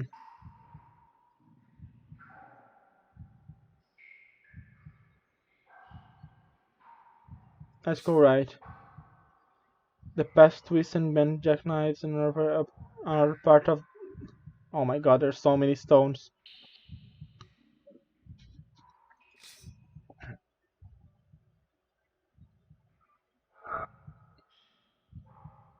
Oh my god. There's a stone here. Let's go right. You turn around, the passage climbs steeply and the cracks splits the wall. And we were here, so let's go straight now. You kept forest through the dark. The cave walls crush in close, as though the rock is squeezing you to death. Your shoulders rub against the walls. When you feel certain you can go no further, the winding scream reaches a split. Two more stones are stacked against the wall. Those rocks don't look like they fell like that, Jim remarks. Okay. This is horrible. Okay, let's go left. You walk down the passage for 7, then slip in some dirt, and then grab beneath you. Feet gives away. Beat and land on something soft. But I can't cast spells. Okay, look around. Beat of snakes. Yep. Try something else. Climb out. The only way is to climb. Leaving your touch by the foot of the wall, you begin to ascend. You get halfway when one of the snakes bites the torch, killing itself but extinguishing the flame. In the darkness, the others begin to slither up after you until I'm dead again. Dude, is it not possible to win the caves? Okay, go right.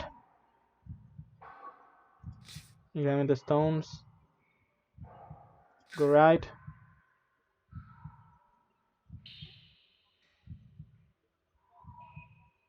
Okay, okay. I'm gonna enlist the help. Let me restart this. I'm gonna enlist the help of paint. I think. Can I use paint? Let me grab paint. Let me put paint over here.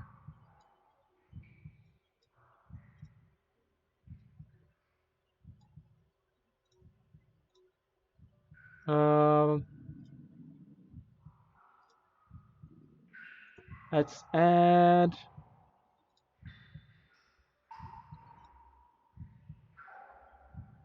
Let's add this. Okay, fine. JoJo stuff. Uh,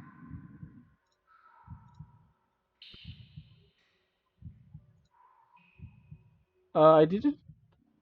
What the fuck? That's not what I wanted to capture, game. Oh fuck, I messed it up. Yeah, it's not this. Let's delete this one. Scuff, I did the wrong thing. It's not screen capture. It's this capture. Yes. There we go. We have paint now. Okay, so fuck it. Let's keep it over here. So right now, let's extend this. Oh my god, really?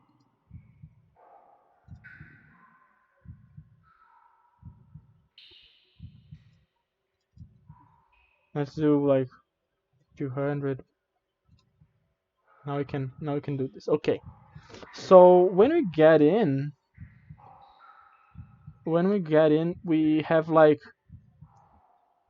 cave. We start over here, and then we have two options to go over here and here, which is the pit of snakes. Snake. Snake. And then we have this path that is connected with this one, and then we have a path over here. So let's see what we get. We already died to the snake here, So let's go right. We're gonna go through here. Wait, can you guys see the other captures of the screen? Yeah, you guys can. Okay. Let's examine the stones again. Yeah. And now we have the option to go left or go right. Let's go right. You take the right-hand tunnel, twist and bend sharply right away. There was a sense of which way is which, except to keep going forward, where the tunnel splits. There's a stacked pair of stones here as well. Okay, so if we go right from here, we have right and left. Right and left. If we go left, the cave floor here is an inch deep on water dripping from an arched ceiling, far above from the droplets that land on you. Where is code? Okay, water. The passage you are following finished at another fork. A single stone sits by the wall. So, if this is correct, maybe it will go. It will be with this one. Let me actually see. So let's actually go left. Let's actually go left. Passage turns from a natural stone to something carved and shaped by ancient hands. There's the occasional mark of lettering now have rolled away. Okay, this is the one we already got before, and this is a trap. We die. Trap.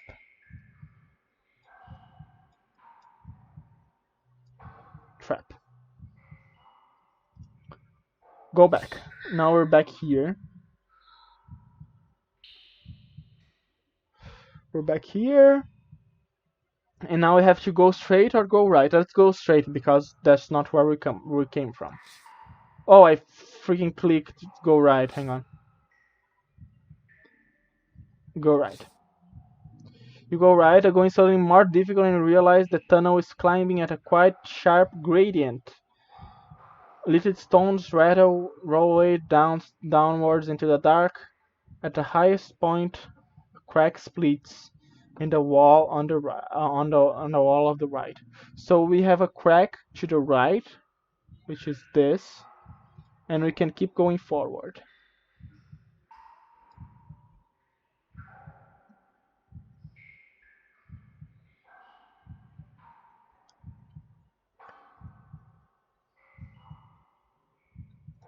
Alright.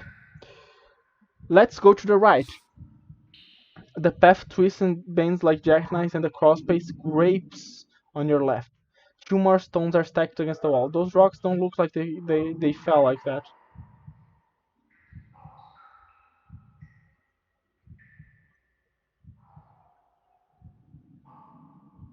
Hmm. Okay, so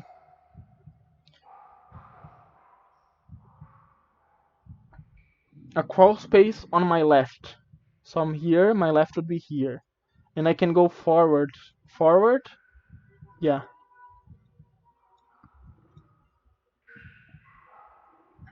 Alright. Uh, let's go left then. You slip through the opening in the left wall. The ground seems to dip, and its lowest point on the side passage breaches a gentle wind on the left. A pair of stones sit on top of each other. So we have two options. Go left, which would be here, right? Let me think. Left or straight on? Let's go straight on. You you push on. Here the cave system widens, fainter stalactites hanging from the ceiling as if about to fall. You skewer you into place, you skirt between them and following the thin safe path until a passage yawns on your right. So we can go right. Oh fuck, we could go right or go forward.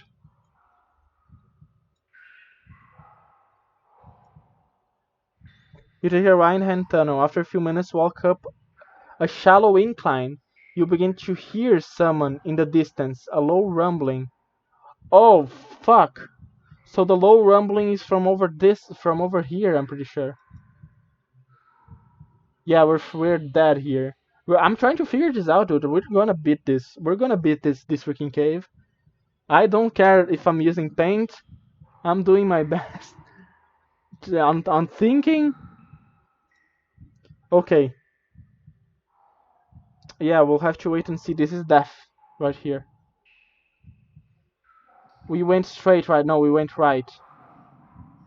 We went here, we went straight, and we went right.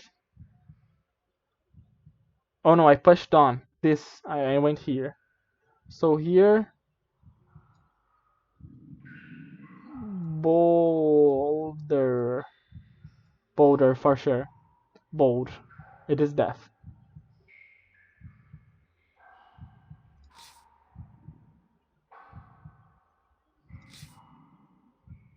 Run for it.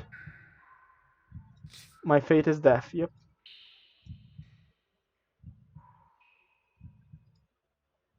Let's rewind. Okay. So I just want to make sure of something. I want to go right over this path and go left and then go right, and this leads me to the boulder.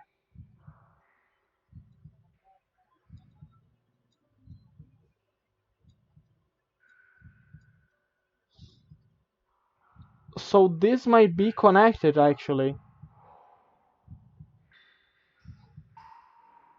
I don't know how it would be connected though, because here's like, oh my god, hang on a second.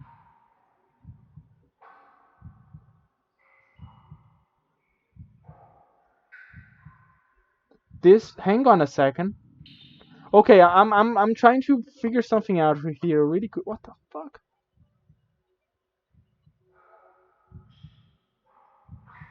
Okay. I'm very confused.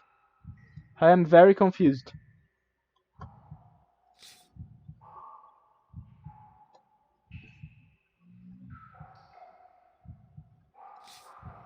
Yeah, no, I'm kind of dead. If I had magic, dude, got a freaking gene, freaking making things hard for me. Okay, let me go left, and then go right. I, wait, I went left, and now I can only go left. Oh, I have go right as well. So let's go left and let's go right, and let's go left. Oh wait, hang on a second. This is not connected. Okay, so hang on. Let me kill this. How do I? Yeah, erase. And let me actually make this wider. I thought it was connected, but it's not.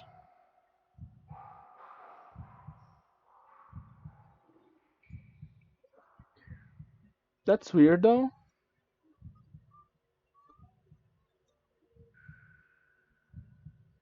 Where's the? Okay, here.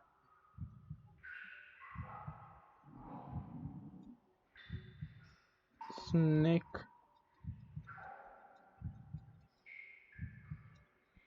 Then we can go left, and here is trap.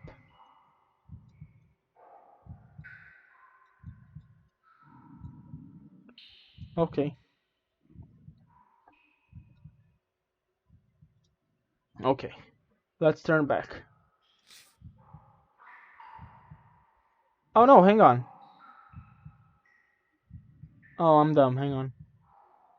No, wait, hang on. This is not the trap yet. What the fuck? I'm dumb. Hang on. I'm sorry. I'm trying to figure this out. It's harder than it looked like it would be. So now there's like two more. Can I make this? Can I get this all and just move it? Probably, but Yeah, we need like more space.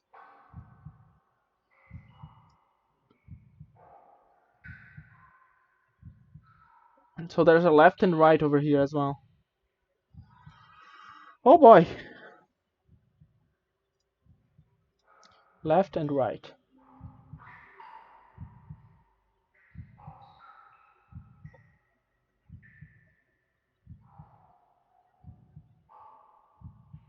Oh no, I can go straight or go right. So it's not even a left and right thing.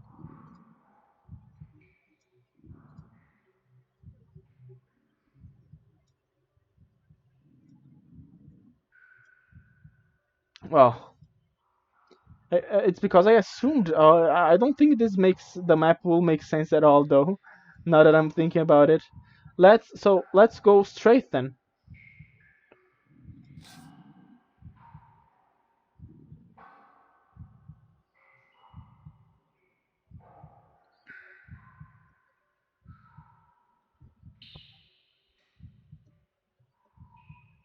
Okay, let's turn back and let's go left. You take the left passage, then you see a spot of sunlight up ahead and rush forward to find yourself back beneath the crack in the ceiling through which you came. This is the place we came. What? This makes no sense. What the fuck? So this leads back to the. Wait. It is connected then. Then why, if I go to the left, I hear the boulder? Because I activate a trap?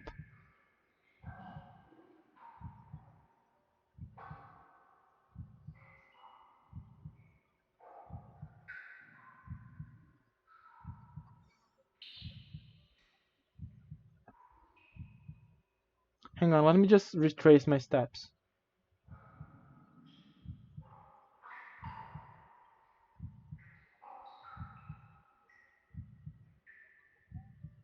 Mm-hmm. Here's the crystal.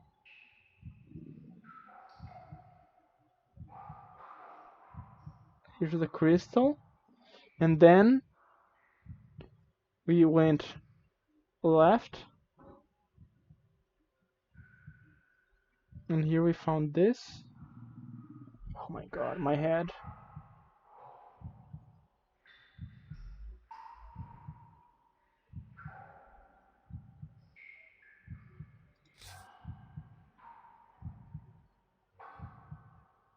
Oh my god, this is confusing.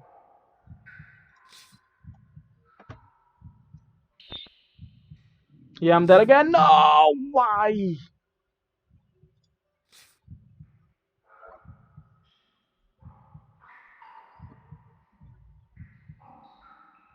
I'm dead again. Damn, there must be a way, dude, for me to do this.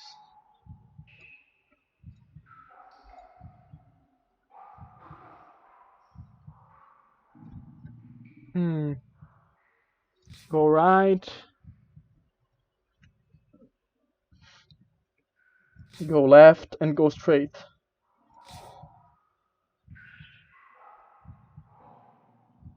So it is connected. Because if I go straight now, if I go straight now, if I go straight now, I would go into the snakes. Yeah, it is right.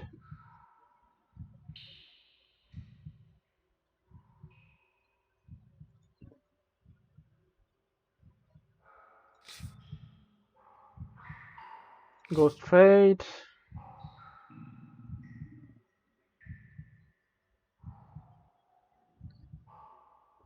These are the normal stones.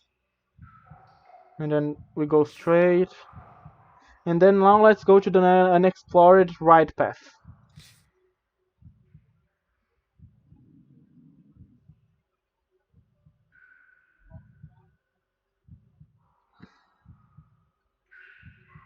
It's climbing at a quite sharp thing. I am completely lost. I am going insane.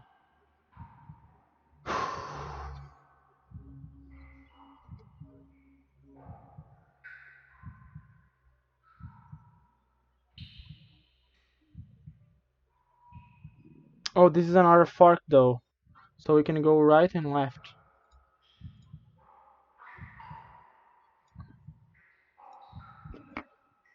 Let's go right.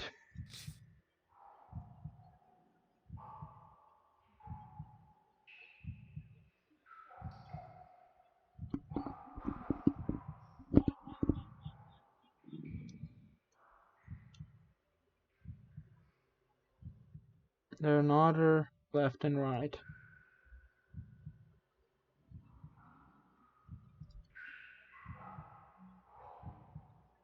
Let's go right. Okay. Oh, something new.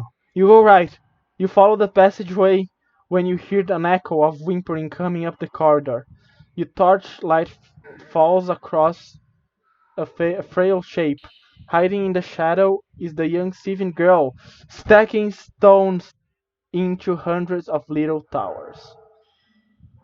Look for traps. You run the torchlight around the walls of the cavern. No switches or triggers that you can see. The girl watches you with her silent fear, and then the torchlight falls on a deep scratch in the rock, a claw mark. Suddenly, there is a loud roaring from the mouth of the short cavern. The walls begin to shake and crumble. The Svinstone towers topple and scatter. To one side, a gap in the rubble begins to open, letting through a mean shaft of light. But before you can head for it, the roaring sound is joined by a scream from the Steven girl. You turn slowly and peer into the gloom back along the tunnel. Is there something moving? Something coming closer? Perhaps the roaring is the wind rushing through the tunnel. Oh my god, finally! Yes, go fuck yourself, freaking. No, I do not want to save this. Just go away. Oh my fucking god, I'm so fucking happy. That was a freaking horrible thing. Oh, what the fuck? It's a fucking manticore! Fuck you, Roxy. You hear scrabbling the sound of claws on rock, and the exit from the tunnel is blocked by a darking looming shape. A manticore! Huge, terrible, it stands between you and the light and howls in bloody rage. Ugh, look at Roxy. This is Roxy when she wakes up, or something like that. Imagine. Ha ha ha ha. Stinky manticore. Look at the creature. Fight the creature. I cannot use magic. I I, th- I think let's fight it. Oh boy, they are powerful. You draw your sword and close on the beast, eyes focused tightly on the terrible sting. Yeah, she went all out on me. Thank God I defended. I would have died instantly. The fearsome creature paces forward, teeth bared. You drop back, raising your guard, hoping the beast will wear itself out. At the last moment, the manticore pounces, all claws off the ground and bared to plunge into your flesh. You brace yourself as it comes down and leap aside at the moment, claws raking your skin. I don't think they can do that much. Hang on, let's defend again. Okay. Good stuff. You remain hidden. The manticore makes a nasty swipe with its fearsome claws, but you duck and escape real injury. For a moment, it is close enough to smell its warm, fetid breath. The manticore shifts away and opens its wide jaws, which look so human but contain an impossible number of teeth, each one dripping with a mixture of saliva and blood. Now we can start doing some more damage. 4.4.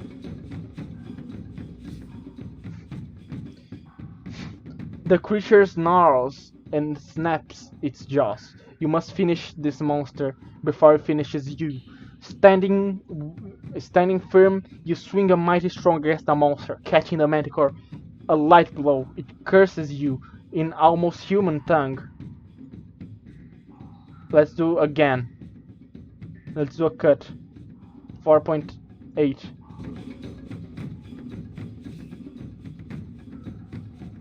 Tripping your weight, you chop a heavy swing at the vile beast. Just as the manticore punches its tail down like a hammer stroke. As it rears, you push your sword up into its exploded belly. It is injured and angry. The beast growls at you. The walls shiver with its fury.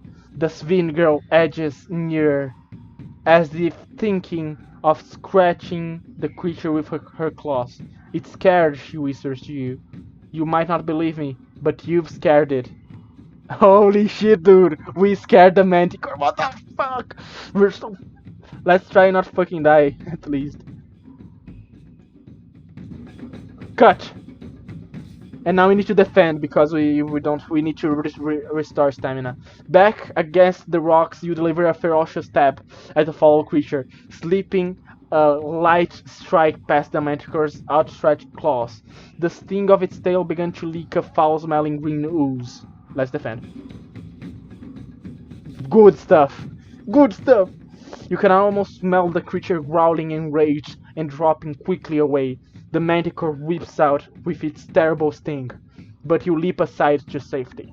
The manticore chomps and grinds its teeth, its expressions an ugly frown. I think we defend again. Or do you think we can beat it? It just did a 5.8, dude. I don't think it can defend. Yeah, as I thought. We're halfway done! The darkness of the cave. It's hard to read the monster's intentions, but you cannot wait forever. Standing firm, you swing a fearsome strong against the monster, catching the manticore a passing cut. It roars in fury. Let's defend. Yeah, we wouldn't be able to beat that. You sense the creature getting angry and move quickly into a crouch. The creature snaps with its knife-like teeth, but you knock it back with your sword hilt. You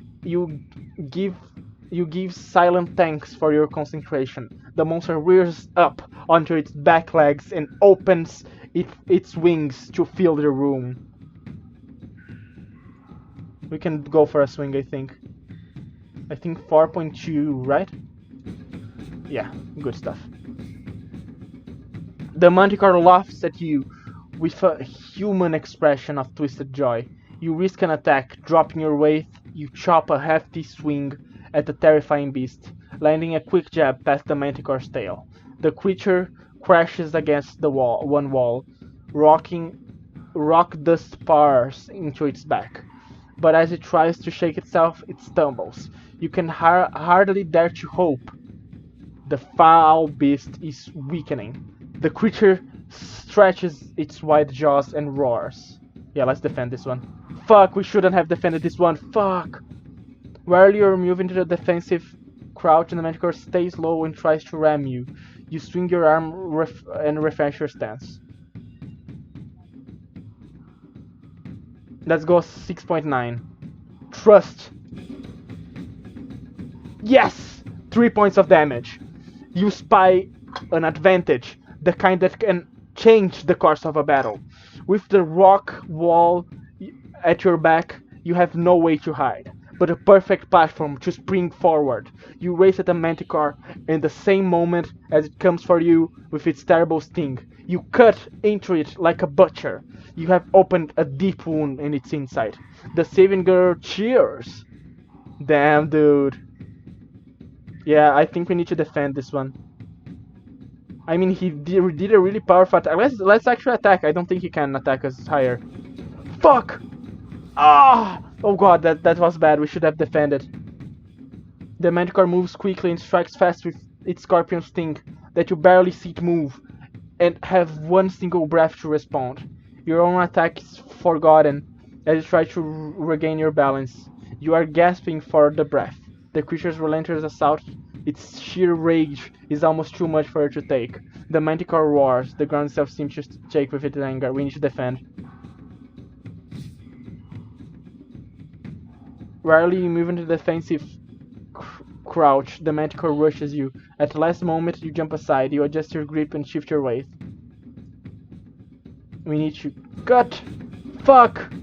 That kills us. No! God damn it! The creature rips out of. Oh fuck!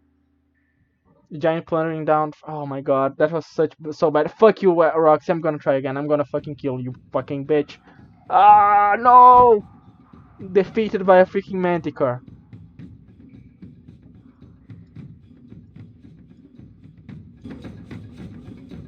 Why did? Okay. Can I restart this? I feel like I forgot that the first attack is like extremely powerful. Yes. Yeah, we need to defend the first one. And then we go like with a 4 point something, right? 5. I'm sad.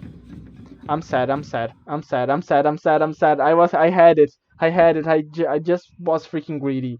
Just like in Dark Souls, you know? Oh.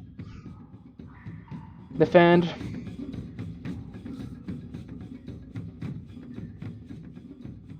Defend. And now we go for a trust. 2 points for a lot of damage. Right? Yeah. Not a lot of damage, but still.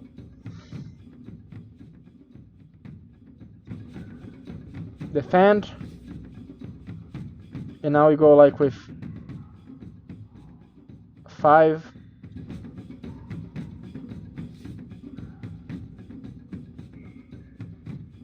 In the darkness of the cave, it starts to read the monster's intentions, but you cannot wait forever. Standing firm, you swing, the manticore chomps and grinds its teeth, extracting an ugly frown. Let's defend.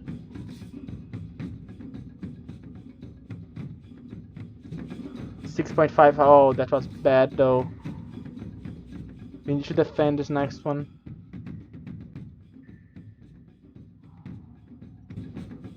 Yeah, good call.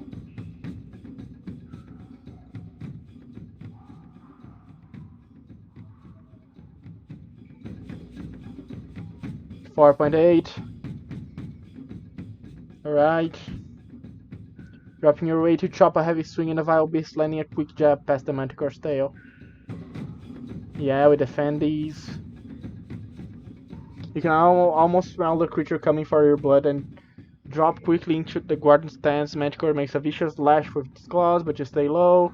The creature's relentless assault. Sheer rage, it's almost too much for you to take. This is a hard battle, dude. I think 3.5 is enough. Yeah. How much do we have? 5.4. Let's go for it. Yeah, we did. We win those. Standing firm, you swing a fearsome stroke against the monster, just as the manticore swings its tail down like a hammer stroke. As it tears, you push your sword up and you expose it battle. The manticore gnashes its jaws, readying itself for the taste of your bones. Go for its throat, the Siphon girl cries out. I should have attacked.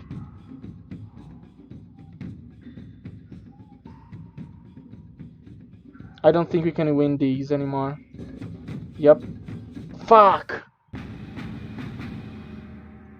I'm not gonna succumb. What the fuck do you mean?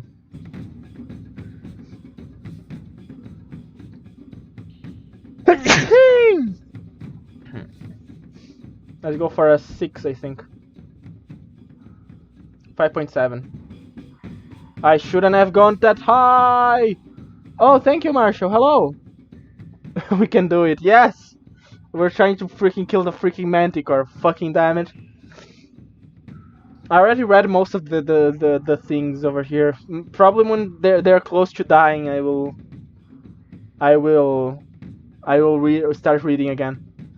I think we can go with like a 4.1. Yeah, we can. But I do think we need to defend now. Seeing I might struggle against the monster. Yeah, we needed to defend that. No way in hell I would win against that one. I think 3.5 should be enough. Yeah. We can even go lower when they do like those super powerful attacks. How are you doing, Marshall, by the way? The darkness of the cave it starts to read the monster's intentions. Yeah, I already read that. I think we can go for another 4.3, I think. Oh. Well. I think we're dead now. I can try. 2.3.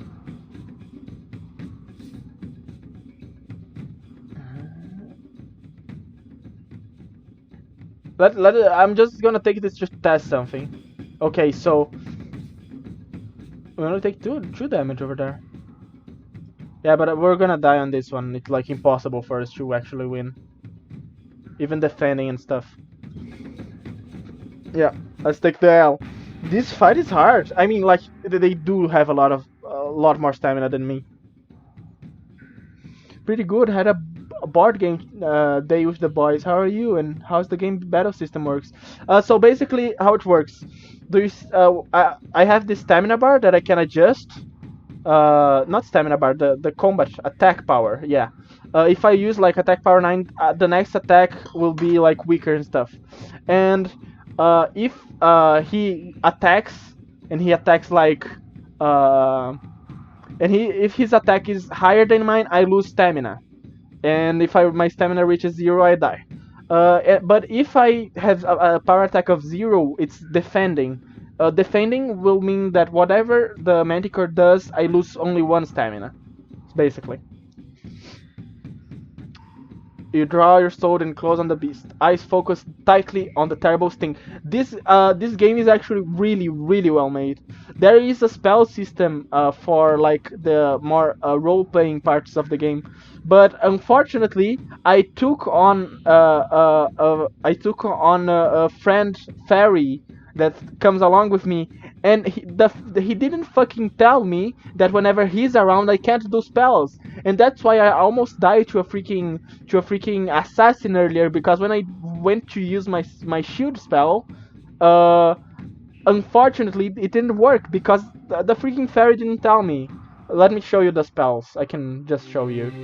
So here, these are the main spells that you can, like, to play the game. You can use these over here to play. Like, normally it's recommended to only learn these, but there's a lot of spells actually. Like, if you look over here, we have Dop, Raz, G, Grob, and some spells need different stuff. Like this requires a giant's tooth for you to use. This requires a vial of glue that I have.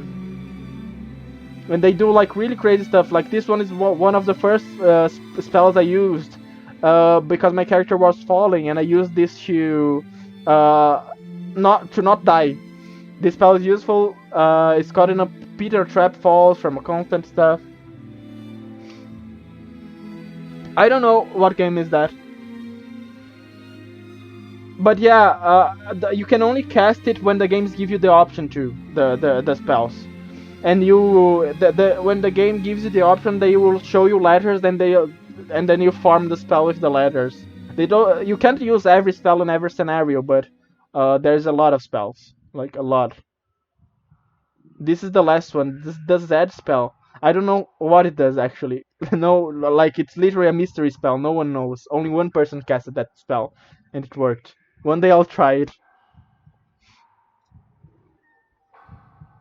It's such a classic, highly recommend. This game is based off game books, which are like real game books, like a book that was a game. I don't know how they worked, but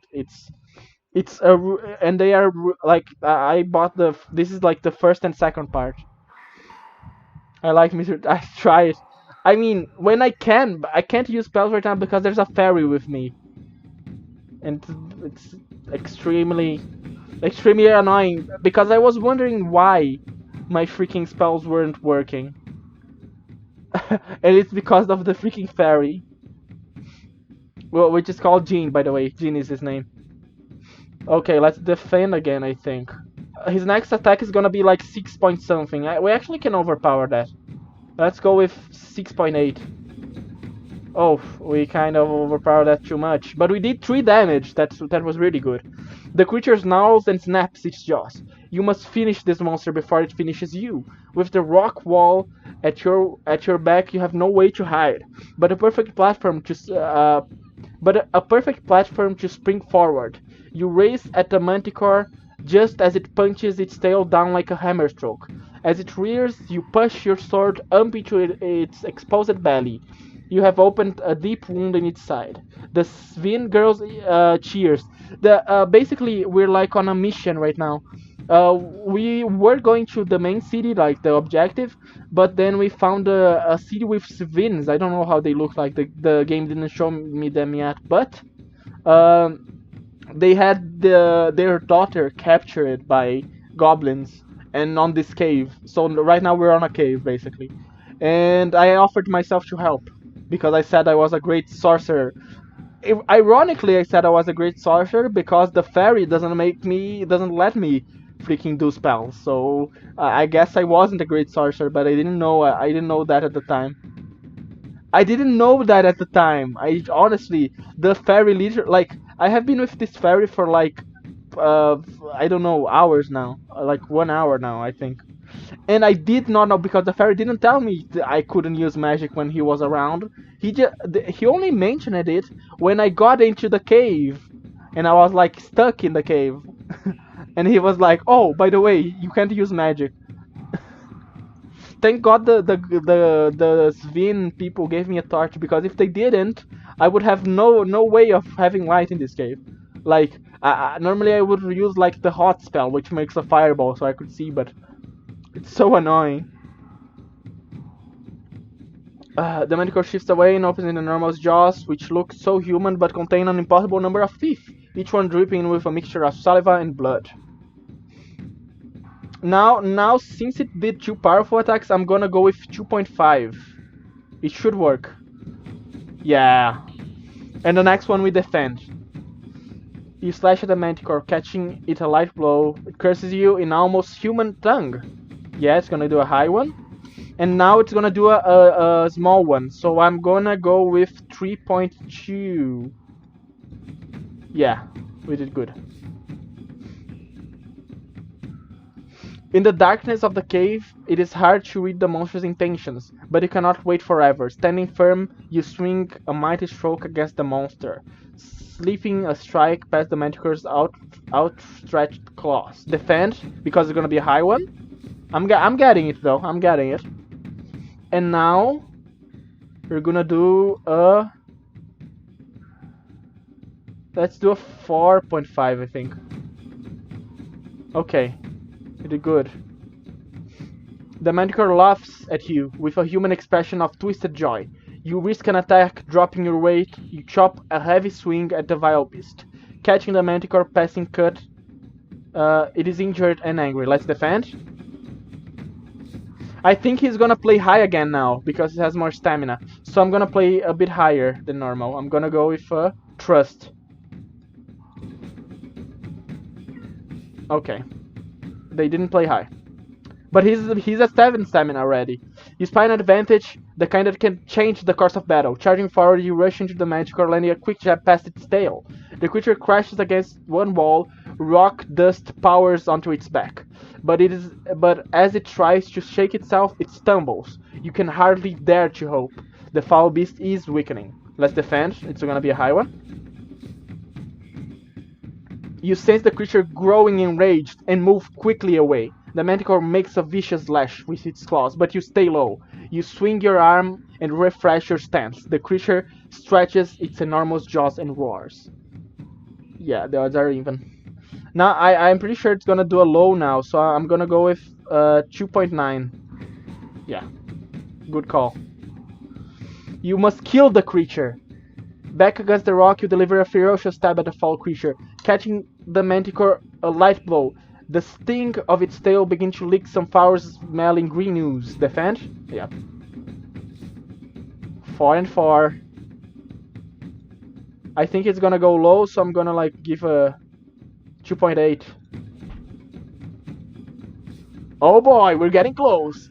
Standing firm, you swing fearsome stroke against the monster, slipping and slicing cut past the manticore outstretched wings. The manticore screams and howls in a voice that is almost human. It is dying, slowly, furiously, but nonetheless it weakens. And now I'm gonna go for it. A thrust, 6.6 damage. Yes! Yes!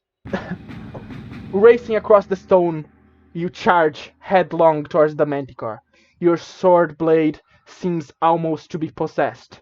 It finds its way past the manticore's sweeping claws, through its thick hide and down into its ancient, cruel heart. For a moment it howls loud enough to make the walls shake, and then everything falls very quiet. 6 stamina lost. Skilled swordplay. Thank you, game. After dying a lot of times. Hell yeah. Now you're gonna see the actual like normal gameplay part, I guess, because that was the fighting basically. The only noise in the chamber is the hammering of your heart and the quiet breathing of the Svin girl. Then the Minimite is the fairy, by the way, breaks out into a loud cheer, whooping and punching in the air. You bow to him. Thank you, the Svin girl murmurs. Then, tugging at your arm, this way, she leads you towards the light. Through a gap in the rocks, through a pool of sunlight in the first cavern. We're going back to escaping with her, I guess. You wave the torch, hoping to attract attention. So I'm pretty sure the goblins threw her at these mines to feed the manticore, which they call the demon of the cave. It's still a mystery why the goblins acted that against the Svins though, because apparently they never were that much of enemies. You wave the torch, hoping to attract attention. Tell the girl to call up. Girl, call to your father. The Sphene child nods mutely and brawls at the top of her lungs. Proceus, I'm here! Then something drops down, a rope, with a basket on the end. Get in together, the chief calls from above. We'll pull you both up. Get in. You step in the basket and help the girl to clamber in with you. Ready! The Sphenes above begin to haul. The rope stretches and grows taut, but the basket doesn't move. The rope starts to make a squealing noise. The basket lifts a finger width off the floor. Get out and let the girl in go first. Let's let the girl go first. Imagine they leave me here. They just leave me here. Imagine that. I'm gonna be a nice person. I'm gonna let the girl go first. You step out of the basket and call up. Haul away! The students give a great cry and begin to pull again. And this time the basket starts to roll, rise, spinning as it goes. The girl waves to you as she disappears up in the sunlight. Then she's gone. Let's wait. A minute passes, nothing. Call up. Throw down the rope! Nothing. The tunnel echoes very slightly. A noise from the depths. Perhaps the manticore was not alone. Wait a little longer. You're a little longer, settling down on your pack. You can imagine the celebration going on above ground, the tears of grateful reunion. No surprise if they lose track of you down here in the dark. And then, sure enough, the basket and the rope tumble down. You clamber quickly in, and they haul you up. Above ground, the chief himself helps you out of onto the grass. His daughter is with him. Thank you for the journey, team. His daughter is with him, clutching his hand. My daughter tells you fight bravely, he says. For that, I'm grateful. I invite you with us. Back to Repani. Will you come? Continue. Hell yeah. Hopefully they will reward me though. Hopefully they give me gold, because I need gold and I need rest and I need food. I need food, especially food. Look at my rations up here. Holy shit, my stamina just went to 20. What the fuck? That's holy shit, that's amazing. You will take what you are offered, you not. I will come. As you enter the village, it erupts into celebration. Here's the Svin. They're like goblins, but ugly. Yeah. Look at them. These are the original things from the original drawings from the game books. You are given a place to stay and recuperate from your long journey. Look at my fucking stamina, dude! First time I have 20 stamina, honestly. A visit to the healing priest treats your wounds and you emerge It is to find the village. Oh, look at the song. Before so somber and silent, now is full of life. Flowers are tied to every rooftop, and bands of swings are playing music, no long, strangely sharped lyres. You are whisked away into the dance by Protheus' daughter, before Chief can welcome you to the feast. The night is glorious. Holy shit, my gold! I am so rich! I never had I never had that many gold. I mean, I had at the start, but Marshall, at the start, I literally was kidnapped by freaking elves, and they stole everything from me, and it was horrible, and I like had no gold. I had no gold at all. Like I started with 24, and then I bought some food, and then I right after I left the first area, I got stolen by freaking elves. I should have killed them. I should have protested against them. Unfortunately, I don't cheat. I only cheat against BS. I mean, I cheated only once. But in this game, I don't think there's really cheating because you can just go back. Like it's not like I'm loading a back save or something. It's a mechanic, whatever. You are given a place to stay and okay. That night you sleep heavily and rise the next morning to continue your journey. The chief meets you before you go. My good friend, he declares, you have saved us. He presses 2 gifts into your hands. A pouch of 10 gold pieces, a fortune for a place like this, and a key. This open the south gate to city of Kare, he tells you. I hope it is used. Yes!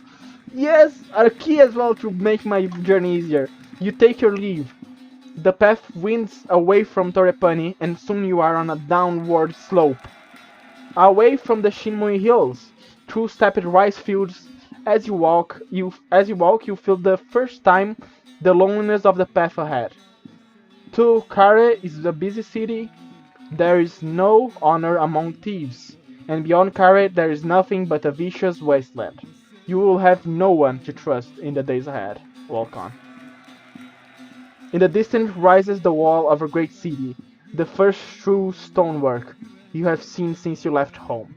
From your shoulder you feel Jan hop away into the air. I didn't mind the manticore, he hisses, but this place, I'm afraid of it. Take care, you'll need it. Then buzzes away into the sky and is gone. You wonder if you ever will see him again. Who knows?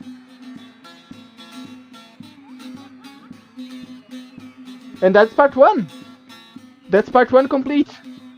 Your journey through the Simulanti Hills is completed.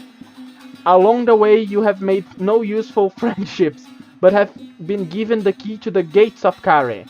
You have collected some magical artifacts, a vial of glue, nose plugs, and 5 pebbles. You are still armed only with your original sword, and have no rations and 20 gold pieces and a spellbook. The adventure continues in Sorcery 2, Kare, Creep Port of Traps. Save the cloud. Save to cloud. Yep. This is good because there's 4 parts to this. Oh fuck. I need to save this actually. Seg what? So I'm gonna probably end it soon. We're gonna do part 2 next week or next Sunday. Who knows? Because honestly, I mean I could continue to part 2, but I don't know. Let me just find a place to save this. Sorcery. I'm gonna type in sorcery part 1 code because it's like a code for the game state, right? Classic in dungeon degenerates. You either work for Yi as jailer or lose all money.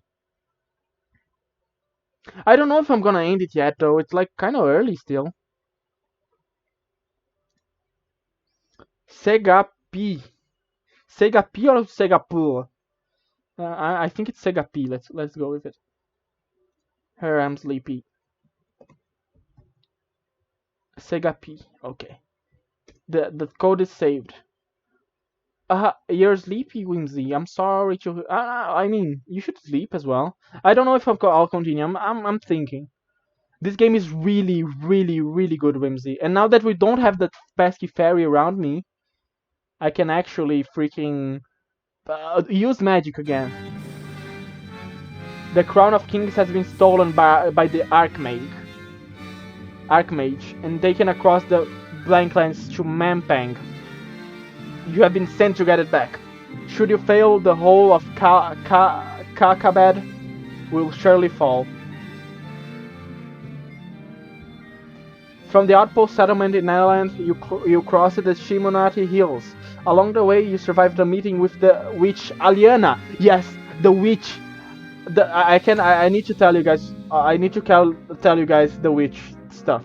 So I went to this creepy old house and there was and I got in the house and I found a witch. Like she was. I had the option to steal the house because I could get in. The door was open. Steal the house and stuff. But I actually called for someone inside the house, and there was this witch that was. I didn't know it was a witch at the time, but I was talking. It was a girl, and she was trapped. And then I released her, and she gave me a lot of stuff. Like she gave me a lot of magical items and some gold as well. And those magical items really helped me because there was a time I needed to face a troll, and she gave me some magical pebbles, some good pebbles that I could use the pop magic spell, which literally turns the pebbles into grenades. And I literally threw two pebbles at the troll.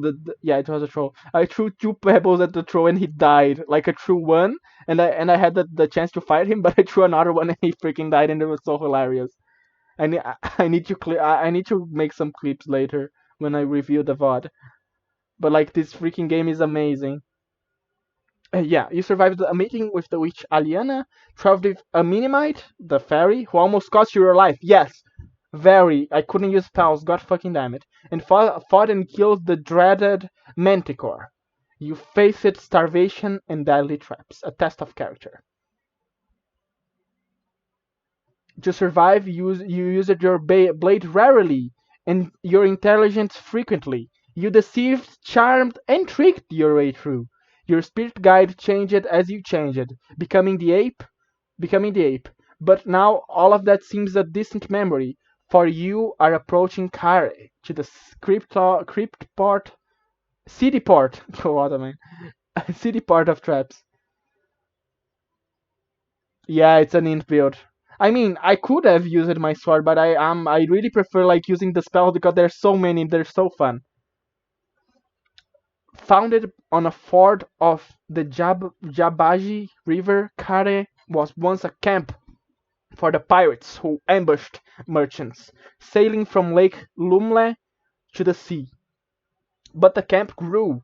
It became a village, and the village became a town. And now Kare is a magnificent for nearer do wells and thieves, ruled over by a council of villains.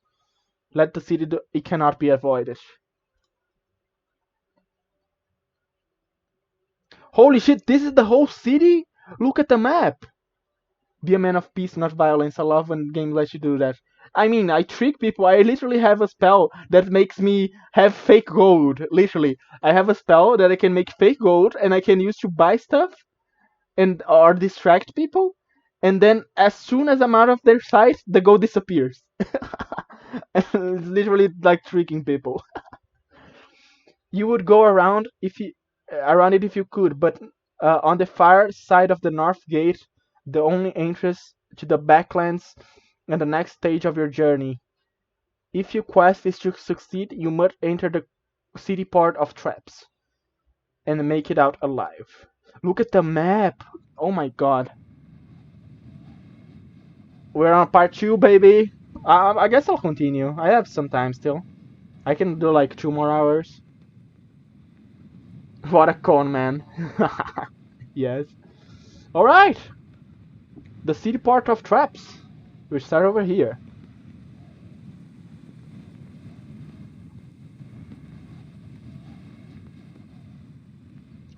Twilight already. The great city of Kare has loomed large on the horizon all day, but has been slow to reach, the path tracing great loops back and forth through a deep and narrow pass. Look at the image. Such a pretty walk on. Such a pretty drawing. You have not seen a living soul since you left Svin, so you are naturally cautious when you round a bend in the path and see a beggar, crouched low against a rock, muttering to himself. Let's talk with the beggar. We are really rich. You stop out of sight behind an outcrop, but the beggar does not like much of a threat. Does not look like much of a threat. City looks like a watered little bit. Water deep a little bit. What do you mean water deep a little bit? It is a city from another game? Wait and watch. You watch in silence. The beggar is an unfortunate soul. His head twitches from one side to the other every few minutes, and he mutters and murmurs to himself. They're hiding in the rocks, sir. Hiding in the rocks. I don't have a good feeling about this man. Let's approach him. Fuck it. You call a greeting and stride over, and he leaps to his feet, drawing a short stick from inside his cloak. Who goes there? He demands. What is your business in Carré? Greetings, old man. Enough of your greetings. The beggar spits back. I ask you a question. Who are you, and where are you headed? I'm a traveler. The man pokes his stick at you. A traveler? Traveling where? The Backlands. The Backlands! He looks quite surprised. And what is it in the Backlands? He prods harder. Answer me, or you'll face the consequences. Who are you? You ask. You're certainly very brave. The man beams with aging pride. I am the city guard. No one enters Carré except through me. And then, despite his age and clear ill health, he comes at you waving his stick. We might fight him. I won't fight you, dude. No, you are unarmed. He waves his stick close to your face, jabbing a few times, but you push the point aside with one hand. Alright then, he declares. We'll settle this fairly. He tosses the stick to one side, he raises his fists. The knuckles are blackened with scabs. I still won't fight you, dude.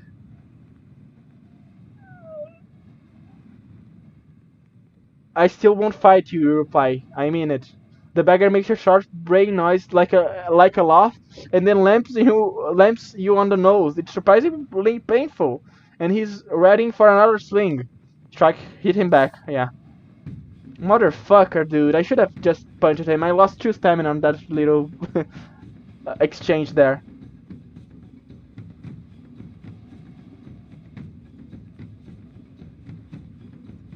.9. He defends, fucking bitch!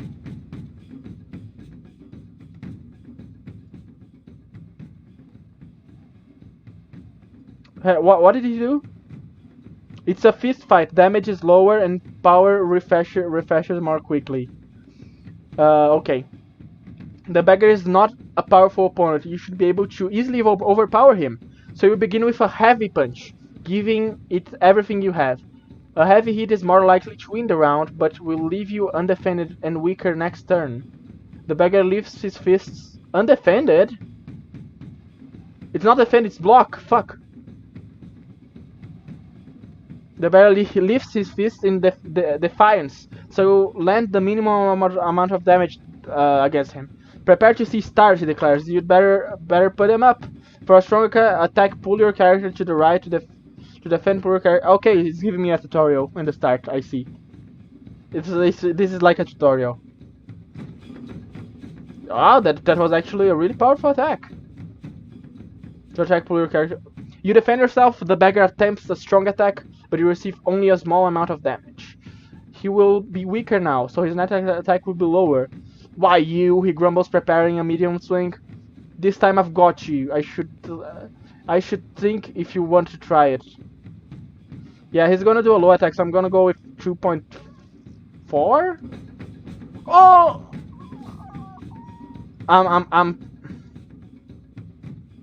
I'm pissed at you right now. I'm pissed at you. I'm gonna fucking kill you, fucking bitch. Fucking. Okay, let me just read. You tense your pickups, then swing a strong arm, overpowering the bag. He made me lost 4 stamina. I'm so pissed. Who tries a low careful attack. This time I'll knock you down, he declares. You hold your weight back a little and swing with a medium hit, overpowering the bagger again. The bagger pants and groans and then collapses into dirt.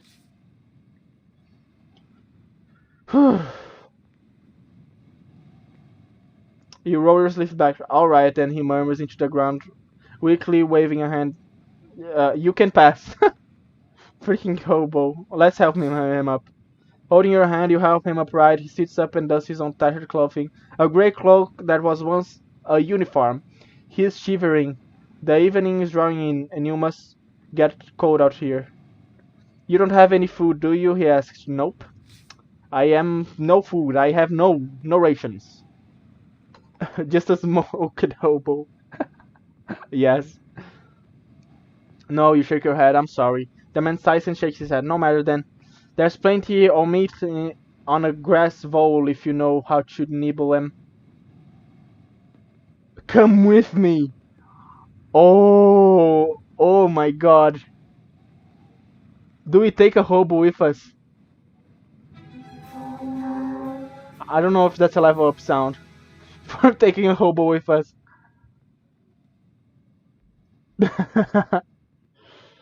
Okay, fuck it. Let's bring the hobo with us. Of fucking course you do. You take pity on the man. Come with me. I'm going to carry it. The soldier considers your offer for a moment. You're sure? I know the word for the wall, but they will not want to let me through the gate. Sounds like we can help each other. He clambers slowly to his feet. A gleam of hope has entered the portman's eyes. Very well, then, stranger. A trade. Fuck yeah! Fuck yeah! We're bringing the hobo with us. The beggar walks a few strides ahead, the ghost of a military pace in his step. So he was a guard, I see. What's your name? You ask. Captain Thomas of the 4th Legion, responsible for the southern perimeter. He knocks his bony heels together. At your service. What are you doing out here, soldier? We were sent out to investigate sightings, he replies, still panting for breath. A whole legion of us. Back when the council felt bold. But then they locked the gate and wouldn't let us back. Where's your legion now? He won't answer, just shakes his head and points sharply downwards. The path winds through gorse and thick grass. Kare squats in a basin in the hills, like a stagnant, festering pool. You turn one corner, then another, and then the stone walls of the city are looming over you. The end of the pass. Now we can use all spells again. That's great. The walls weren't built to keep anything out, Thomas says. They were built to keep people in. Kara is one gigantic trap itself. Why? You ask. Are the people inside not happy? Would you be happy, ruled by pirates and thieves? He points. Cast your eyes up. You can see them. Archers facing in both directions. You could scramble up the slope to the right to get a better view of the wall. Yeah, let's get a better view of the wall. Climb the slope. You scramble up the slope for a better view of the wall, leaving Thomas below. It seems your new friend was right. Standing atop the huge stone blocks is a guard with a long bow slung across his shoulder. Watch the archer. You keep watching. The guard above the gate looks this way and that, but doesn't shift from his position. Let's go down the pass. There's nothing else for it. You put up a hand and call out. The archer lifts a hand to shield his eyes against the sun. Who goes there? He bellows. Friend or foe? Let's let Thomas answer. You wait and Thomas cries back, "Friend! And the watchtower is Cantopani." The guard pauses a moment, then lowers his bow. "Approach!" Thomas turns and smiles at you. "Yes, Thomas! The MVP! Hell yeah!"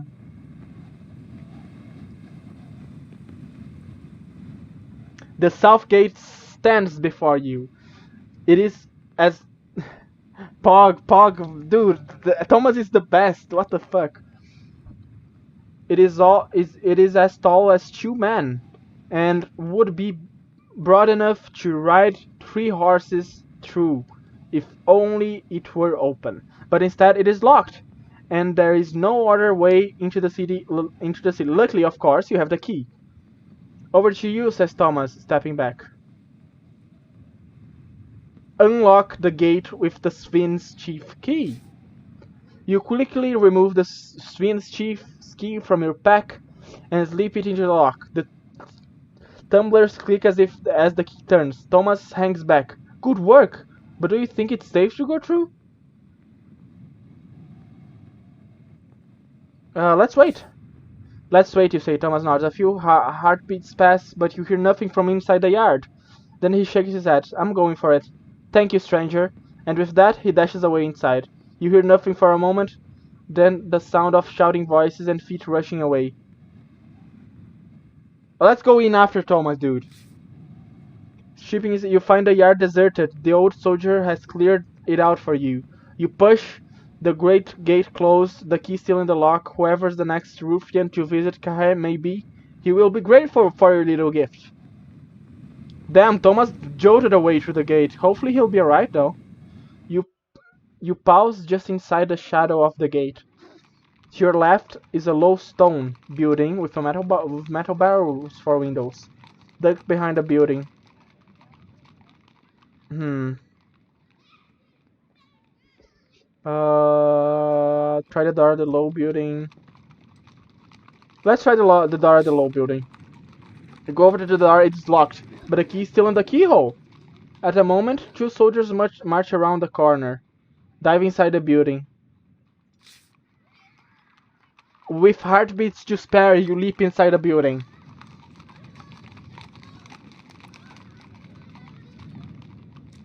The small room is dark, lit only by a narrow, barred window. It takes a moment for your eyes to adjust to the gloom, so you don't notice that the door, which must be heavily weighted, has swung shut. You hear it lock behind you. The old man who is watching sniggers with contemptuous glee. Also, we just, oh my god, we closed ourselves in a freaking prison. Holy shit, that's a really creepy old man. Let's greet him. Okay, I'll probably fall asleep soon, as so if I do it while watching your stream, that means you passed the vibe check. I like think that's helped me fall asleep. I see, good. Let's greet him. You step towards the shadowy bench. Greetings, old man. He ignores you. He's concentrating hard on something on the ground. It's just in front of him, a collection of small stones scattered as though for a fortune telling. After a moment, he gathers them up and tosses them again. You notice that his other hand is missing completely. The left sleeve of his tunic hangs limp by his side. Ask about his arm. You point at the man's sleeve. "Did the guards do that to you?" The old man snickers. "An ogre in the Shanker mines did it to me, no less, but I only need the 4 swindle stones." "Swindle stones?" you ask, intrigued. "Stranger in town? Don't you know how to play?" "Better and better." She shows you one of his stones. Not because you're boring, you're not. It's just late in my time zone. It's alright, Marshall. "Hello, honey! Welcome! Thank you for the journal thing."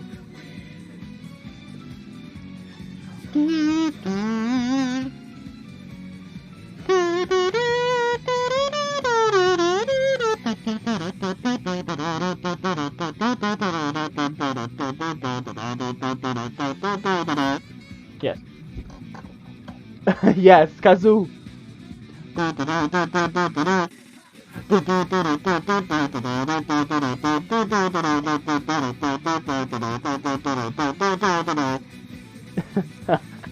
I have the Kazoo redeems now.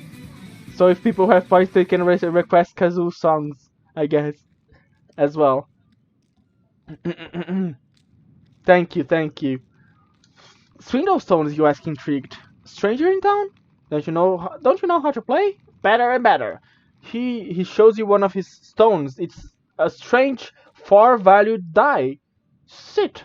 He pats the bench beside him with his own hand. Play. We can talk while I beat you. Let's play Swindlestones. You go over to the bench intrigued. Let's play Swindlestones. I heard this is a game here, but I don't know what the game is. Oh, look at him. The old man drops 4 dice into your palm and sweeps away a patch of dust on the bench for you to play. I'll go first, he says, waving his hand. Show you how it's done. Roll dice. Hmm. The game is simple. We roll and bet on what's come up. So for instance, I might start and bet that between us we've rolled at least 2 3s. But we don't know what's on the table, so I'm guessing. Okay, between the both of us, we rolled true trees, trees. 1 3 times. I understand. If I think your bet is too high, I call. I call. Okay, this is interesting.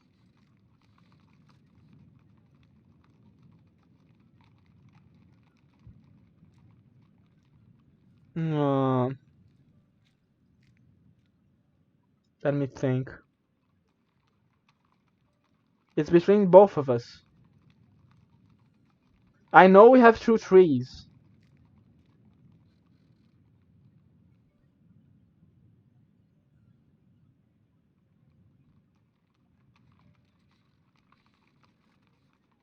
But I don't understand. Beat 3 2s. Beat 3 3s. Oh, I need to. I see. Okay. Can we beat like 3? Oh, he's beating 2.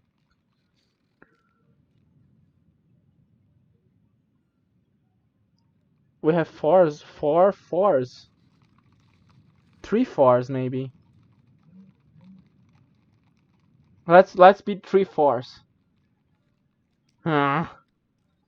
If you believe my bid is too high, you can call, and we'll check otherwise. We keep bidding higher and higher. Holy shit!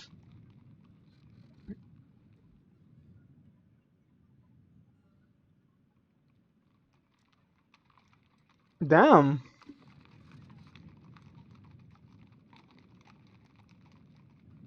I don't think we have 5 4s.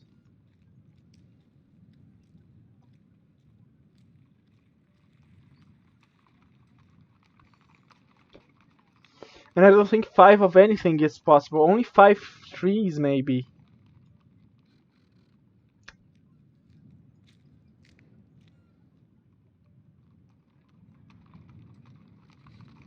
Yeah, I'm gonna call.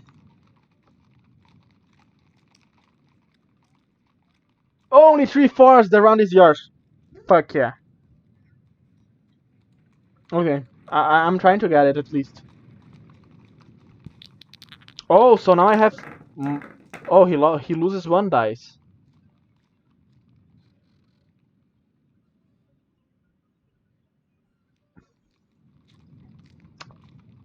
Okay, so we have 1 2 and 2 3s, and he has like I will bet 3 3s.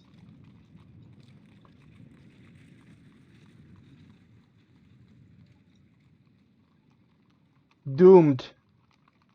As well as anyone. Why? 3 3s. Hmm. Okay, each player has a set of 4-sided dice which they roll and hide. Players then bid on the amount of times a faced value has been rolled across their own dice and their opponent's dice combined. The bids get higher and higher each turn. 2 ones, 2 twos, 3 ones, and one player, when one player believes their opponent's bid is too high, they can call. To exchange the bid, the dice are revealed, and whoever loses the challenge loses a die. Losing your last die forfeits the game. I see.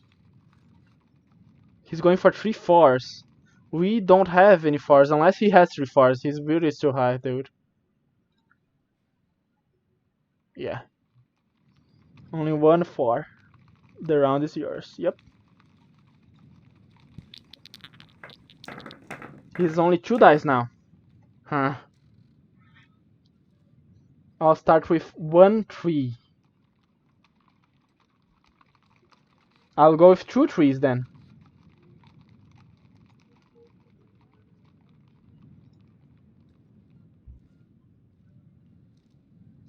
I don't think there's 3 3s. Unless he's big brain.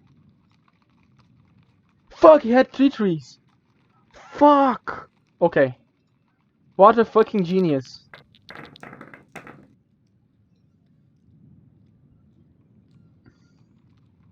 I will beat. I have 2 3s. I don't think he has a 3. I mean, it's 4 face. It's like 4 faced die, so he could as well have a 3 as well. Let's beat 1 3 actually. Doomed. And then let's beat 3 3s. Because we have, since he probably has 1 3 then. I don't think there's 4 3s. Let's call. Yes! Only 3 3s. The round is yours. Give me your dice, bitch.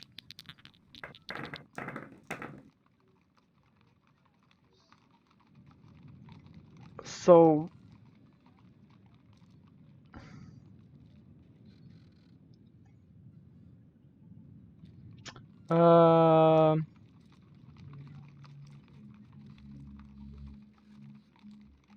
Damn. This might be harder.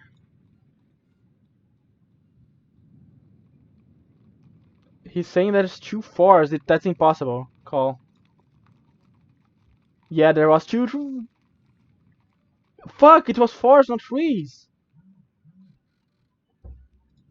Fucking shit.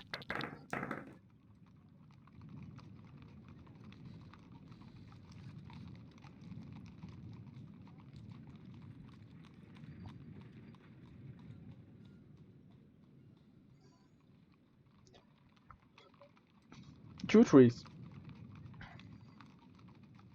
No, that's impossible. Call. There was 2 3s indeed.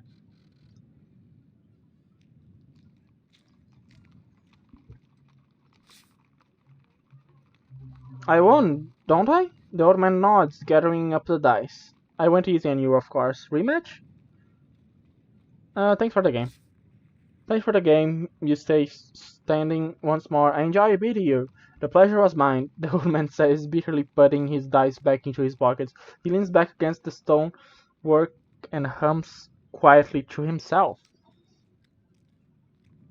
No, it's not. It's not a gambling. It's not a gambling game. This game is called Sorcery, and it's a game book. So it's basically a choose your own adventure game where you have spells and stuff that you can do. And I think we're gonna get in, and it's like a book basically that you go on on an adventure where you have like tons of choices and stuff. Let's go out the door. Talk to the man. Let's try and escape. I'm probably gonna be able to use a spell here. Yeah, I'll look at the option, cast a spell. You go over the door, locked of course, from the outside. I could try picking the lock, cast a spell, or do something else. But I do have a spell here on my spell book. Like the spell book has a lot of spells. Like, look at those. Like lots of spells. Some of them I can't use because they require something, like they require sand or other items. But I do have a spell that does not require anything that's called DOP. which unlocks doors, locked doors. So let's try it. It spends 1 stamina, but we might as well do it.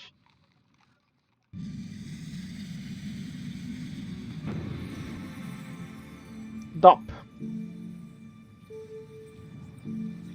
Open locks and doors. Requires 1 stamina. Cast. You aim the spell of opening towards the door and slowly, quietly let it go. The locks rustle, tumblers click over in response. Very good, the old man chuckles. Leave. I should have checked outside, fuck. You smile back then stride outside. While you have been locked up, the sun has sunk below the wall.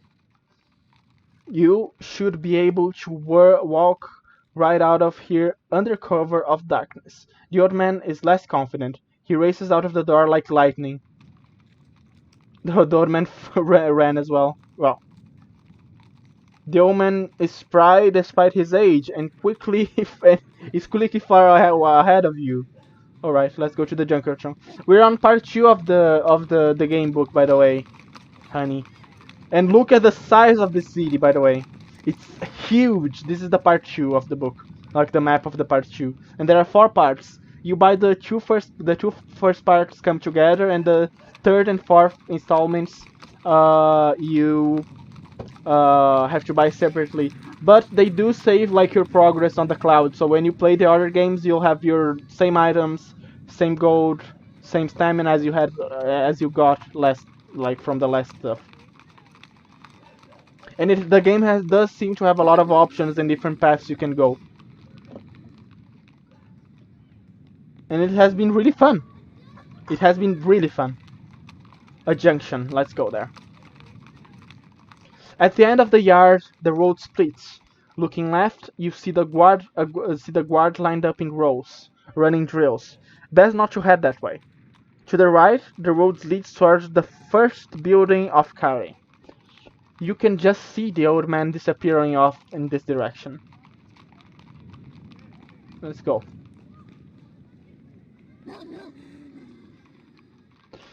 Night is falling. Luckily, by the roadside is a small inn, which will make a perfect place to stay before you lose yourself in the winding streets of Kari. Alternatively, you could walk into the fields to the right and sleep out under the stars. From somewhere nearby, you hear a low baying howl. So it's not a good idea to sleep in the open, and I'm going to the inn since I have money. Money will make me happy. Oh, now there's maps! A sign outside the inn proclaims it the Crooked Finger. I'm sorry. Before there weren't like small maps like this, like on part 1. Now that we're on part 2, I see there's maps. Holy shit, that's awesome. Like small maps. You go inside and find an empty bar. The bartender is snoozing at a counter. Clearly, trade is bad. Let's go to the bartender. The bartender wakes with a snartle as you approach. Greetings, traveler, he yawns. You'll be looking for directions to somewhere else, I suppose? I need to eat. No food here, I'm afraid, the innkeeper says. No point, since the rats get it all. But a bed for the night will cost you 7 gold pieces. Haggle, yeah. Do you play Swindle Stones? Oh my god, can we gamble? US hopefully, the innkeeper narrowed his eyes. If you think you can cheat me out of my gold, you've got the wrong idea. No cheat, a fair game. No cheat, assure him, a fair game. He clearly doesn't trust you, but he nods. Alright. He sweeps the space on the bar top and he hurries. Let's gamble! Thank you for the highlight, I really need that. Oh god. What's at stake? 4 gold pieces. Bet the cost of the inn room. Let's bet 7 gold pieces. Holy shit. Thank you for the water. Okay, gambling time. Let's bet the cost of the room. We can get a lot of gold. Like, we'll get a lot of gold for this. And we get like a free room stay. The innkeeper counts 5 dice each and waves you a bid. Roll the dice. No, it's not.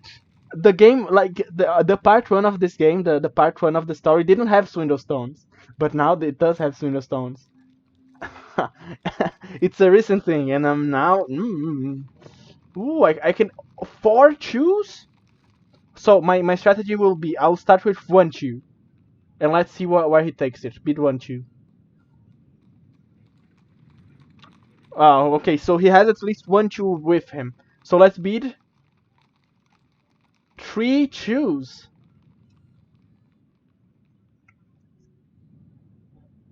Three threes.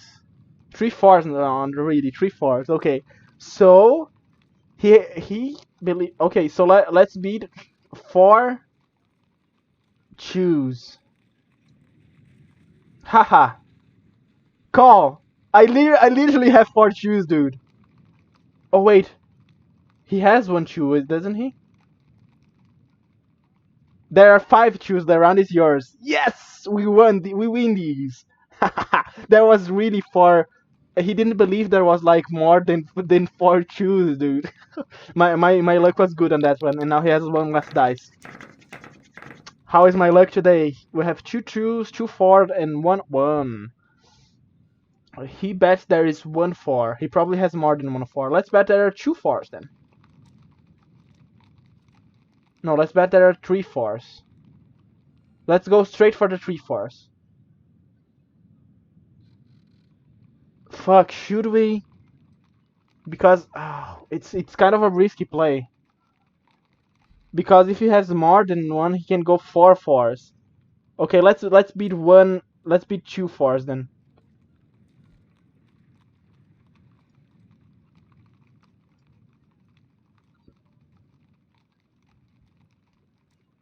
Fuck, he beat it three fours. Wait, I can beat four fours then, because I have two and he has two. Five fours? I'm gonna call. That's bullshit. Only three fours. The round is yours. Yes. Oh boy. Roll the dice again. I'm gonna win us a freaking night stay, baby. Two fours, one three. I'm the master of Swindlestone. Let's start with one four. He only has three things. Two ones.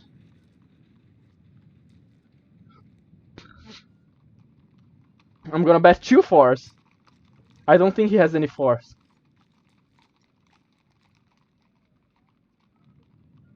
Three ones. That's bullshit. You have three dice. If you had two, no, he had two ones and I went, oh fuck. Roll dice again, and he had one four as well. Fuck. Okay, I lost one dice. God damn it. We have two ones.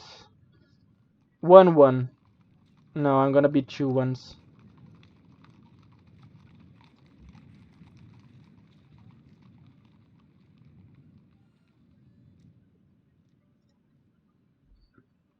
Don't beat three ones. Okay, so I'm gonna beat three ones. It's guaranteed. Three fours. He'd only need two fours for that.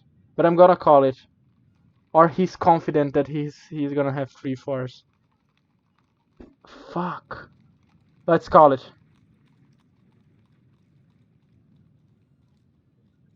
Damn it. 3 against 3. Oh boy. Oh fuck. We're on the same level now. I destroyed my advantage. My advantage is gone.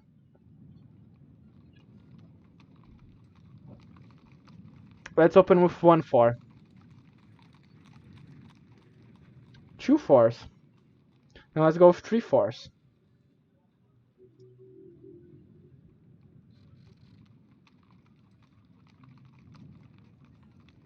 I don't think there's that many 4s. Will he have 2 4s on him? I'll be extremely disappointed.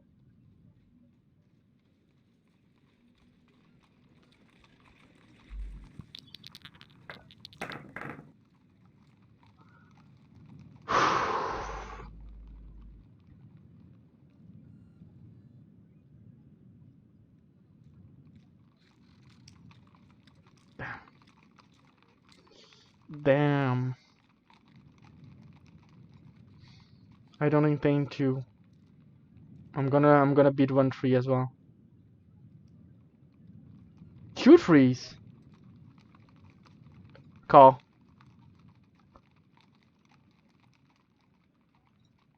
Fuck. I'm fucked. I am fucked. I am fucked. I lost my money. I am sad.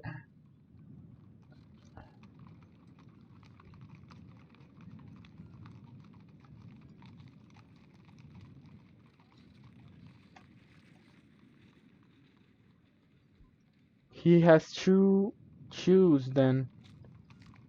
At least.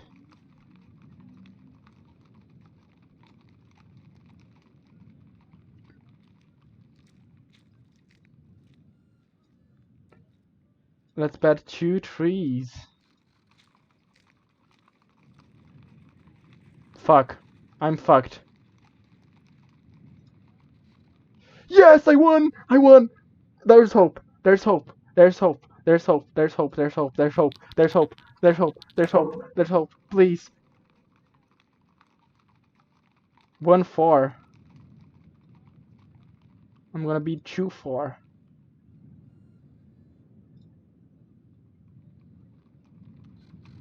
3-4. I can't call higher than that, dude. I cannot. I'm fucked. 4-4s is not even possible. I need to call. Fuck, I lost. Fuck.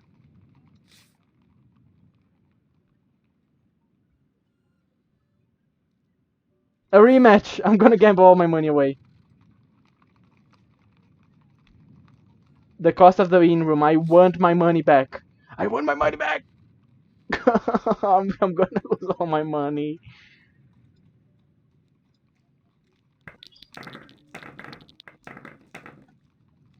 I had it. Okay, let's start with 1-4. I'm gonna look at the in-depth guides and strategies for this game. 4 choose. There's probably more than 4 choose. I have 2 choose. Let's go for 4-4s. I think there's 4. No, 4-3s. No. I've messed it up. I meant to say 4-4s. Oh my god.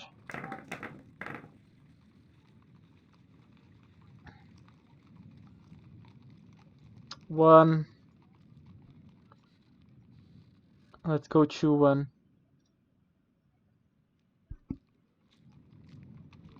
2 choose. 3 ones then.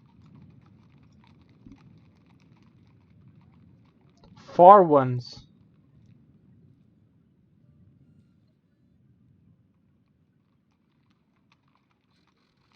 Call?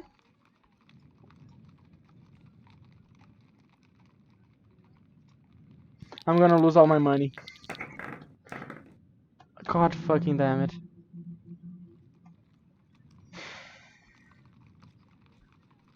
One.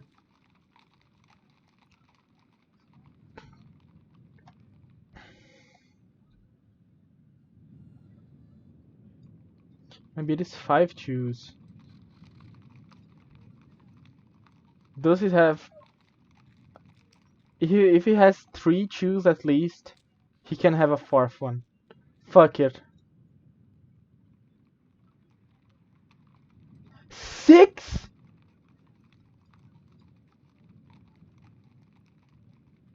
Okay, I won once. One at least I won.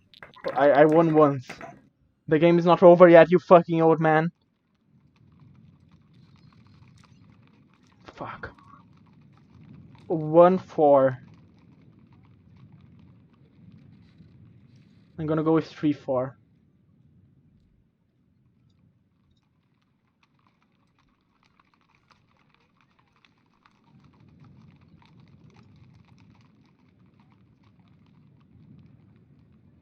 Fuck!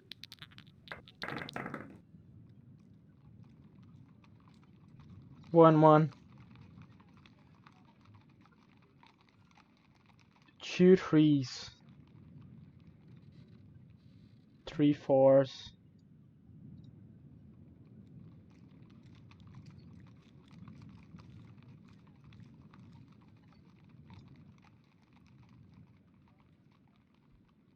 I'm so sad.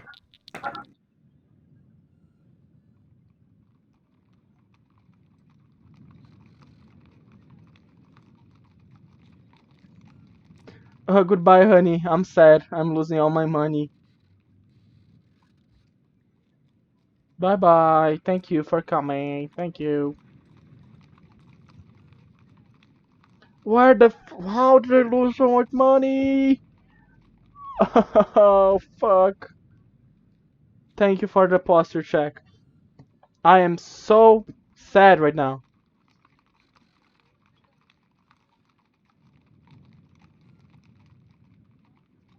I mean, he can win right now.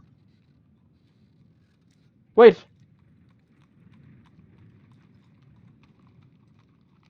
Oh my god.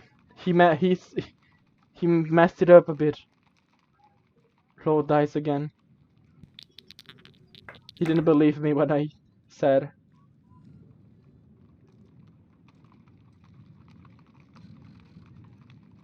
I can lie though. Let's beat 1-2. Don't call me out on this.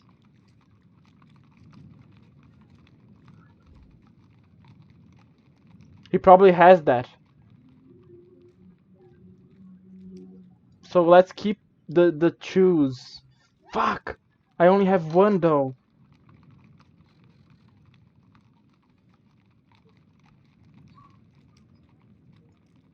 I need to call, but he might have played it safe on that one. Can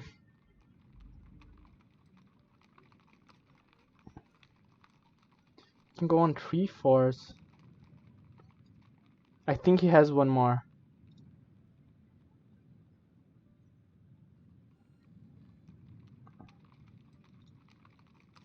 Fuck, yeah, he was playing safe.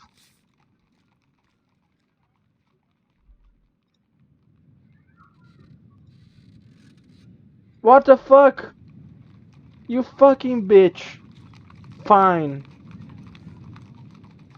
I'll be on my way. The innkeeper looked surprised, but you are out of the door before he finished, heading to find a field bed for free. I'm so dumb.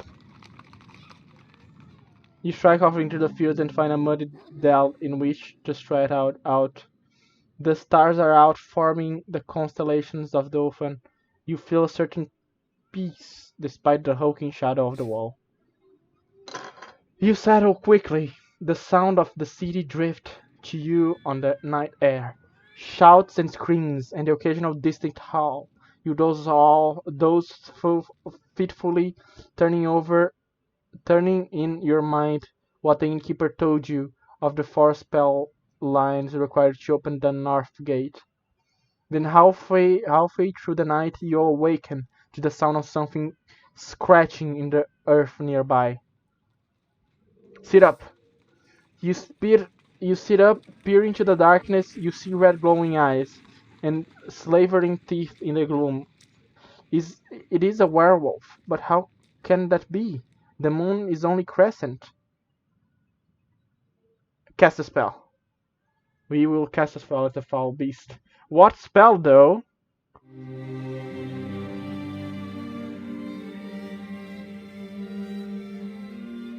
Walk gives us a shield. Fourth. I mean, we can spend 3 stamina. We can do a pop.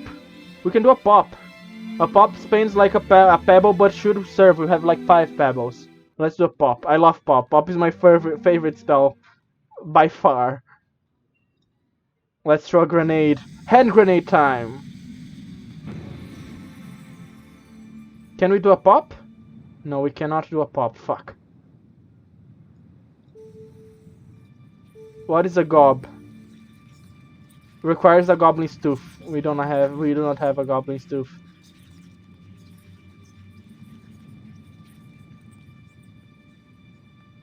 You can do a hot, ra, sharp, raz, sharpened blade. We do not have that. Raw, rock. Turn to stone. Requires stone dust. We do not have that. La, law. We can do law.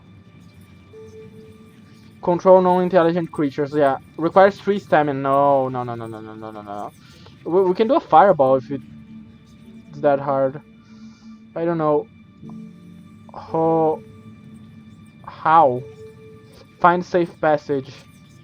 Requires no stamina and a hot or fireball. Okay, let's do a how. I don't want to spend everything.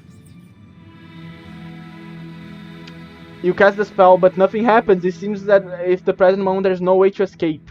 You have to face the beast. Well, we will face the beast then. Yeah, let's defend first. He did a 3. That's weird.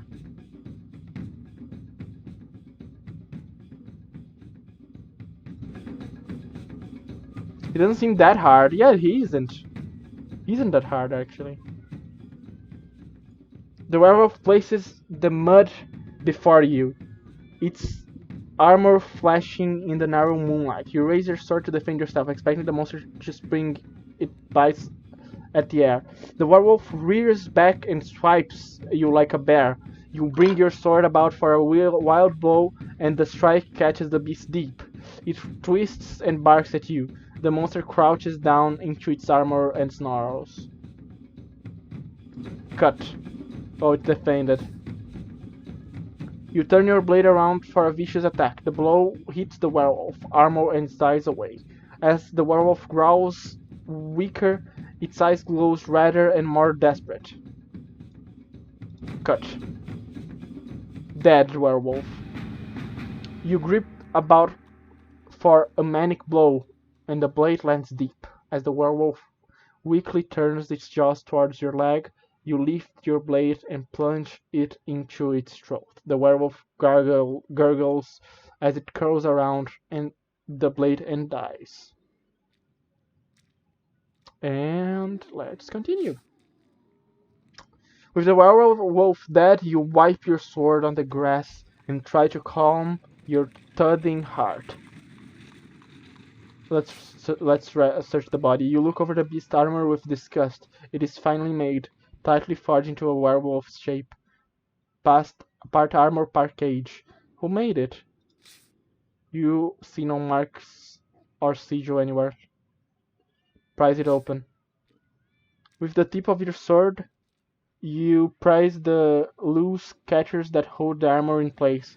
As the plates slip to the ground, the dead beast begins to transform, turning from a savage thing into a human woman. But the transformation does not alter the sword wound at her throat. Yeah, I'd guess so. Uh, and it does not bring her back to life. Examine her. With a heavy heart, you regard her face. Yes. Otherwise, she seems to be just a girl, maybe 18 or 19 years old.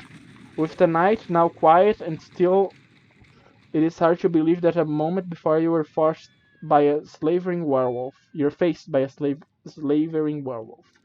The fight feels unreal, but the wolf-shaped armor is still there, and the girl has a telltale wolf bite on her neck, just below a strange tattoo. Look at the tattoo. The tattoo reads Vic. It is undercoated and the penmanship is clear and simple. It is more like a cradle brand than a mark made for a lover. It is the tattoo a slaver makes on its stock. Bury her. By the thin moonlight, you begin to dig the mud with your sword, scraping out a hole large enough to bury the poor woman. The work is hard, but you have no choice. You cannot leave her for the crows. It is little consolation to know she was doomed long before your sword ran her through. As you cover her up, you commend her soul to the dolphin. Then you move a short distance away to bed down to sleep and try to forget the dead woman's face. What the dolphin does. The dolphin is happy to leap and skim his way through this world. He's brave but not rash. A prayer he will heal you. But okay, let's heal. Yeah, let's heal. Yeah, sleep. You settle down to sleep. Dream. Your dreams, when they come, are of the wall, like a towering monster drenched in moss and slime. The gate is its wide open maw. On its back is a host of guards, chanting a mantra too quietly for you to hear. As you watch, it reaches down with fingers made from flagpoles and skewers the old beggarman, lifting him lifting him, falling, flailing into the air. Meanwhile, the one-armed prisoner throws the knuckles of his missing hand onto the bench over and over, calling endlessly to himself. A wolf in shining armor howls at the sun, then turns to blow you a kiss. And it is as tough you can see the crown sitting in the dust on the far side of the north gate, so close and yet out of reach. The next morning, you wake early, ready to begin your exploration of the city. Following the track for a few minutes, you reach a junction where three roads begin. These are the outskirts of Kari. Huts huddle like beggars on either side of the tracks, leading uphill into the city part.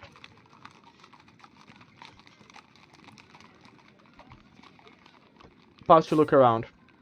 It must be clear everyone around that you are a stranger in these parts. The city inhabitants, a multitude of malevolent creatures who would kill for laces of your boots, turn to watch you as they pass.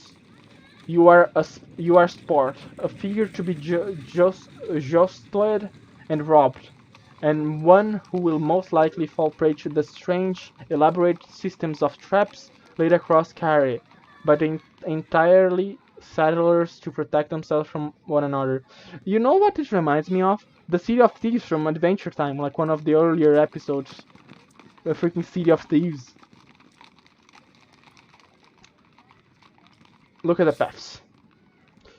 There are more people here than you've seen in a long time. You cast an eye across the faces, wondering if you can tell the good, honest souls from the thieves and murderers. Look left. To the left, you see a group of scuffy youngsters walking up the road with packs on their backs. Look ahead. Ahead is the main road into the center of Kare, its surface ruffled from cartwheels. Further in the distance, you see fields. This is the route taken by supply wagons to the docks, so it's probably the most dangerous one, in my opinion. Look right. To the right, the tracks heads towards fields. A hut stands proud. A hut stands proud a little further on. The business of this place is confusing, but you will have to simply strike out. Somewhere in this city must be the information you need to find the spell lines for the North Gate that the innkeeper told you about.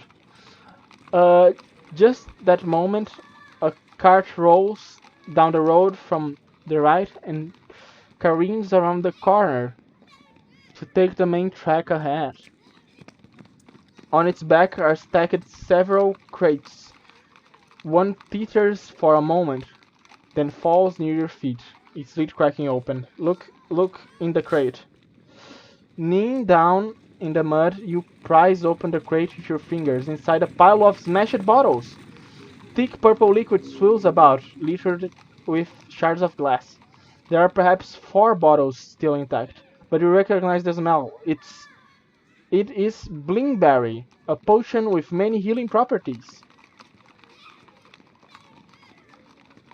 Should we take all of them? Let's take 2, I think. No, let's take 4. Fuck it. You take all of the bottles, wipe them down as best as you can on the glass nearby and put them into your pack. A lucky finding will heal you, and you'll also do for a meal. Okay, that's good. Okay, so we can go to the things over here, turn left. We can go straight where the merchants are. Or we can go here that we have a hut, probably stop it by here. Huh.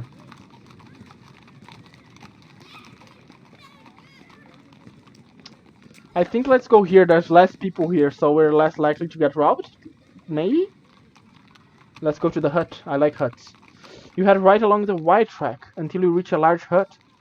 It is the only building on this path that is still standing. Either side are empty plots.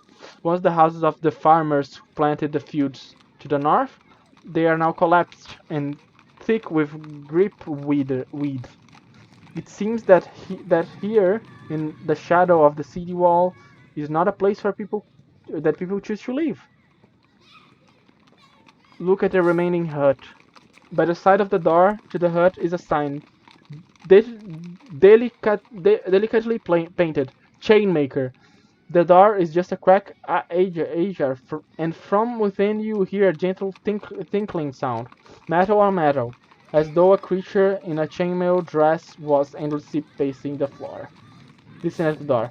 You pause a moment longer and listen closer to the door, but there are no voices or footsteps just from within, just the sound of chains. Look ahead. Make a move. Look ahead. From somewhere further on comes the falling and rising sound of a crowd. Some kind of event is taking place. There are several places you could go next. Oh my god, there's several places indeed.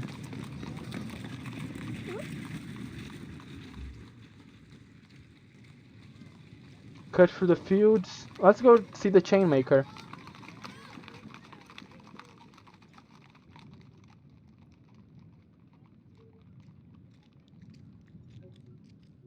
Hang on a bit.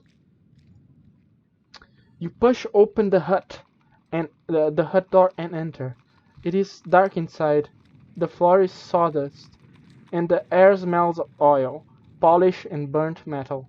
From the ceiling, hanging like ivy, are metal chains of all lengths and thickness, some suitable for machinery, some for oxen, and others for arms and feet.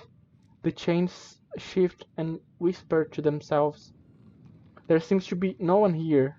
There is another room beyond, the doors hanging open. Look at this. It's so pretty. Call out a greeting. Hello, is anyone there? You call. There's a shuffling beyond the far door, and then a figure emerges. It is the Chainmaker. He is a Svin, one of that race of man-orcs from the village of Torrepani. You what? He replies gruffly. You want chains? Do we have a spell that we can use use with chains? Probably. Look for a chain to buy. You look around the shop, a chain after a marble chain, and the chainmaker watches you and points with the claw. That one, he indicates shortly with length of silver. Magic charm. How much does it cost? He sizes you up, thinking you must be wealthy. Give it 5 gold pieces. What does it do? You ask. Magic. Fuck it, let's buy it. I'll buy it. You hand over the 5 gold pieces he wants and takes the chain. It is clearly enchanted. The end seems to snap and bite at one another like amorous snakes. Good for taking, out their knees. The chainmaker explains. You head out the shop. What did we get? Hang on. I'm a sucker for magic items.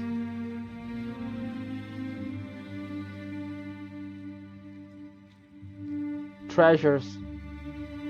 Nope. Clues.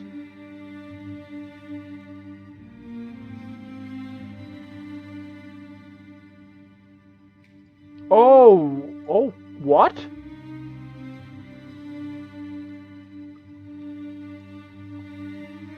Oh, the silver chain is actually a freaking weapon. What the fuck? How do I equip a weapon? Well, I will have a new weapon at least. I just wish I could equip it. Oh, we'll see. Okay, so we should back to the junction first? Because there's an event going on? Maybe? Let's go. There's clearly nothing in this part of town. You turn about downhill, intending to choose a different road to carry. I mean, I can go back still, right? Fuck no.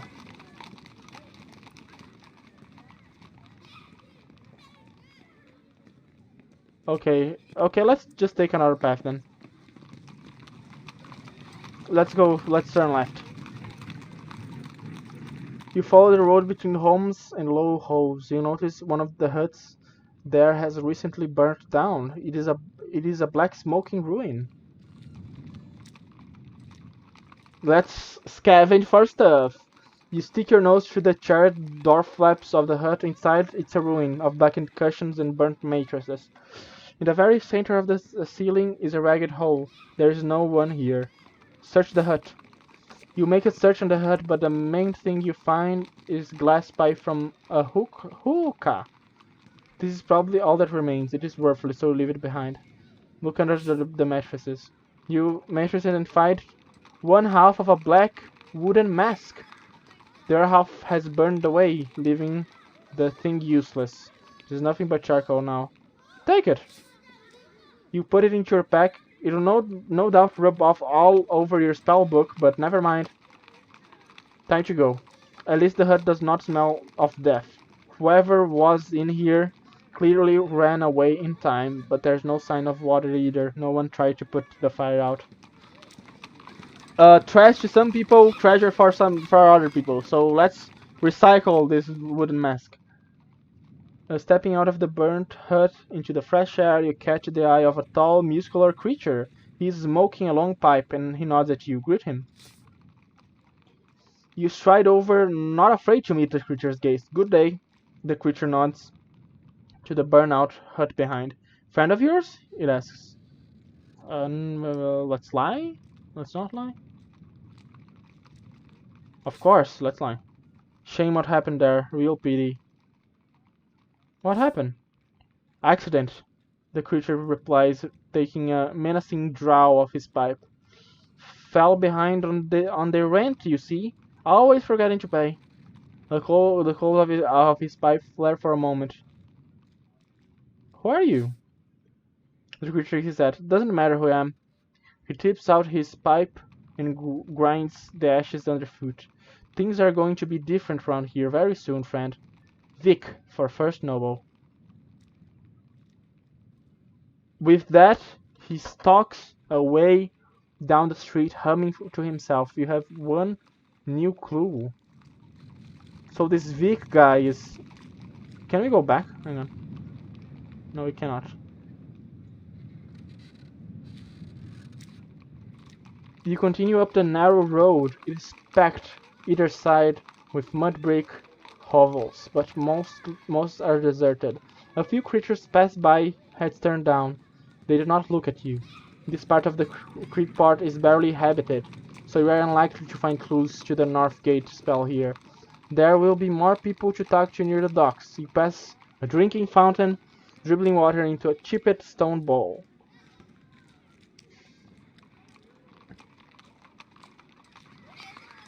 Drink from fountain. You drink down fountain and cup your hand and drink. The water tastes cool, if herbal. Perhaps something is growing on it. Drink! You swallow boldly. If the fountain is still running on a busy street like this, it can't be too poisonous. In fact, the water seems quite fresh, and you swallowed a few more mouthfuls, finding you had not realized how thirsty you were. We are full on salmon at least. You stop at a north-like creature. I'm heading for the North Gate. The creature outside at the North Gate, I heard about that once. You never seen it? Oh no. No one really goes there. I think maybe they took it down, but then I've never been able to afford to cross the river. Is that expensive? I don't know, the creature answers. It's all relative. Excuse me, I have to be going. With that, it shuffles away. There's nothing else to do here. You continue up the road.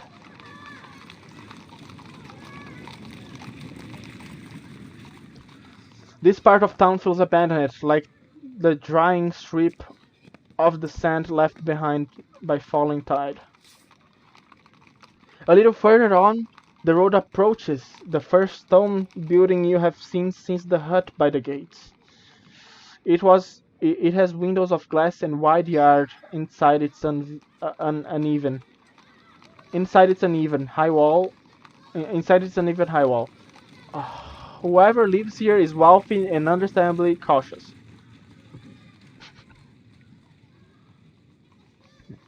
They have, however, left a fine stallion, only loosely tied up outside.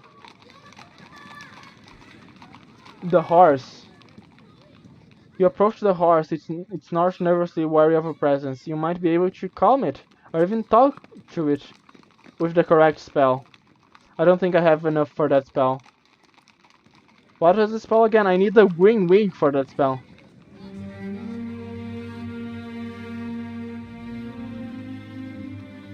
Yeah, it's the Yap one. I don't have the green-haired wig, unfortunately.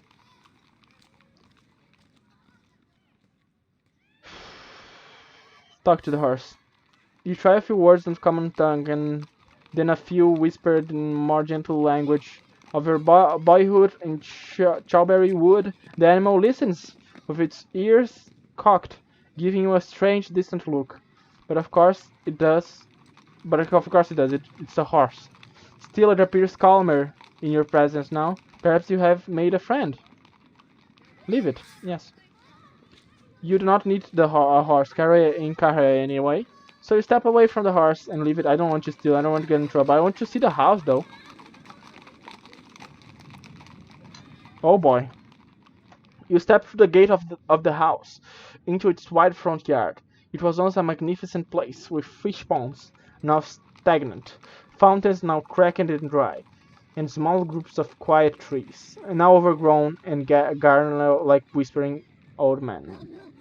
The building itself has fared no better. One side has collapsed in on itself completely, and the other leans perilously on to one side. I think I'm gonna end here. Holy shit. And we're gonna continue next time because I am extremely tired. And I have stuff to do as well. People to be with. Yes, yes, yes. Let me just see something. Yes. It should save. Thank you so much everyone for coming to my stream. Yes. I'm gonna raid someone. Yes. Raid. Let's see who is online right now.